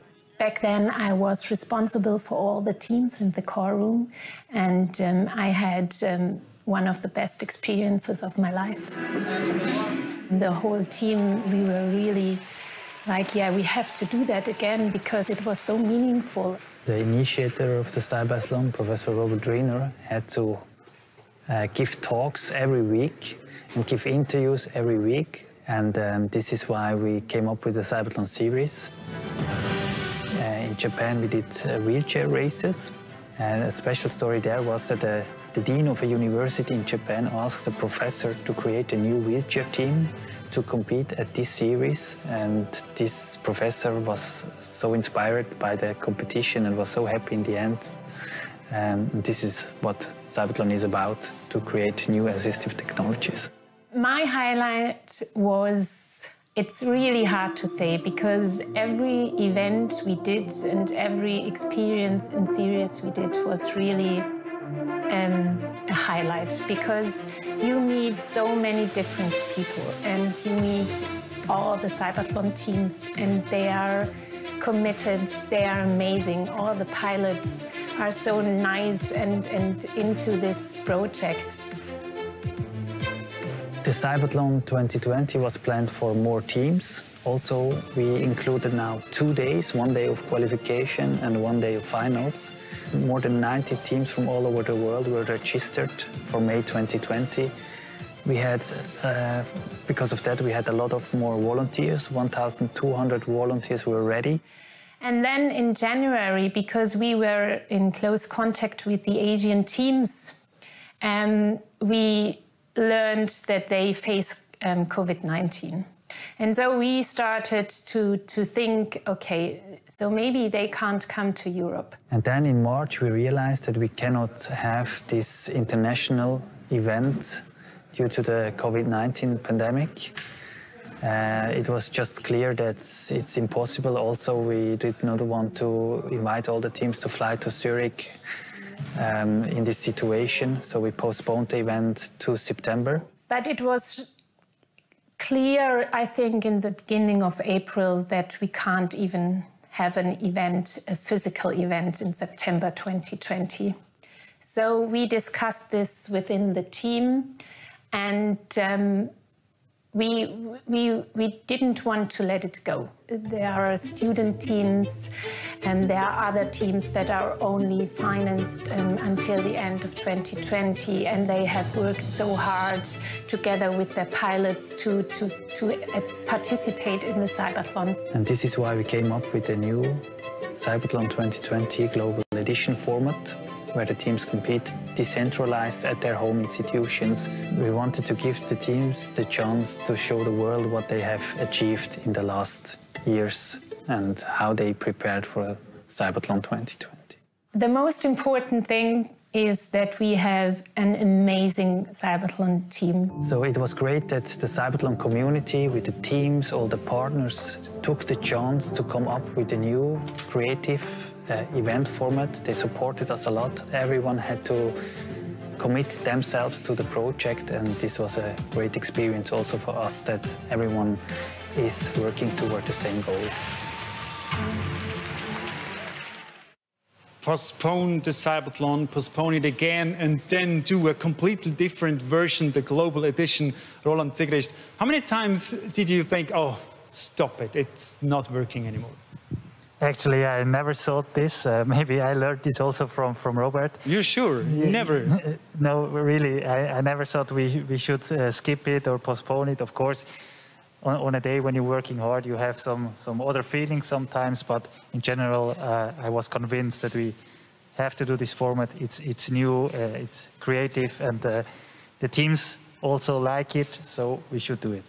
I saw you working in the last few days as well. How much sleep did you get in the last week?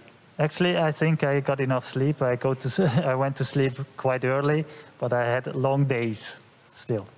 What was the toughest to organize all this, now the global edition? I think it was really tough to organize this decentralized event. You have to communicate with the teams almost on a daily basis. You have to write down guidelines, how to set up the tracks, how to communicate with the referees on site, how to film the races.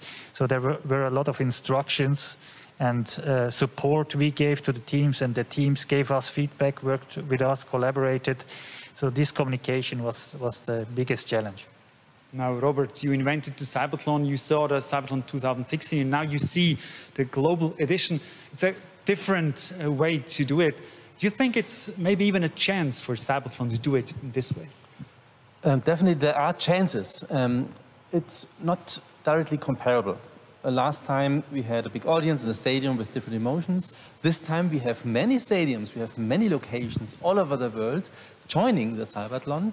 And I think what we learn, and Roland he can say maybe more about this, is that we have a new format which adds to the old format. And that's during this pandemic situation something which we learn now very often, that we are learning new things which are not exactly replacing everything old, but which can be added up to the old things. And I think future of CYBATHLON will be still events in stadiums combined with online events. Very good. The update actually for the CYBATHLON.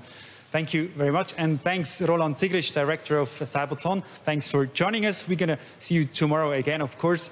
And we're going to have a little break, but do not run away, because there will be quite a few good informations after the break. For example, the medical tests all the pilots have to do. Very interesting topic. So stay tuned. We'll be right back.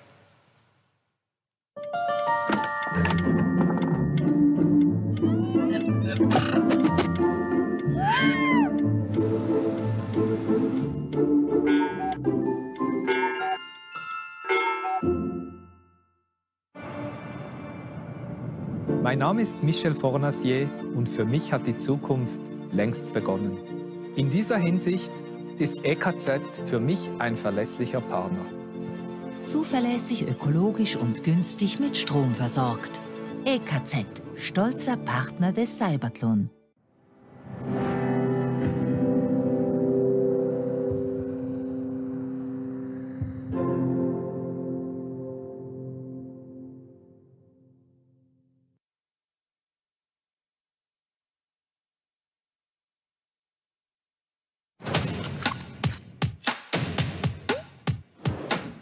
CYBATHLON moves people and technology.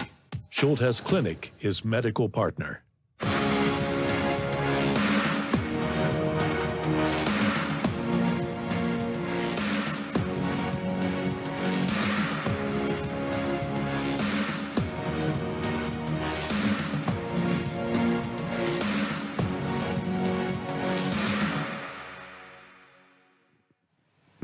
Die brauche ich tagtäglich nicht so viel Courage. Ich meine, wir sind seit 32 Jahren unterwegs mit dieser Prothese. Kommen immer wieder interessante, lustige Begegnungen zustande. Ich nehme das mit Humor, die lustigen Gegebenheiten, die da kommen. Und Courage, ja. Courage braucht man jeden auf die Art. We're back here at CYBATHLON 2020 Global Edition, live from ETH Zurich, from the campus Henkerberg. And a very important topic for CYBATHLON is the inclusion of people with physical disabilities, of course. And inclusion is also very important for our partners, such as the Cerebral Foundation. So we took the chance to visit the managing director of the Cerebral Foundation, Thomas Erne. Ich melde mich morgen wieder bei dir. Ich wünsche dir einen ganz schönen Tag. Bis bald. Ciao Angela, tschüss, bye bye, ciao. Thomas Erne has been the managing director of the Cerebral Foundation for more than 3 years. He loves his job. We help in everyday situation people, so we have care products that we're going to deliver to the people with a cerebral palsy. But we also do a lot in the field of mobility and leisure, where we enable people to do hiking with their families up in the high mountains in Switzerland. And he's on his way to the mountains, up to 2,190 meters to the Stockhorn. Salut Res, schön dich wieder mal zu sehen. Salut Thomas, schön dass du gekommen. Herrlich hier bei diesem Wetter auf dem Stockhorn. Fantastisch, super. Und da ist die ganze Flotte hier bereit für uns heute. Sehr gut, super. These fantastic off-road wheelchairs enable really the people to discover the natural. Actually, we have 7 destinations in Switzerland, as well as leisure parks, where these off-road wheelchairs are in service. A wonderful service we can provide all over Switzerland. The next station is the Bönningen campsite, where a disabled access toilet will be delivered. Salut Marcel. Salut Thomas. Schön, dass das klappt. Perfekt. Ja, wirklich pünktlich angekommen hier mit den behindertengerechten Toiletten. Wir sind sehr froh, wir sind sehr dankbar. The Cerebral Foundation organizes disabled access toilets for events and public spaces. A very important service. Sehr gut, Marcel. Also recht herzlichen Dank, dass wir auch jetzt hier wieder diesen Sommer das Angebot anbieten können, dass Menschen mit Beeinträchtigung auch die sanitären Anlagen nutzen können. Hier die Kajakvermietung oder Kajakschule hier im Brienzersee. Sit on this, okay. One leg on the left and one on the right. Excellent. What do you want to? It's amazing to see these people here happy on the boat in the natural. You brought kayaking for people with disabilities to Switzerland a couple of years ago. Yeah, so we've been working on the project for the last 5 years and it's been a great success.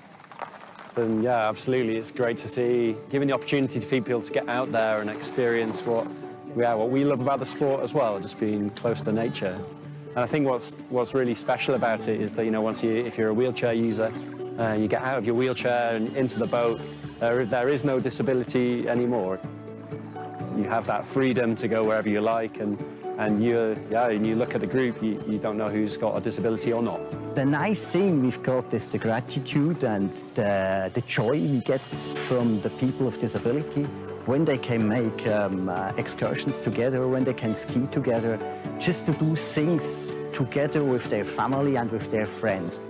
As we just saw in the Lake of Brienz, with this happiness in the faces of these people, and it makes it really amazing to work for this foundation and to do good things for people with disabilities.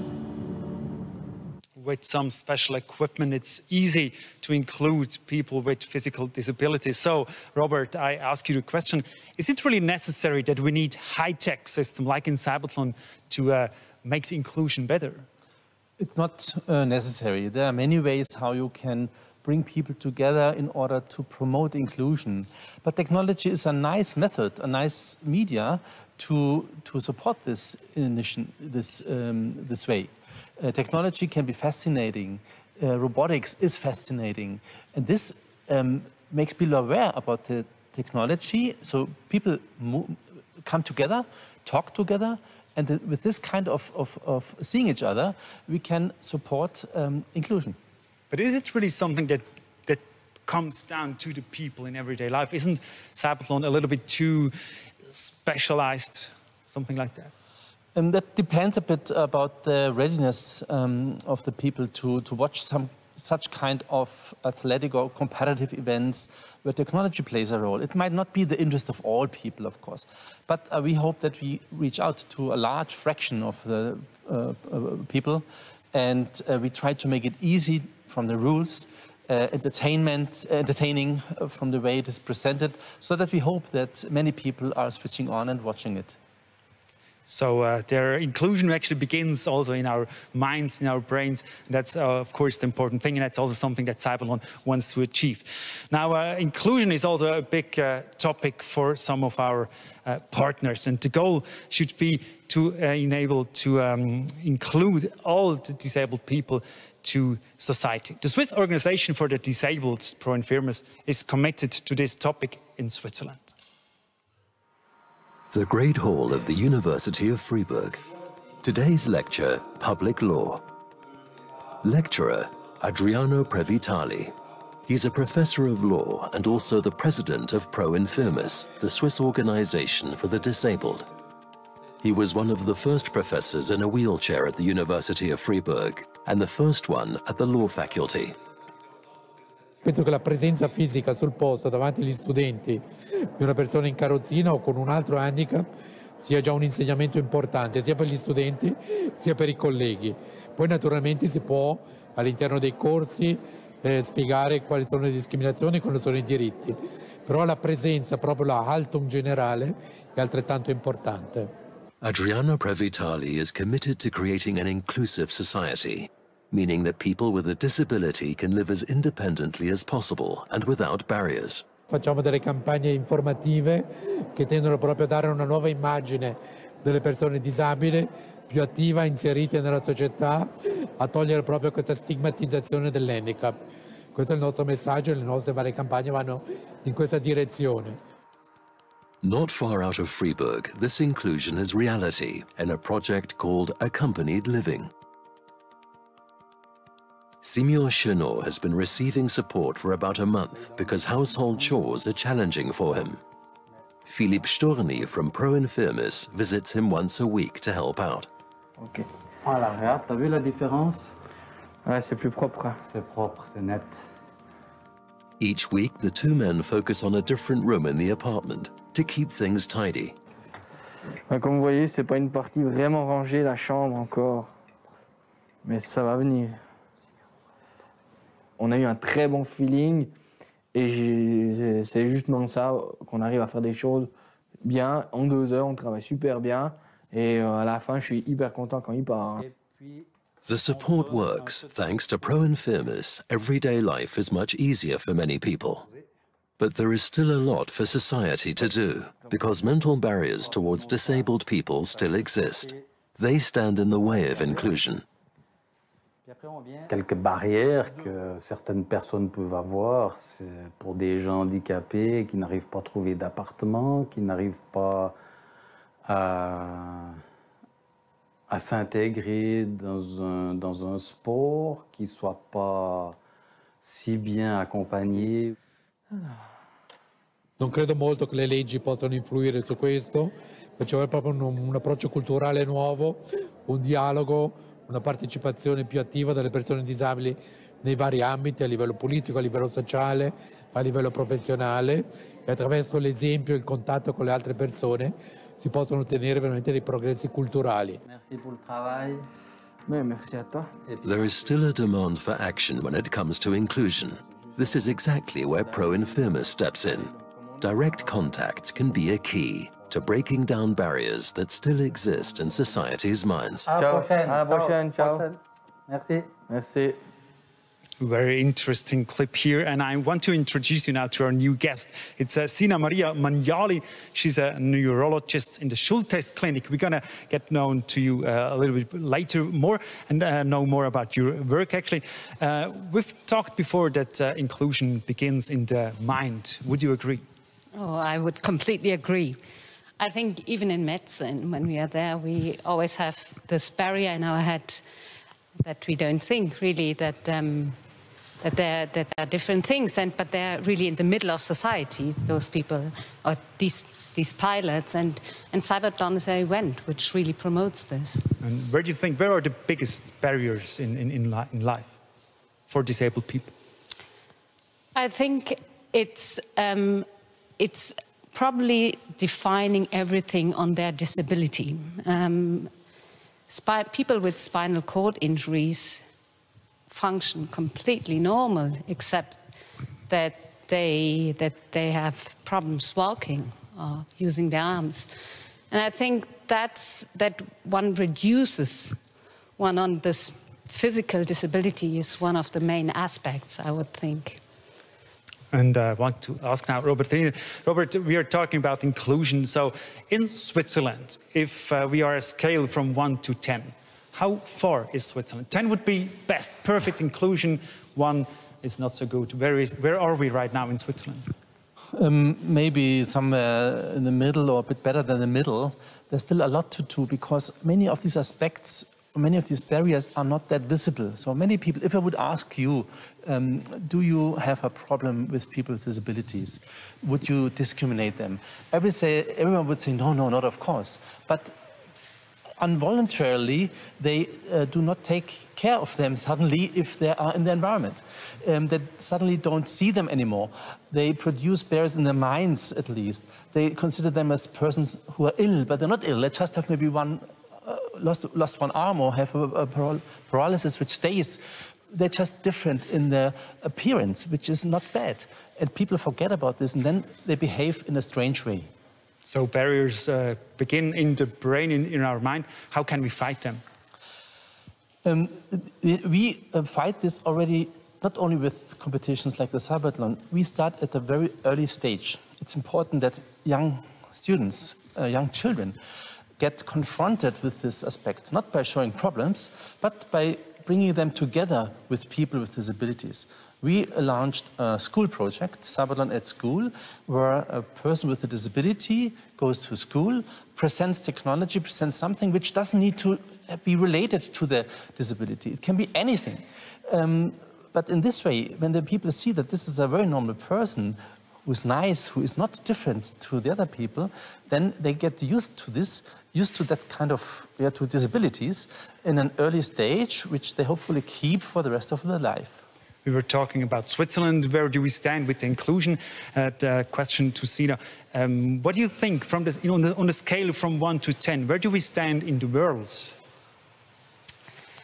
I think there is an awareness there that inclusion is a big theme, and especially in comparison to other countries. For example, the more developing countries, I would suggest. But I think we have gone a long way, but there's still some places to go. There's some place to go, and in comparison to the others, we are probably on a good way. Yes.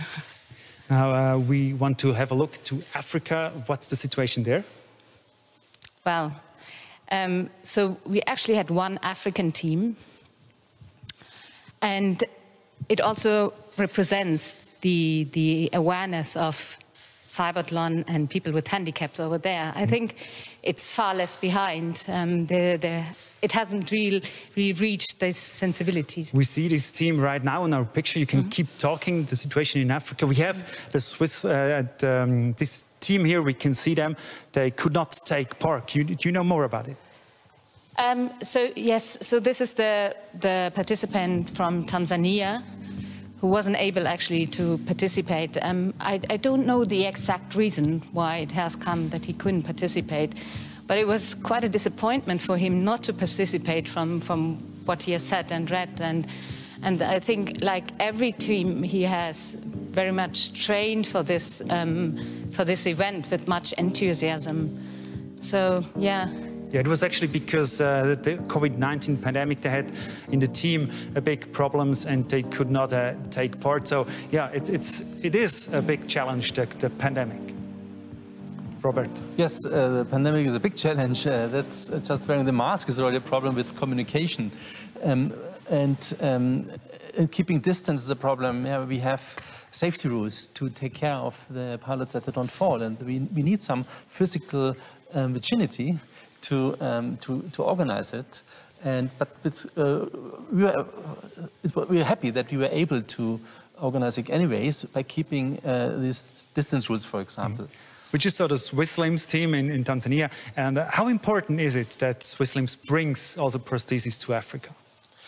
That's very important, because a problem in less developed countries is that they don't have, they cannot afford the technology. And it's also our goal to make technology not only visible to the general public, but also affordable. And that's, for me, one of the biggest challenges overall. I mean, we have great new technology, and we have a great situation in Switzerland also with respect to inclusion, because we are well advanced, we have the money for this. And that's a problem in other countries, of course. So there's one team who could not take part, the team from Tanzania, very unlucky. There are also other teams who could not take part because of the situation, but many other teams could take part. But all the pilots, they had to pass a physical medical test, and here we have some more information about that. Today is an important day for Thomas Krieg. Meine Erwartungen beim Medizincheck hier in der Schultesklinik sind, dass ich den Anforderungen für den CYBATHLON gerecht werde, dass meine Lähmungen den Spielregeln entsprechen, und ansonsten bin ich selber gespannt, was für neurologische Untersuchungen gemacht werden für den Wettkampf. Two doctors perform the checkup together. Bei einer solchen Untersuchung nehmen wir den neurologischen Status. Wir müssen festlegen oder diagnostizieren, wo eine Verletzung des Rückenmarkes stattgefunden hatte oder ob ein Bein oder ein Arm fällt. Das ist einfach, aber vor allem geht es um die Lähmungen an den Armen und an den Beinen. Und das ist eine standardisierte Untersuchung. The doctor Zina Marie Manjeli tests Thomas's reflexes. Okay, so das Bein. Meine Beeinträchtigung ist eine komplette Paraplegie vom 12. Brustwirbel herab. Und passiert ist es auf der Bobbahn in St. Moritz bei einer Trainingsfahrt, wo wir einen Sturz hatten und ich den Rücken brach. Dann würde ich dich bitten, nochmal auf die Kante sich zu mobilisieren. The examination takes 45 minutes. Will he pass the test? But the Schultes Clinic does not just test Swiss pilots. Für den CYBATHLON 2020 haben wir die Aufgabe übernommen, alle Piloten rund um die Welt, wegen Corona natürlich, virtuell zu untersuchen mit von uns designierten Fachspezialisten, und machen die Untersuchungen gleich für alle Piloten. Und wir überwachen, dass diese Untersuchungen korrekt durchgeführt werden und dass auch keiner der Piloten eine Lähmung nur vortäuschen kann. Okay, Francesco Batella is one of the 57 pilots being tested by the Schultes Clinic. It's all about the pilot's safety. For me, I did this kind of test a lot of time in my life. It's a bit strange to do a virtual check like this. So I think then we can just confirm that you are eligible to participate in the CYBATHLON 2020. And we as the medical team wish you good luck. I am ready for CYBATHLON. We are doing the trainings, so we are trying to improve our time races, and we are quite ready for the races. The Schultes Clinic's commitment to the CYBATHLON is not without reason. Uns verbindet wirklich die innovative Medizin. Uns verbindet auch, dass der Patient im Mittelpunkt steht, dass es rund um den Patienten geht und dass wir im CYBATHLON und auch in der Schultes Klinik die Beweglichkeit wirklich auch fördern für den Patienten. Also back to Thomas Krieg. Untersuchung abgeschlossen. Wir können bestätigen, dass du bei diesen Competition mitmachen kannst in der Kategorie. Bravo, weitermachen. Werde ich machen. Danke vielmals. Ich bin bereit für den CYBATHLON 2020. Jetzt geht es darum, noch den letzten Schliff, gutes Gefühl zu holen, damit wir dann die Bühne rocken.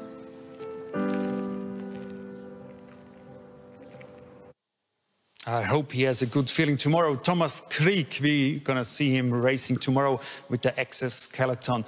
And back to Sina Maria Magnali, you're a neurologist at You say what you are. A neurologist. Thank you very much. At the Schultes Clinic, we just saw it in the video, you made over 60 tests with people all over the world. How tough was that?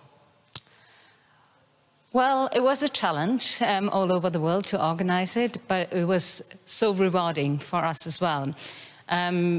So tough in the terms, not only because there were so many teams, but also because of the challenge that it has to be done online. What was the biggest challenge?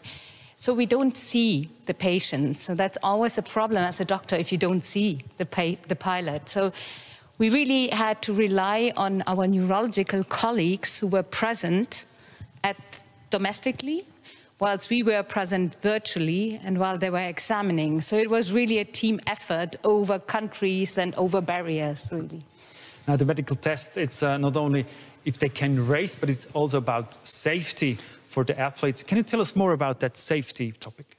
Yeah, so the safety issue is it's quite a high impact sport they are doing while they're racing. So what we first want to check if they are actually, if they have a lesion, but also if they fulfill the inclusion and exclusion criteria, and then if they are safe in terms of, do they have enough trunk stability, for example, to race all this time, if they have enough cardiovascular fitness to participate over this period of time and after this training effort. So it's really about like checking that again and seeing the patient physically or virtually. Yeah, that's really the problem. So, but that's actually the chance to CYBATHLON, because only now it's even possible to do all these checks worldwide.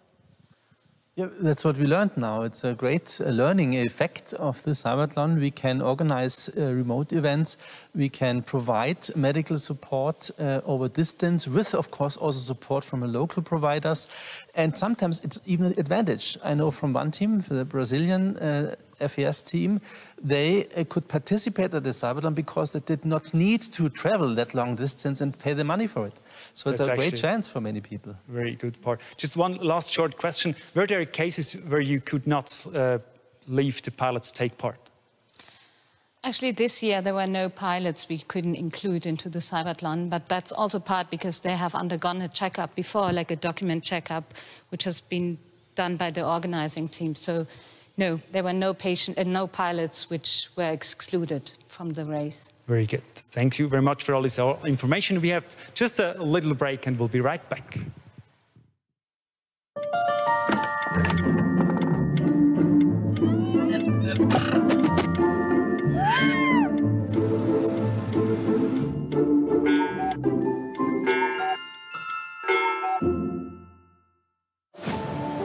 Success isn't just about what you accomplish in your life.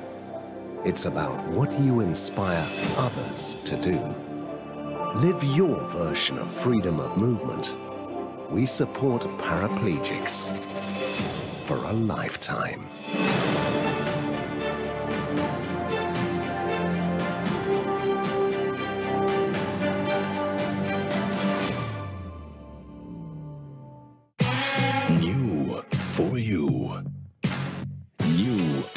Switzerland. For everyone who wants to watch more. The new streaming platform featuring Swiss films, series and documentaries, all in your language. Stream anytime, anywhere. Stream Switzerland. Play Swiss. Discover everything Switzerland has to offer.